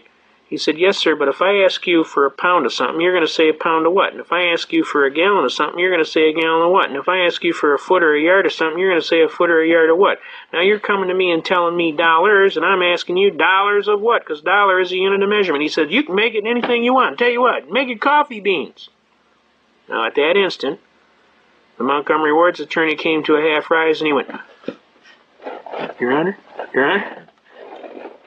there was 40 of us plus in the court, and we sat there, and all we could do was go, because we realized instantly what this judge had just did. He had made a determination of the substance of the money of account of the United States government pursuant to coffee beans. With great courage, the Honorable Judge James P. Sheehy had made a determination that the substance of the money of account of the United States government was coffee beans. That's what we told the Wall Street Journal and all the newspapers and television stations that would listen. He was most upset about that. Instantly, the judge looked across the room. We're all sitting with our jaw on the ground. And he leaned back in his chair, flipped his pencil in the air, and he said, "Ah, S with a hit," on the record. He realized that a landmark Michigan court decision had occurred. He realized that Montgomery Ward's wasn't going to say nothing. Because they won. They ain't going to appeal. They won. What are they going to appeal? You won? You won. You won? You won. There's nothing to appeal. We weren't going to appeal because we won too. We got the judge to make a determination that the substance of the money of account of the United States government was coffee beans. You can see in the back of this book here, Mr. Glacier took the judgment right here, and this was for $1,098.97. He did it in 100 bean bags certified, 1 bean to the dollar, and 97 100ths. We cut the tip of the bean off, painted a white line on it. He sent it to Montgomery Ward's. We got it on there? Mm-hmm. Please find enclosed in this package 1,148 coffee beans, which is payment in full, pursuant to Judge of the 52nd District Court, October 8, 1982, before this Honorable Judge James P. Shee. I thank you, sir, for your time and trouble concerning this matter. Most graciously yours truly, Eugene Glacier. And it's certified mail sent to him. They never said nothing. Nor would they, nor could they. He honored the stipulation of the judge. Okay? Now, to this date, this gentleman comes to court with a big red bag, marble bag, full of coffee beans that he's got stenciled on the side, Gene's Beans. I'll read you the last statement. This is kind of hilarious. Therefore, really out of his own testimony, it seems to me that judgment really is unavoidable in that amount. Thank you, Your Honor, the court. Anything else, sir? You have the right to a closing argument, Mr. Glacier. Only that I don't think I received a fair and equitable trial here today, the court. This is a closing argument regarding this trial, okay? As to the subject matter, Mr. Glacier, subject matter, I have nothing to add to the subject matter here, the court. The court makes the following finding of facts, that the court finds that pursuant to Plaintiff's Exhibit Number 1, that Mr. Glacier, Eugene Glacier, entered into a contract with Montgomery Ward's and the company which it is a monthly account. 2, pursuant to Plaintiff's Exhibit Number 2, that the account was used by probably 99% of the time of the purchases by his wife while they were married. Number 3, that for testimony of Mr. Davison's unrebutted testimony, Mr. Davison, the balance owing on the account is $1,098.97. And the court also finds that Mr. Grossman's excuse me, from Mr. Glacier's testimony that he just recently got divorced, approximately August 24, 1981. In that divorce proceeding, he accepted the liability on this account as between he and his wife. Based upon the information, the court makes a conclusion of law that Mr. Eugene Glacier, the defendant, this matter owes Montgomery Ward $1,988.97. Court finds a judgment in favor of plaintiff in the amount of plus costs. Mr. Glacier, you have a right to appeal this, and that appeal, I think, is in 15 or 20 days, Mr. Grossman. Mr. Grossman, 20, Your Honor, 21, actually, out of county 23. I think it's 20 all over now, Your Honor, the court. I think it is. It used to be 15 on some cases and 20 on others, and I could never keep it straight, but I think it's 20. You have a right to appeal in 20 days. If you appeal, let me explain to you how you do that. You have the file with the court, with the circuit claim of appeal. Are those the ones that are marked by the way those exhibits? Mr. Grossman, oh yes, sir, Your Honor, that's right. The court. We better keep those. You can give him a copy of the other ones. By the way, you can file a claim of appeal with the circuit court in this court. You also make a request to the court stenographer for a copy of the record. A copy of the record must file within a certain amount of time. That you can tell you must file, as I say, a claim of appeal, and then you have a certain number of days after that to file your appeal. Okay, claim of appeal is nothing more than a little form. I hereby claim appeal. Okay, so but the court clerks can give you more information. But if you don't file an appeal within 20 days, you've lost your right for an appeal. Any other questions before the court recesses? I'd still like to have a motion for a more definite statement. Dollars of what? Do I owe the court dollars of what? The court has made it. Now this is after he had already told them dollars of what before, and the judge told him frankincense and myrrh, and then he kept hammering away at this dollars of what, and then the court lost its cool. The court has made a judgment of $1,098.97, and however you interpret that, sir, if you want that in coffee beans, that's okay with me. Really? Okay, thank you much. And at that point, we all went, ah. And he went, oh, S with a hit. He realized he threw his pencil up in the air. Now, this is a magnificent case and an example. And to this day, this gentleman still pays court judgments with coffee beans. And it's a viable case. You can use the case as a reference. It's a landmark Michigan court decision. We use it thoroughly. Okay? Now, to make a long story short, Article 1, Section 10 of the Constitution is clear and specific. It says nothing but gold and silver coins shall be made a tender in payment of debt. We got Article 1, Section 10 right here. For those of you who are looking for no bill of attainder or ex post facto law shall be passed. That's traffic tickets, folks. A bill of attainder is a traffic ticket. Can you see that right here? No bill of attainder or ex post facto law shall be passed. No capitation or other direct tax shall be laid unless by the rule of apportionment or census to... We'll talk about that later. That's another heavy one. Alright. But Article 1, Section 10 is basically no state shall make anything but gold and silver coin a tender in payment of debt. Alright, here we go. Right here. No state shall enter into any treaty, alliance, or confederation, grant letters of marque and reprisal. A letter of marque or reprisal is like your brothers messed with the king, so the king is going to attack your family and put a letter of marque out on them. Coin money. Emit bills of credit. What is a Federal Reserve note? Make anything but gold and silver coin a tender in payment of debts. Why? Because it creates inflation. You got to understand that paper money, if you can't redeem every piece of paper in a society, the amount that you can't redeem is inflation or credit. Credit is inflation, all right? Pass any bill of attainder, huh? What is a bill of attainder? Again, a traffic ticket. Ex post facto law, or law impairing the obligation of contracts or grant any title of nobility. When they give these guys these gun permits because they got $3,000 in their pocket and they're a rich businessman, isn't that a title of nobility? Because they get more rights. They're more politically correct than you. They have rights, you see? I mean, they violate so many things it's not funny.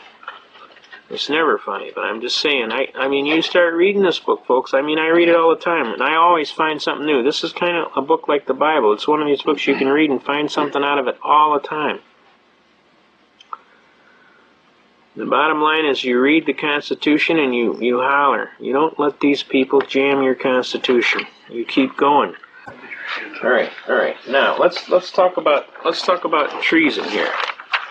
Let's put this down here. What is treason? Title 18. This is the Penal Code, and we're talking about treason. Whoever owing allegiance to the United States levies war against them or adheres to their enemies, giving them aid and comfort within the United States or elsewhere, is guilty of treason and shall suffer death, or shall be imprisoned not less than 5 years and or fined not less than $10,000, and shall be impeachable of holding any office under the United States. All right? After this section, it gives you all of the reasons of how you can be charged with treason. But the basic issues come under adheres to their enemies, giving them aid and comfort. Now, breaking down the laws of our country has also been construed as giving the enemies aid and comfort. So if they're violating their oath of office and they're not upholding the Constitution, that is treason. Because in so doing, they create anarchy in the land. And in that, they aid the enemies of our country. Does that make legal sense to you? All right, here we go. We want to talk about Title 22 United States Code, Section 286A. Basically, the part that we want to talk about is the governor's and executive director's term of office. But basically, when we get over here, we really want to talk about the compensation for services. Now, this is Title 22 United States Code, Section 286A. All right? Okay? Compensation for services. No person shall be entitled to receive any salary or other compensation from the United States. Did everybody get that? From the United States for services as a governor, executive director, counselor, alternate, or associate.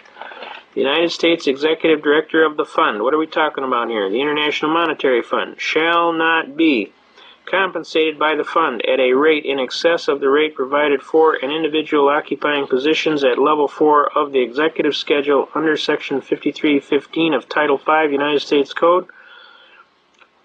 all right, the United States Alternative Executive Director to the fund. What fund? The International Monetary Fund. Shall not be compensated by the fund at a rate in excess of the rate provided for an individual occupying a position of level 5 of the executive schedule under Section 5316 of Title 5 United States Code. The Secretary of the Treasury shall instruct the United States Executive Director of the fund to present to the fund's executive board a comprehensive set of proposals consistent with the maintaining high levels of competence of the fund, personnel, and consistent with the Articles of Agreement, with the objective of assuring that the salaries and or other compensations accorded fund employees who fund, International Monetary Fund, do not exceed those received by persons filling similar levels of responsibility within the national government. Got me? Service or private industry. The Secretary shall report these proposals, right, together with any measures adopted by the fund's executive board to the Congress prior to February 1, 1979.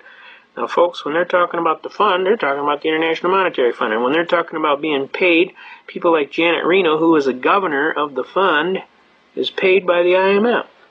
And who are they talking about? The Secretary of Treasury shall instruct who? Now, these people are paid by another government to our people. That is a violation of our laws. You understand? I mean, if they catch a congressman on the take, what happens? He's out of there. Why?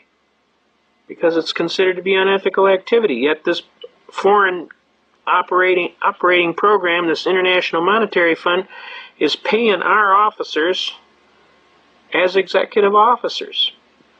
Whose interest do they serve? Do they serve the United States or do they serve the funds? Does that make sense to you? Okay. To me, this is an act of sedition or treason. The bottom line is they are not operating in the best interest of the United States of America. They are operating in their interest. And they are paid by a foreign power. And how can they sit in an office of government in the United States of America paid by a foreign power? It's inconceivable that this is going on. Now, you want to find out. Now, here we go, folks. This is the Bretton Woods Agreement Act. And this is the Agreement Act that created this problem with this Title 22 United States Code Section 286. Okay. This is heavy duty, folks. So remember I showed you about treason. Okay. No person shall be entitled to receive any salary or other compensation from the United States for services as a government executive director, counselor, alternate, or associate, right? Congress by law authorizes such action. Neither the President nor any person or agency shall, on behalf of the United States, request or consent to any change in the quota of the United States under Article 3, Section 2, the Articles of Agreement of the Fund. The International Monetary Fund. Alright, let's pull it up here. Alright, they're talking about dollar under paragraph 6. Okay, that's not what I want. Let's see. Make any loan to the fund or bank. Approve the establishment of any additional trust fund for the special benefit of the single member or of a particular segment of membership of the fund. Now, alright, let's see. In order to carry out the purposes of the decisions of January 1962 of the Executive Directors of the International Monetary Fund, the Secretary of the Treasury is authorized to make loans not to exceed billion. Yeah. Outstanding at any one time to the fund. If it sounds like I'm hammering on that fund, that's because I am. Under Article 7, Section 1, subparagraph I of the Articles of Agreement of the Fund. I mean, they set this thing up. The Secretary of the Treasury, with the approval of the President, directly or through such agencies as he may designate, is authorized for the account of the fund established in this section to deal in gold and foreign exchange and such other instruments of credit and or securities as he may deem necessary to the consistent with the United States obligations in the International Monetary Fund. The Secretary of the Treasury shall annually make a report on the operation of the fund to the President and to the Congress. That makes the Secretary of Treasury what? An officer of the fund. Okay? The Secretary of Treasury, yeah, he is guilty. The Secretary of Treasury is authorized to issue gold certificates in such form and in such denomination as he may determine against any gold held by the United States Treasury. The amount of gold certificates issued and or outstanding shall at no time exceed the value at the legal standard provided in Section 2 of Par Value Modification Act 31, United States Code 449, on the date of enactment of this amendment of the gold so held against gold certificates. There are no gold certificates. Alright, the amendment made by Sections 2, 3, 4, 5, 6, and 7 of this Act shall become effective upon entry into the force of the amendments approved in the resolution number 31-4 of the Board of Governors of the Fund. Now this is called the Brentwood's Agreement Act, folks. And this is what set up Title 22 United States Code, Section 286A, which says that these officers are paid out of the fund. They're not paid as United States employees. Capiche? Is there any doubt in your mind now who gets paid where? We don't pay them. They're paid by somebody else. The fund. Who is the fund? All of those rich guys that are sitting over in Europe that are trying to control our country. Alright? Now, also, we want to show them this. These concurrent resolutions here expressing the sense of the Congress regarding the need for the President to seek the Senator's advice and consent to ratification of the United Nations Convention on the Rights of the Child. John Conyers is in on this. He's one of our guys, too. Okay? Now, the bottom line is they're setting standards, all right? And on these standards, whereas it is estimated that every night in the United States at least 100,000 children go to sleep homeless. Whereas, they make all these allegations. Wherein the United States has the world's largest gross national product, yet American children rank below the top 15 nations in regard to the health and well-being. Whereas in 1989, the infant mortality rate for the United States ranked 19th in the world, being Singapore or Spain. They make all these allegations about the United States, and the National Commission on Children has declared that every child in America needs an excellent education, yet approximately 40% of the nation's children are at risk of school failure. They go on and on. Whereas the United States, 2,600,000 children were reported to be abused and or neglected in 91. This is ridiculous. Whereas it's estimated that 1,800,000 teenagers were victims of violent crime. Whereas the Supreme Court has never fully articulated the range of rights to be accorded to children under the United States Constitution, or fully articulated the manner in the Constitution is applicable to minors. It is. Whereas the positive futures of our families, communities, and nations are dependent. Now, you keep reading all these whereases. Whereas 29 others nations have signed convention indicating their intention to ratify the convention in the future. And then you get down. Whereas it is essential that the United States sign and ratify the Convention on Rights of the Child and begin implementing convention legal standards in order to improve and protect the lives of children. Believe me, they're not trying to protect the lives of children. They're trying to create a new federal bureaucracy.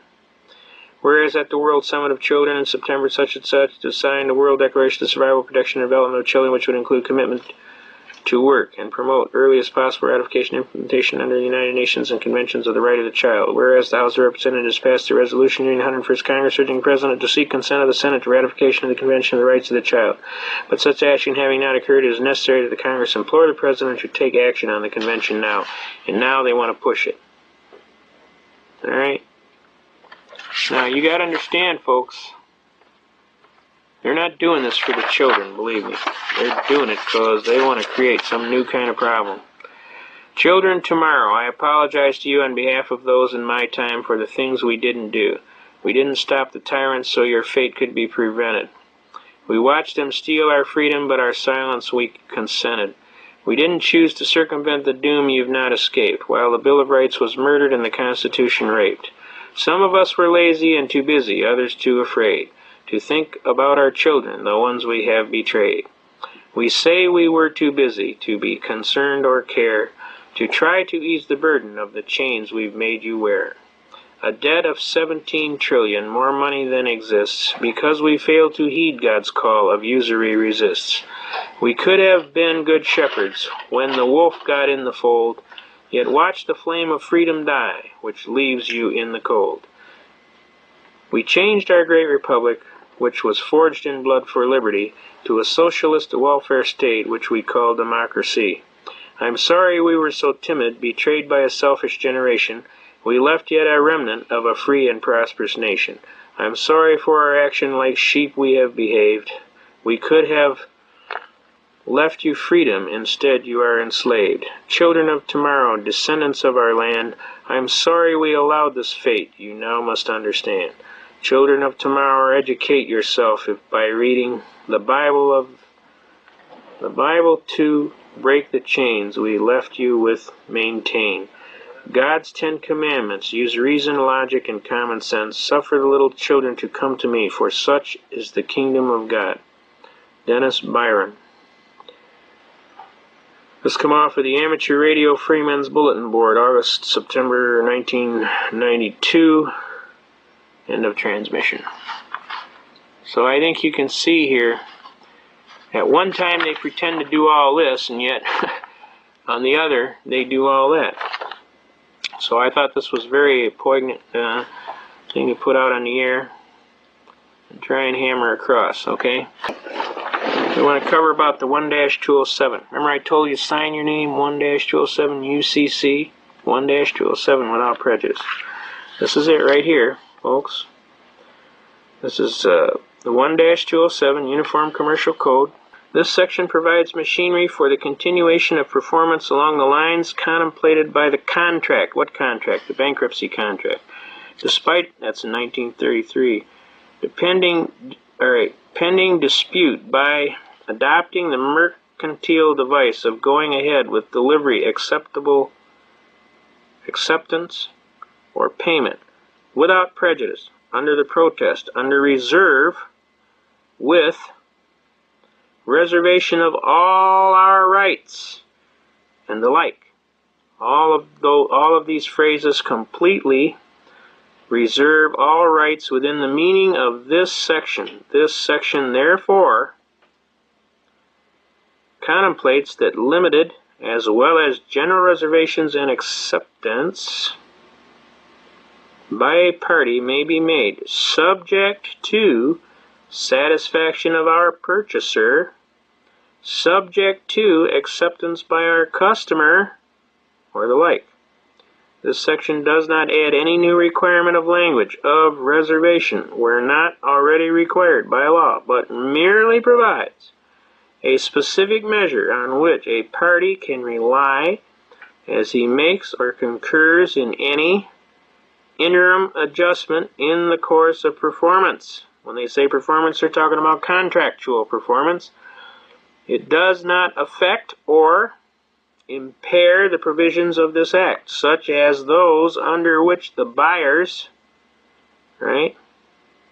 remedies for defect survive acceptance without being expressly claimed. If notice of the defect is given within a reasonable time, nor does it disturb the policy of those cases which restrict the effect of a waiver of a defect to reasonable limits under the circumstances, even though no such reservation is expressed. Now this is all what they're talking about when you write down without prejudice. They're telling you you have a right to reserve your right. So I'm telling you to use it. Don't screw around. Sufficiency of the reservation. Any expression, can you see that? Any expression indicating an intention to preserve rights is sufficient, such as without prejudice, under protest, under reservation, with reservation of all our rights, under duress is another one. The code states an explicit reservation must be made. Explicit. Undoubtedly is used in place of express to indicate that the reservation must not only be express, but it must also be clear under duress that such a reservation was intended in advance, right? The term explicit as used in UCC 1-207 means that which is so clearly stated or distinctly set forth that there is no doubt as to its meaning. Okay? Now that is the reservation I want you to claim. I want you to screw around. I want you to use your head for something other than a hat rack. Because I'm telling you, You just do it too. just do it. Yeah, just do it. Go for the same name. Yeah, you don't tell them nothing. You sign it and you walk out. When they ask you what that is, just say that's something I put down on my signature every time so I know it's me. Okay? You're not. You didn't learn all this stuff overnight, and you're not going to give somebody these classes overnight. Believe me. If you think you're going to teach somebody this stuff all night, you're dreaming. It takes a long time of serious study to get to the level of where you're at, and you're not going to deliver that to anybody overnight. So my sincere advice is don't try and do it, because it ain't going to happen in your lifetime. Just sign it, do what you're supposed to do. If people want to listen, then you let them listen. If they don't want to listen, then you say, oh, well, we want to show off some of these things. Under executive order of the President, all persons required to deliver on or before May 1st, 1933. Try and blow that up. That's a good one. That's all your gold and silver.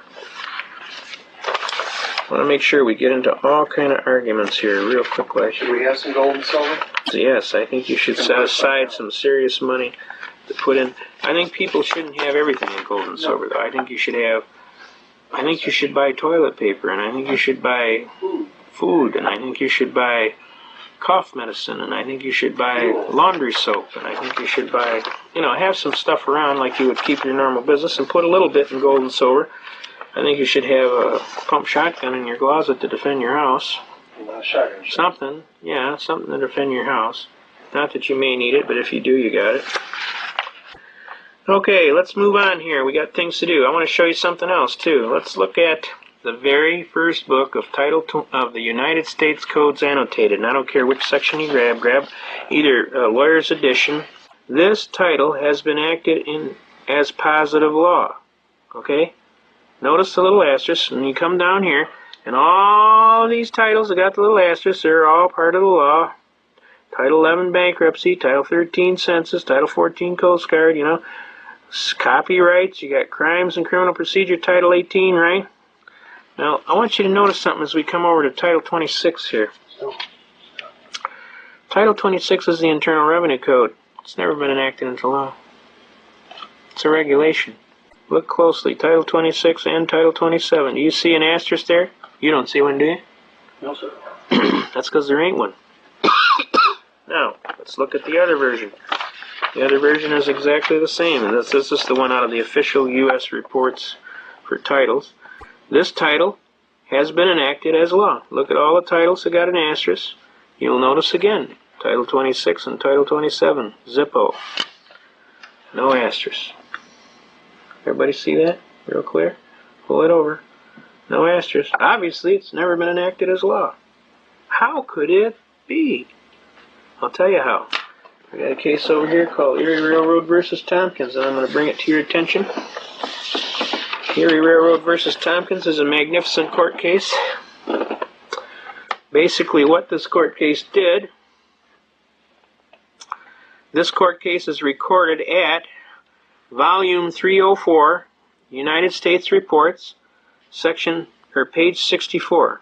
This is the start of the case. That's 304, Volume 304, United States Reports, Section 604. Now, what this case does is it sets up a duality of citizenship. There are the citizens that live at the common law, and there are the citizens that live at the national law, or what is called Admiralty and Maritime Jurisdiction. Now, the way they get away with putting this Title 26 and this Title 27 out, the way they do it, is they create this Admiralty and Maritime Jurisdiction, and if you volunteer into it, you are in it. If you step in it, it's on you. Okay? So I'm telling you, don't do that. You know what the doctor says? Every time you go to the doctor and you say, Doc, every time I do this, it hurts. You know what the doctor tells you? He says, don't do that no more. You don't do that no more, it won't hurt, right?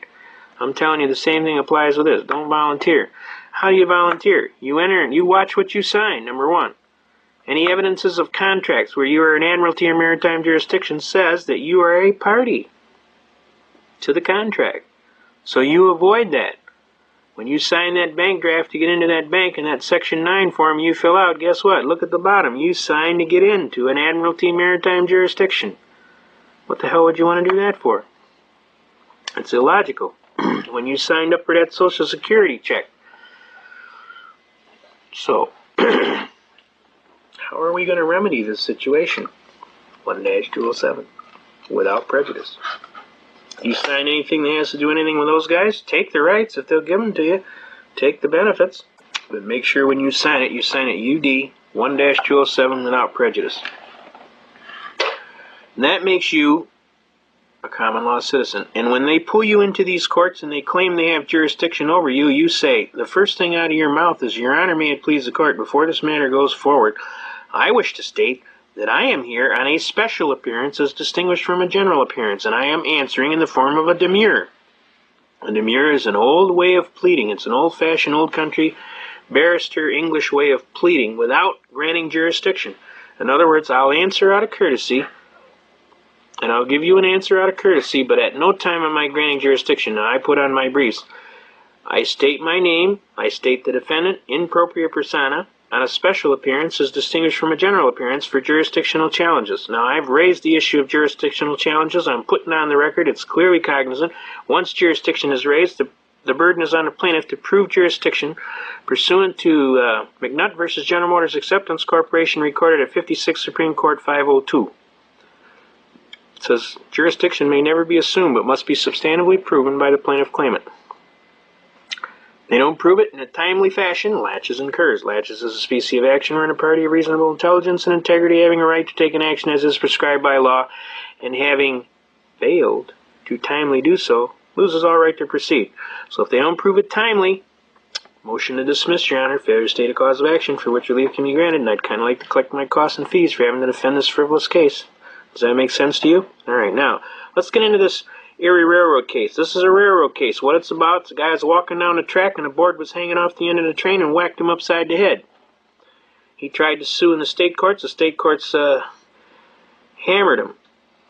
So what happened was Erie Railroad had flipped around and they tried to sue him in the federal courts to get back at him. And they thought they were pulling a fast one. And what happened was the case bounced back on them. And guess what? When it bounced back, it created a very, very dangerous thing. Now, before this, I want you to understand that for 100 years of law, this case was the one that was the leading case before this. And this was called McCulloch versus Maryland, the state of Maryland. This is a very leading case. This is the most heavy case. It comes in 2 sections. That tells you how thick it is. So you're going to be reading for a while. This case upheld for 100 plus years, practically almost 100 years. This case is recorded at, it's an 1819 case. It is an old case. And it upheld for years the single citizenship relationship.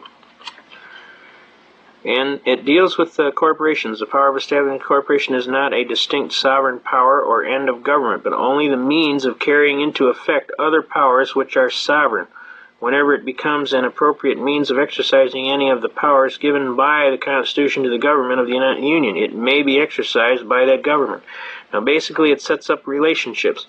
The Bank of the United States has constitutionally a right to establish its branches or other offices in discount and deposit within any state.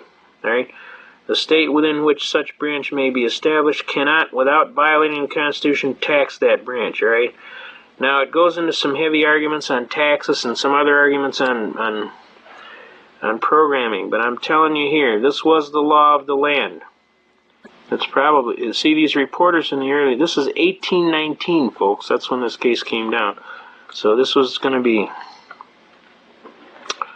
you know, shortly after the Constitution was signed. 1791 is when the Constitution was signed, so it's going to be an early case. All right, William McCulloch, defendant, below in your branch. Normally they state the case one place and they state it. But anyway, to make a long story short, McCulloch versus Maryland is a very heavy case. It was the law of the land, and it was replaced by Erie Railroad versus Tompkins. There is no federal, can you see that? There's no federal general common law. Congress has no power to declare substantive rules of common law applicable in a state, whether they be local in their nature or general, whether they be commercial law or in part of the law of torts. And no clause in the Constitution purports to confer such a power upon the federal courts, except in the matters governed by the federal Constitution or by acts of Congress. The law to be applied in any case is the law of the state. Got me? And whether the law of the state shall be declared by its legislature in a statute or by its highest court in a decision, not a matter of federal concern. Now, in disapproving the doctrine of the Swift versus Tyson, the court does not hold unconstitutional Section 34 of the Federal Judiciary Act of 1789 or any other act of Congress. Title 26. It merely declares that by applying the doctrine of that case, rights which are reserved by the Constitution to the several states have been invaded.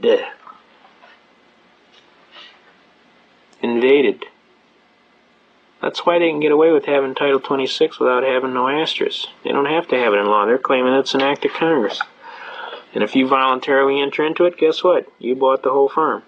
A federal court exercising jurisdiction over such a case on the ground of diversity of citizenship. What am I talking about? Diversity of citizenship. I'm talking about dual citizenship, right? Is not free to treat this question as one of so-called general law, but must apply the state law as declared by the highest state court. Swift versus Tennyson, overruled. The liability of the railroad company for the injury caused by negligent operation of its train to its pedestrian on a much-used beaten path on its right-of-way interstate, right, along and near the rails depends in the absence of a federal or state statute upon the unwritten law of the state where the accident occurred. Now what they're trying to do here is they're trying to justify the existence of this duality of citizenship between common law citizen, which you are, most of you, and this natural national citizen, which would fall under Title 26 United States Code.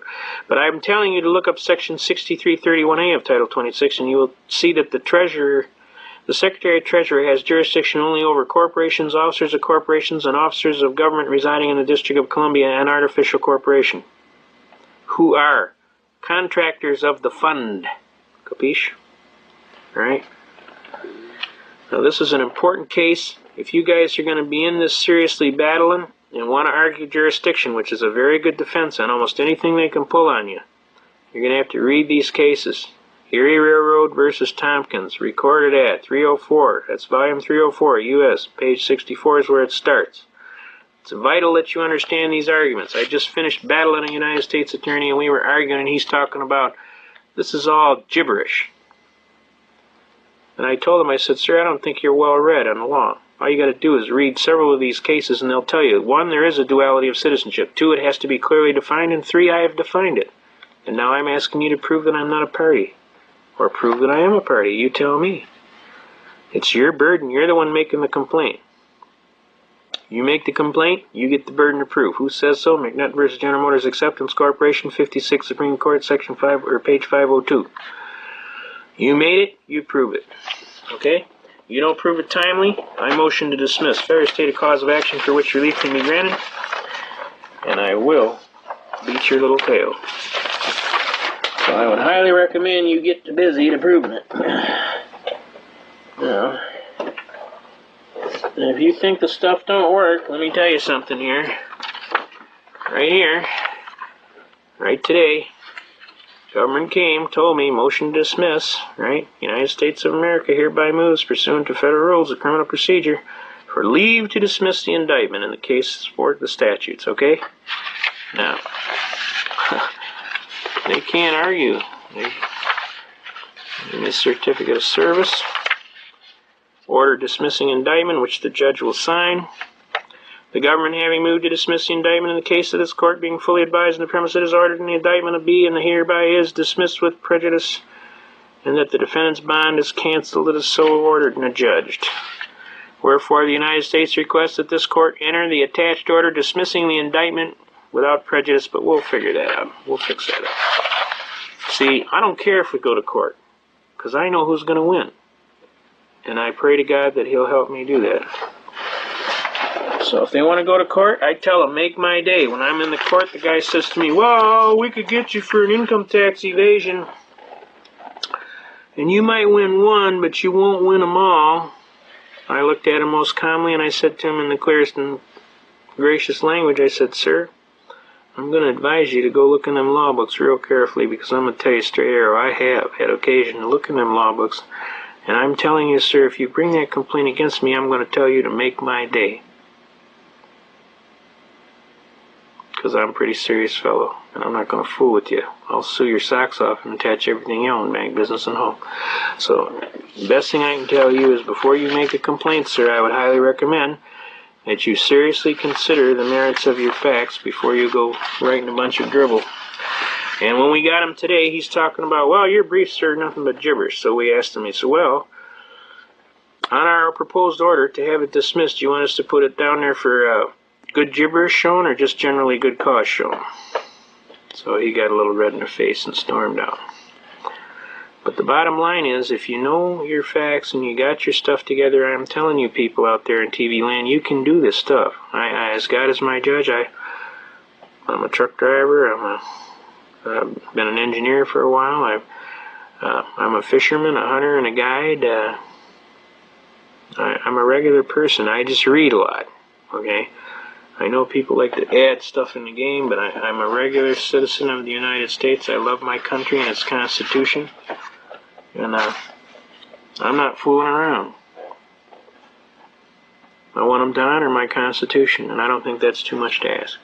I think a lot of fine soldiers paid for it. We've had a lot of patriots. Some of the finest people I've ever known have paid for it. I especially tout Donald Costu, who was the editor of the Constitutionalist newspaper and the initiator and starter of the Justice Pro Se movement in this area. He was a great man. He was a courageous man. He was found shot to death in his home with a bullet in his nose because obviously he stuck his nose in places it shouldn't have ought to been. He was a tireless defender of the people and the Constitution. Many a time we cruised the countryside doing meetings hither and yon. He wore a white cowboy hat, which we used to joke about. Good guys wear white hats. He was an exceptional personality. He lost everything he owned, fighting to the death. And I especially offer my serious prayers for his soul, and for the soul of all patriots who have suffered tremendous things to put on this Constitution and to keep us going. The people with the WWCR radio there, God bless you. Radio Free America, Tom Ballantyne, Bill Cooper, the infamous Jack McLam from Vampire Killer 2000.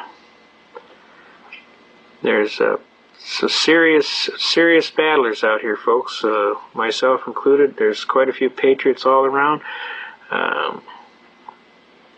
I can't tell you the names of the people that I feel absolutely privileged to know because the list would be so long here it would take another 2 hours just for the tape. But I can tell you some exceptional people, and some of them are on bond and they can't be doing that, so so I'm respecting their, some of the things. The infamous Eugene May, E.J. May. There's just so many. The infamous No Tax Jim, James Gordon Lott. I mean, the names are endless. So I'm telling you folks out here, there's a lot of good people out here that are pulling for you, that have risked a whole lot, have gone to jail, have stood out in rain protesting. the infamous Dave Franklin, who was one of the most leading arguers on constitutional issues of admiralty and maritime jurisdiction. The outstanding Art Morris, who published the book The Greatest Swindle Ever Told, which is about 4,000 pages of documentary evidence on income tax situations. We're going to share you a couple of arguments in the end, and then we're going to kind of close it off here until the next time. But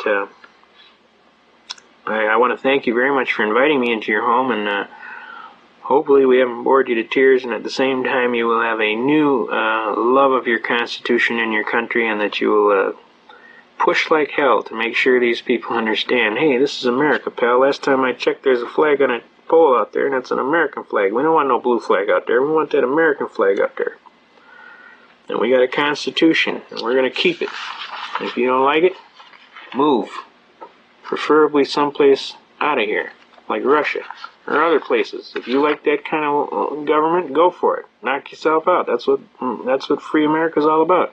You got a right to any idea you like, just so you don't injure your neighbor. You got a right to free speech, but you can't yell fire in a crowded theater. Got me? Does that make sense? Okay. If you don't like it here, move. You don't want to exercise your constitutional rights, that's your prerogative, but if you get abused, don't say we didn't tell you. Because God kind of wants us to do this thing, because this is His holy land, and He's hoping that we're going to have enough hair on our tail feather to do it. Now I want to get into a couple other arguments. One of the things I want to tell you about is procedure. If you're going to go to court and you're going to be your own attorney, by the way, this is the infamous No Tax Jim. He just died, God rest his soul. The infamous James Gordon Lott. I helped the gentleman do his appeal briefs to the U.S. Supreme Court, and I can tell you he was one hell of a gentleman. He can quote Tragedy and Hope, Quigley's Tragedy and Hope from the hip, from memory. And he just passed away. Just recently he died. I want you to see how he died, too. Where does it says? He was alone when he died, Monday, and no services planned, and they cremated his body. He fought to the end. To his last day, he was on the Mark Scott program. There's another exceptional patriot, Mark Scott. I can't speak highly enough for the courage it takes to come on the radio and tell God's truth. There's a lot of people like him. Tommy McIntyre, Mike Reagan. We could get you a list a mile long. There's patriots that come on and tell it like it is. J.P. McCarthy is another one that gets on there and tells it like it is. I remember this one casual time he got Gus Hall on, and J.P. said to Gus Hall, he says, Gus, don't you get tired of losing? Because Gus was running for president on the Communist Party ticket. And Gus turned to him and he said, J.P., what makes you think we're losing? He said, we've implemented every plank of the Communist Manifesto. We just haven't got the guns from the people yet. And J.P. turned to him and said, yeah, and you ain't going to get them from the people. What do you think of that? Well, folks, what do you think of that? They're working on it, aren't they? Now, you're going to go to court and you're going to be your own attorney. You got to be sharp. You got to keep records. You go to court, you write it down. You get anything in paperwork, you write it down. You send them anything in paperwork, you write it down. You got me? Don't be screwing around on me, because I'm going to tell you some of these things got dates and times and things that you got to do. And if you don't take care of business, guess what? They ain't going to take care of it for you. You're your own attorney. If you want to be your own attorney, you got to have records. You got to keep on top of things. So every time you do something, you write it down. And you make sure you can go back and say, yeah, I remember on such and such a date at such and such a time this happened and this happened and this happened. You can construct a chronological order of events, okay? Now, also write down all important numbers to anybody that has anything that's got to be done. Okay, now, what we want to get into is we want to get into some serious arguments on taxes. Okay? And also, we should tell you that if anybody violates your rights, okay, Title 42 United States Code, Section 1983. Everybody got this? Can you see it? Every person who, under color of statute, ordinance, or regulation, custom, or usage of any state or territory or the District of Columbia subjects or causes to be subjected any citizen of the United States or other person within the jurisdiction thereof to the deprivation of any rights, privileges, or immunities secured by the Constitution and the laws shall be liable to the party injured in an action at law, suit in equity, or other proper proceeding for the redress. For the purpose of this section, any act of Congress applicable exclusively to the District of Columbia. Why do you think they said that? Because they're members of the fund. And they are under Title 26, Section 6331A. Shall be considered to be a statute of the District of Columbia. Now, does everybody understand about Admiralty and Maritime Jurisdiction? I know you don't, but not a little bit. They have created a duality of citizenship under the 14th Amendment. They're claiming there's common law rights, which everybody gets their Constitution, and there's national rights where you waive all your Constitution. Now, which did you want? Does that sound like a good deal? Sounds like you're being ripped to me. Here we got the 1-207. Remember, 1-207, right? Alright, now. Okay. Where are we at here?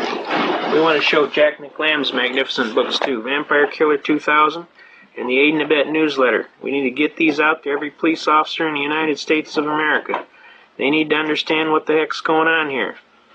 You get a hold of Jack McLam and his people at Vampire Killer 2000 and they will be happy to put this book out. This explains to your police officers exactly what the heck's going on. And they have an Aid and Abet newsletter that you can get. Let's get that out. Aid and Abet. Aid and Abet Police Newsletter, P.O. Box 8787, Phoenix, Arizona, 85066, right? And he has a phone number you can call him too, I think. Now, they have these vampire killers out, and it tells the police everything they need to know. Also, they publish a newsletter, Aid and Abet newsletter. You want to make sure, Aid and Abet, okay? And get that to your police officers. What I like to do is when a police officer busts me for something, what I like to do is I like to enroll him in a free subscription. And you know what? He hands it out to everybody. Plus, I'm doing him a service. Now, if you folks don't think this is serious, I'm telling you right now, they are building these work camps, these multi-jurisdictional forces, and these work camps all over. Notice that most of them are coordinated between Michigan, Indiana, Ohio, and Wisconsin. And then they got a bunch more out here in the Wyoming, Idaho, Great West. The Great West, and they got them in California. Then they got these detention facilities. Everybody paying attention to these detention facilities? Notice where most of them are, and what they call them is regional prisons. Look at all the ones here in Michigan, Indiana, and Ohio, or Illinois. There's a bunch of new ones since then. Yeah, there is. I know there is. They prop up and they call themselves... Okay, and then they got battle groups, United Nations battle groups. I mean, we've had reports of Russian troops being in Michigan all summer. And we got positive sightings by people that are retired military colonels and above. And we know they were at Camp Grayling this summer. So I'm telling you folks, the time to wake up is now. Wake up, America, before it's too late. Before you lose your God-given rights to some foreign potentate. You might think that you look like a sucker. I mean, you want to buy any apples off that cart? I ain't buying no apples off that cart, because I know they're all rotten. Okay? Now, we want to get into... Militia? The next thing we want to get into is the militia, right? And then we want to get into taxes, seriously. And that'll be the close for today. Now, those of you who have been in militia groups and everybody's getting all panicky, let's understand a few things about the militia. Whether you like it or not, you are in the militia in the state of Michigan. And I will tell you right where it says that. Article 17, militia, right here. What does it say? And this is from the 1850 Constitution, all the way back in our state to the Northwest Territories treaty. They have a militia. but this is an example of what they're talking about. The militia shall be composed of all able-bodied male citizens between the ages of 18 and 45 years, except such as are exempted by laws of the United States and of the state, but all such citizens of any religious denomination whatever who from scruples of conscience, all right, in other words, if you're a conscientious objector, may be adverse to bearing arms, shall be excused therefrom upon such conditions as shall be prescribed by law. May have conscientious objector statuses, okay? Then you go to the 1908 Constitution, just to show you that this is the God's truth here. 1908 Michigan Constitution. The Michigan militia shall be composed of all able-bodied male citizens between the ages of 18 and 45 years of age, except such as are exempted by laws of the United States or of this state, but all such citizens of any religious denomination who, from scruples of conscience, may be adverse to bearing arms, shall be excused therefrom upon such conditions as shall be prescribed by law. Okay? Now, that's the 1908 Constitution. Now you come up here, now this just lets you know the trend here. Now, we're in the 1963 Constitution. Oh, I wanted to show you a little diverse thing here. This right here. Common law and statutes and continuance in Michigan. The common law and the statute laws now in force, not repugnant to this Constitution, shall remain in force until they expire by their own limitations or are changed, amended, or repealed. So the common law is prevailing. The militia, here we go. I knew we had seen it. Now notice, folks, as the thing goes on, it gets shorter and shorter. Here's your militia. This is Article 3, Section 4. The militia shall be organized, equipped, and disciplined as provided by law. That's all you get now. Now, when you look in the beginning of this Constitution, there is a empowering statutory phrase that says, all constitutions before, everything they had in them are carried forward to this Constitution. And that's how they're allowed to do this. So, what would happen in this case, because they haven't clearly defined it here, they would have to go back in the law to the previous Constitution, which would be the 1908 Constitution, which we just read to you. This one right here. So this one would be the militia shall be composed of all able-bodied male citizens 18 to 45 years of age. So that would be the controlling one, because that's as prescribed by law, just like they said. Does everybody see that? Now, the bottom line here, folks, is a lot of people are all upset about the militia. All the militia is concerned citizens that are worried about their Constitution getting flushed down the toilet. We're not putting up with that stuff. We want people to understand that we love the Constitution, we love our country, and we're not screwing around. Alright, here we go. Generally, the militia shall be organized, equipped, and disciplined as provided by law. Now let's get into that. The single section is substituted for all of this relating to the militia in the present 1908 Constitution. Remember I told you about empowering? The existing article ties the legislature down to an outmoded concept of what the militia should be. You believe that? Boy, our forefathers would be rolling over in their grave. Details as to organizing, equipment, and disciplining the militia are left to the legislative enactment in the interest of the flexibility and future requirements. Ah, does that mean future requirements, if it got nasty and down and dirty, we would have our militia come back? Sounds good to me. I could go for that. The bottom line is the people that know what's going around are not screwing around. They join the militia. Here we go, Article 9. Let's pull this out. The militia, organization and discipline. The legislature shall provide by law for organizing and disciplining the militia in such manner as they shall deem expedient, not incompatible with the Constitution and the laws of the United States.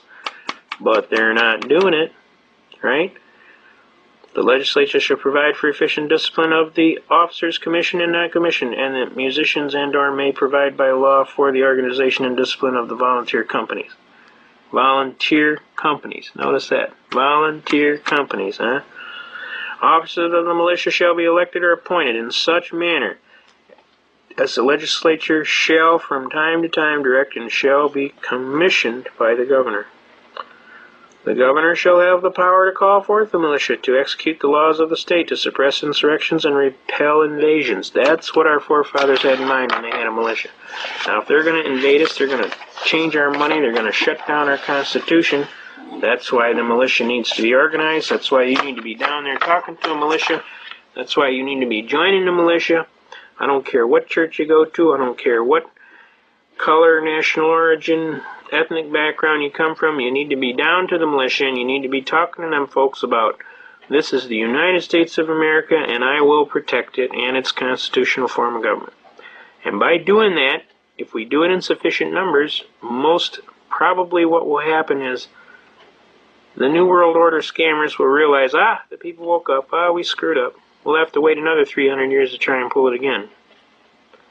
And let's hope that's what happens. If that isn't what happens, then the militia will defend the Republic, just like what our forefathers intended. And we will defend the Republic, as we always do, with vigor. And we will have a government by Constitution. That American flag will be on that pole out there, and anybody that wants to try something different, hey, knock yourself out. But plan on a very severe battle, because we will never give up the United States of America, its constitutional government, or our American flag, or our American heritage. So this idea that you're going to wear us out, tie us down, otherwise skew us around is nothing but a lot of hoodoo. It ain't going to happen in your lifetime. As a matter of fact, your lifetime may not be that long either. Because we try traitors in this country. And the bottom line is the penalty for treason is death. And it's not our purpose to threaten or coerce or otherwise intimidate any person, but we want you to understand that this is the United States of America, this is a country governed by constitutional law, that constitutional law prescribes penalties for criminal acts, and that those criminal acts can be punished by lawful means. We're asking all persons that are involved in all walks of government or any areas of the law to please, please, please, let's get back to the Constitution and quit screwing around. Let's just get back to what's supposed to be done and quit screwing around. Pull back your Federalist Papers and let's start reading. You're going to find out everything that's in this book is directly applicable today. We need to do it over.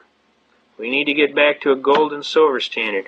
We need to get back to a serious means of trade expedience that's going to hold the standards of our country even. We won't have this inflation. We won't have this ridiculous market situation.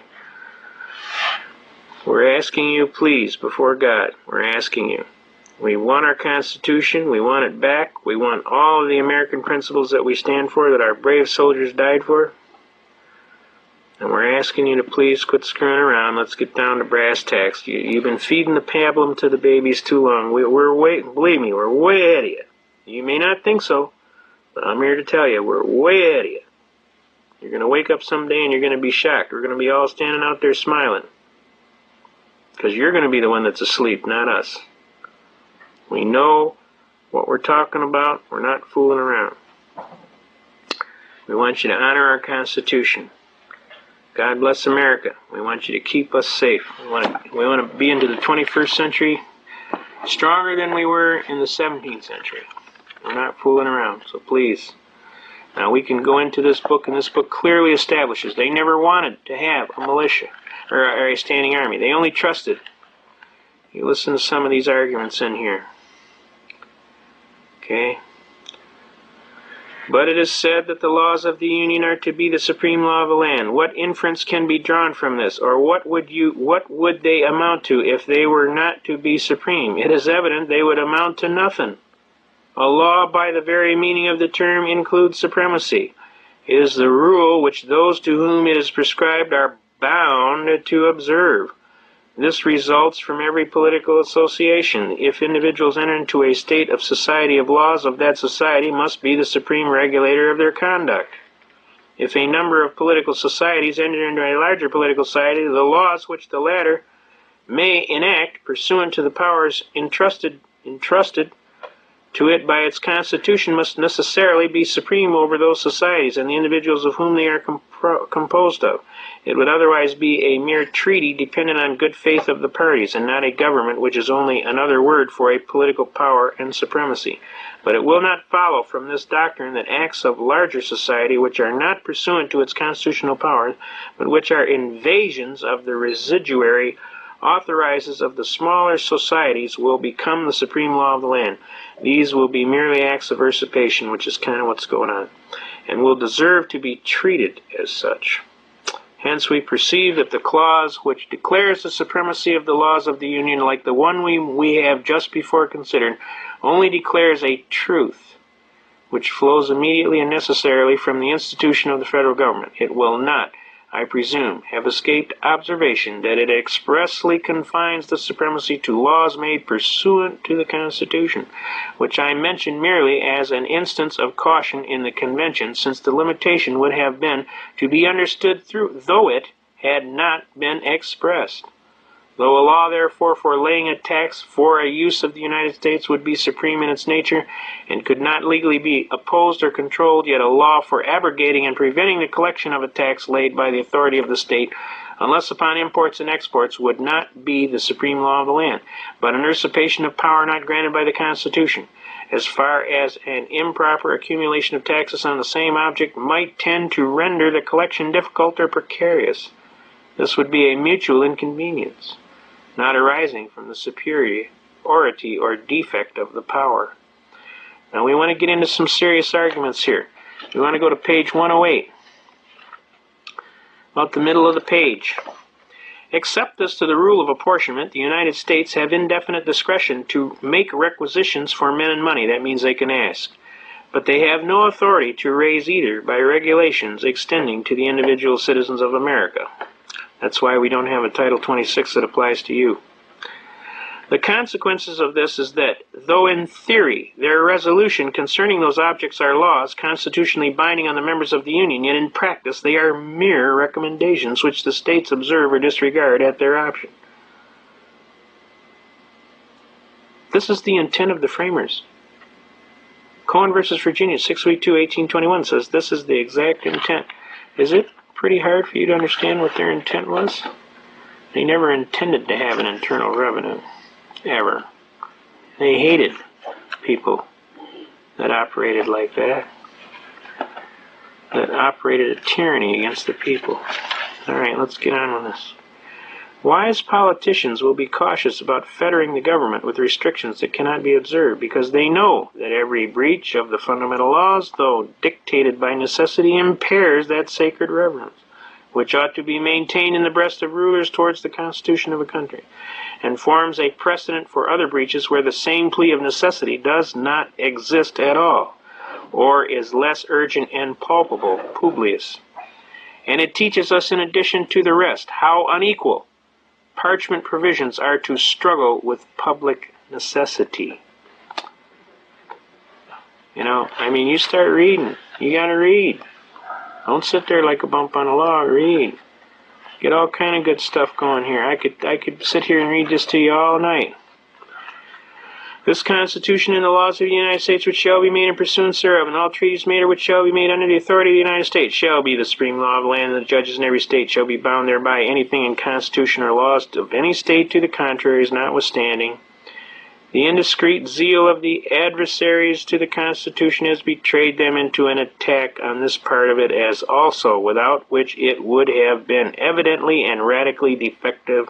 To be fully sensible of this, we need only suppose for a moment that the supremacy of the state's constitution had been left complete with a saving clause in their favor. In the first place, as these constitutions invest the state legislature with absolute sovereignty in all cases not excepted but the existing Articles of Confederation, all the authorities contained in the proposed Constitution. Remember I told you about how they tied them together?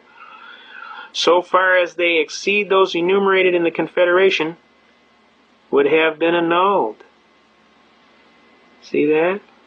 And the new Congress would have been reduced to the same impotent condition with their predecessors. I mean, these people were wise way beyond their years. And this talks about the militia. They never wanted to have a standing army. Never. They always wanted the people to defend by a militia. They wanted the militia to be there ready to kick tail if there needed to be. They wanted to have a Paul Revere running down yelling, "The British are coming, the British are coming," or whoever, somebody. They called them Minutemen. They call them Minutemen for a reason, because they wanted you to grab your kit and be out on the road in a minute, ready to kick tail and repel all borders. That's the way our forefathers thought. Now, they were wise men who had come from a tyrannical environment in the European marketplaces. They knew exactly what was going on, and they weren't screwing around. And the bottom line is they were deadly serious, and they were ready to sign their life. They pledged their life, their future, their fortunes, and everything so that we could have this Constitution. And I think we kind of owe them a debt, because a lot of them died miserably as paupers because they dared to sign the Declaration of Independence, and the king went after them with a vengeance. Do you understand? Now the bottom line here is we got a duty, and we're going to finish this thing up. We want to do some stuff on taxes, and then we're gonna be out of here. We're going to do two things on taxes. One is going to be on Title 31 United States Code Section 742, and we're going to rattle it off. If you want the argument later, you'll have to get back with us, okay? Title 31 United States Code, and we're going to quote it. Except as otherwise provided by law, all stocks, bonds, treasury notes, and other obligations of the United States government shall be exempt from state, municipal, and local authority. This exemption extends to every form of taxation that would require either the obligations or the interest thereon, or both be considered directly or indirectly in the computation of the tax. See Memphis Bank versus State of Tennessee et al. Garner. Notice this is Memphis Bank versus State of Tennessee et al. Garner. Everybody got that? That's recorded at volume 459, U.S., page 392. Okay, right here. Can you see that? Okay. Now, what this case is this is a Supreme Court case that says that Title 31 United States Code Section 742 is the supreme law of the land. And it does so on a diversity of tax arguments based on discriminatory franchise of bond holdings. But basically what the Supreme Court said was Title 31 Section 742 was the supreme law of the land. And recorded right in here is exactly what I just quoted to you. Right here, except as otherwise provided by law. Notice it says all stocks, bonds, treasury notes, and other obligations of the United States shall be exempt from state taxation by or under state or municipal or local authority. Now what does this mean? What are they talking about here? This exemption extends to every form of taxation that would require that either the obligations or the interest thereon or both be considered directly or indirectly in the computation of the tax. This is a unique tax argument. See, when the states went off the Article 1, Section 10 gold and silver standard, you can't pay anyway because of Michigan Compiled Laws Act 21.153. You cannot tender anything other than gold or silver coin to an officer of the government without being a party to a felony. On top of that, how do they figure the taxes? Let's look at our property taxes. This is a big issue. A lot of people get involved with this property taxes. They're tired of being taxed right out of their home. This tax argument is specifically for you. They come to your house, they set a value on your house, they tell you that, your house is worth $100,000, so we're going to tax it at a 50% interest, which would be $50,000. That's a 50% amortization value. We'll figure your house is a $50,000 bracket area, and then we're going to go 7 points on that, 7%, or whatever the percentage is. Now, stop for a second here. How did they figure the value on your house? Well, they said $50,000. There is no dollars. What dollars? You ain't got no dollars. You got dollars? I ain't got no dollars. Dollars of what? Dollars of coffee beans? I don't think so. The bottom line is they talking Federal Reserve notes, and they're putting the commodity item at the reserve notes. Now what did they just do?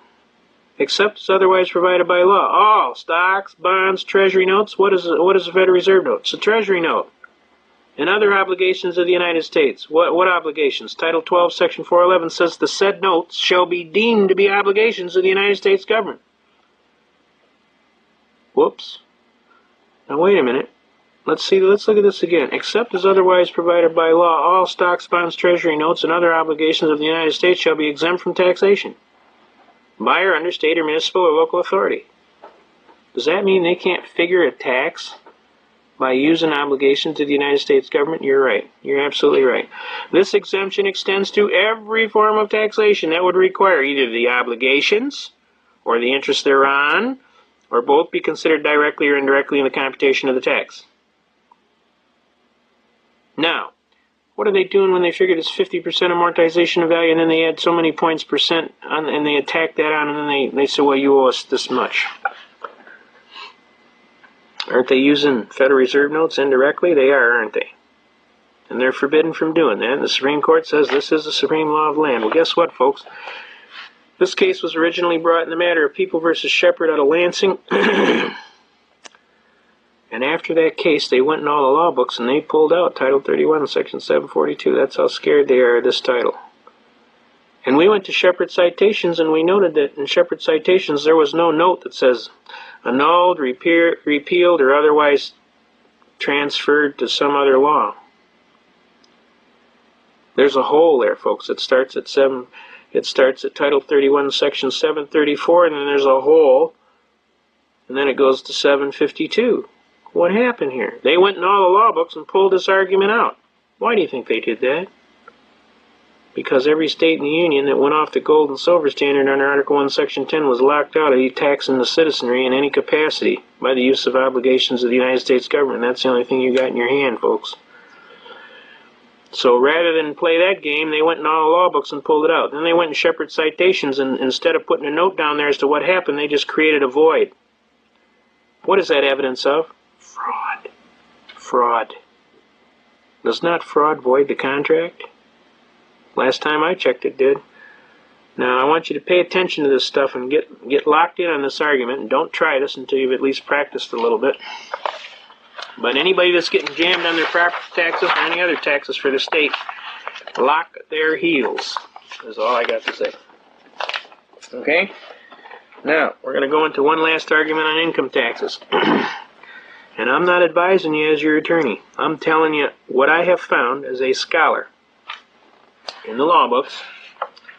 I have found these arguments, and if you want to use them, that's your free choice. This is America. Last time I checked, you have a right under the Constitution. Since the Constitution of the United States is the supreme law of the land, we got a unique argument here.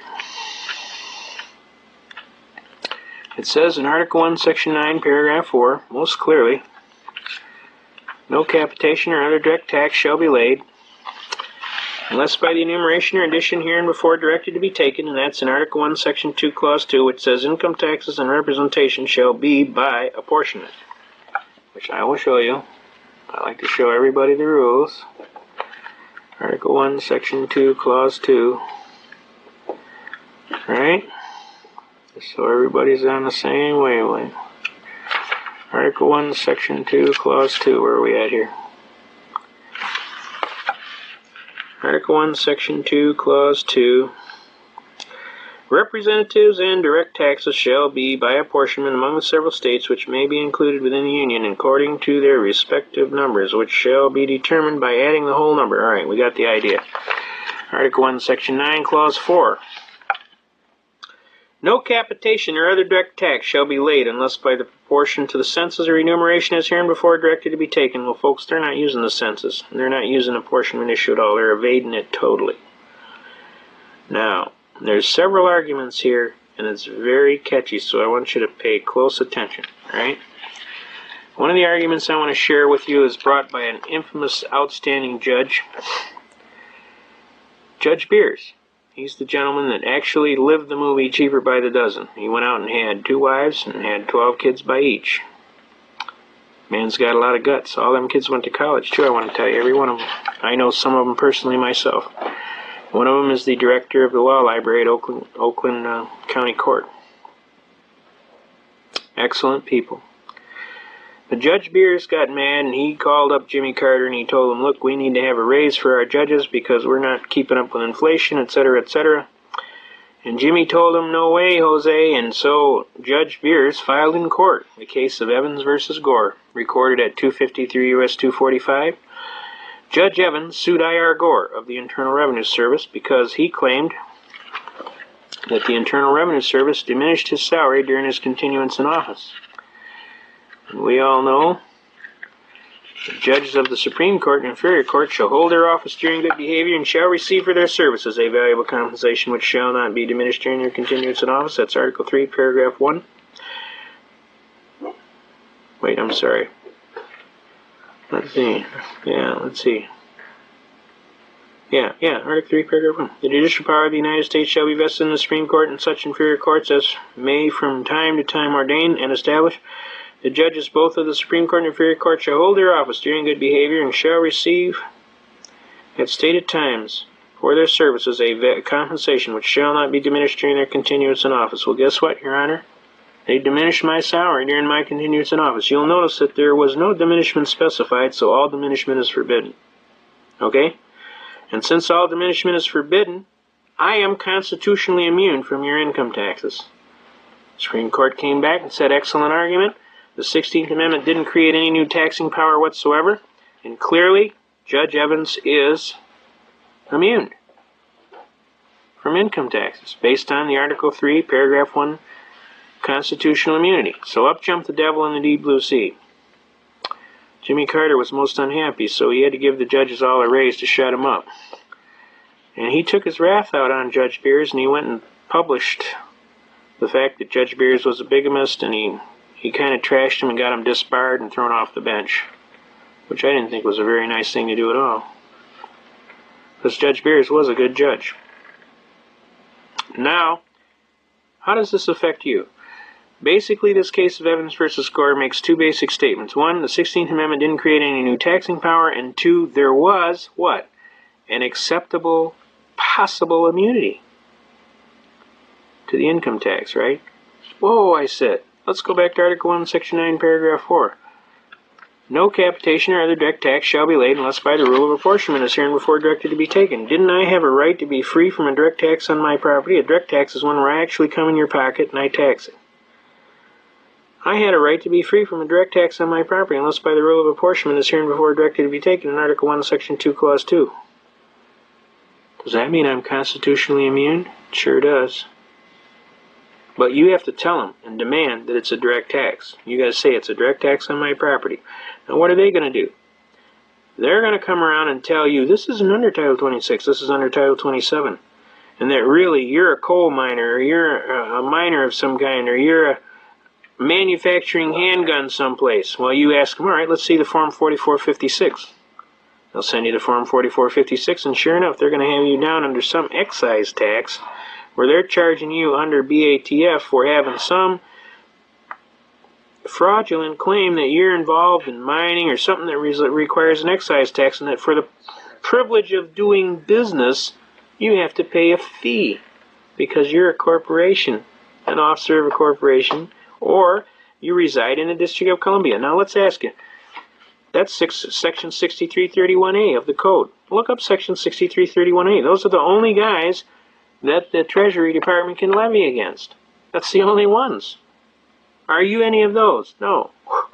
How could that be? You're not any of those, they can't levy against you. If they can't levy against you, there's no jurisdiction over you. Got me? Does that make clear? I mean, if they could levy against you, they'd have jurisdiction. Now, if they levy against you and you pay them, guess what? You just gave them jurisdiction. You sign their documents, you sign their W-4 form, you don't put down there, like I told you, UD 1-207 without prejudice, guess what? You're in. So, you think. Now, isn't that fraud? Doesn't fraud void the contract? You need to read, folks. We need to get you down here and we need to read. There's so many beautiful arguments in here, I mean, we can just hammer them. What is income? There is no income defined anywhere in the code. Oh, Section 61A of the code says income is wages. No, it doesn't. It says Section 61A of the code says this is a list of sources from which income could be derived. Not necessarily is be, but could be. And it's compensation. Now, think about the word compensation. Look it up in Black's Law Dictionary. You're going to find out compensation, to make whole. Now, if you're out there and you painted your neighbor's barn, and he told you he'd give you $300 by Christmas, all right? You painted the barn, and Christmas came and he didn't pay you the $300. Wouldn't you have a loss on paper? You would, wouldn't you? And wouldn't you have a gain? He would, wouldn't he? Now, let's say he pays you the $300. What do you got? Do you have a loss? No. Does he have a gain? No. What happened? An equal exchange of property. What happened? You changed your time of life property in labor for his consideration. You have a 0-0 balance. You aren't ahead and he isn't behind. And you aren't behind and he isn't ahead. That is compensation. That's what it means. To make whole. Now, what happens if he doesn't pay you? Doesn't he have a gain? He would have a profit, wouldn't he? A realized profit or gain. He got you to work for him and he didn't pay you, right? And you would have a loss, right? Does that make sense to you? The only way you would have income, by the way they define it in Brushaber versus Union Pacific and some of these other cases, Pollock versus Farmers Loan and Trust, first you would have to have a realized gain from some source, right? Before the period under consideration happened. Now, did you get paid any more than you agreed to? You didn't, did you? You got paid $300. You agreed to $300, you got $300. If you got $301, you had a gain. And if you were a corporation, an officer of a corporation, and a person that resided in the District of Columbia was an officer of the government, you'd have a income. But you're not any of those. You're not a corporation. You're not an officer of a corporation. You don't reside in the District of Columbia as an officer of government. So you're, first of all, not even in the game. Second of all, you didn't receive anything above what you bargained for. Okay? So you don't have a realized profit or gain before the period under consideration was commenced, so you don't have any income. What you have is compensation. Before it can become income, it would have to be corporate property, you'd have to be a corporation, and you'd have to have a realized profit or gain. You don't have that. So don't tell anybody you have income, you ain't got none. Every time you volunteer to get in that, you get in trouble. Don't volunteer. Didn't they tell you that in the Army? Don't volunteer. You volunteer, you get the broom, and you get to drive it around the floor. Just ask me, I'll tell you. I know. Now, the bottom line is this. There's a lot of things that you need to know. The biggest thing is that you need to get a hold of one of these books, and you need to read it, cover to cover. And you need to be able to rattle it, just like I told you. And you need to trust your God in heaven above, in whom you should put all your trust and love. And you need to kick some tail and try and coordinate this. Program, format. You understand? Holy Bible? You got it? You need to get with the program. We can't keep screwing around like this, folks. You can't keep putting off till tomorrow, because I'm going to tell you, there ain't going to be a tomorrow if you keep it up. You're going to have to get serious, get hooked up on that radio station 5.065 WWCR, go down to Radio Shack, get one of them 20 dB gain amplifiers to plug into your radio so you can make the thing work better. Plug that thing into your external antenna. It runs on a 9-volt battery. Put a damn, about a 3-inch strip of coiled solder on the tip of the antenna. Go outside, throw your fishing rod over the highest limb you can when the weight comes down. Take a roll of speaker wire, 100-foot speaker wire. You can get it at Radio Shack for $3, man. $3-4. Bare the end, twist it together, tie it in a loop, put it on the other end of that fishing line, pull that fishing line up in the air, get you a 100-foot antenna, tie that baby off to your fence, come outside, take that wire, bear it off, and take it into your house and wrap it around the antenna on that 20 dB gain amplifier. You can pick up Moscow just like WXYT radio down across the street. You got a 100-foot antenna. You put on that 20 dB gain amplifier and you're going to have your signal generating 20 times the force that it would before.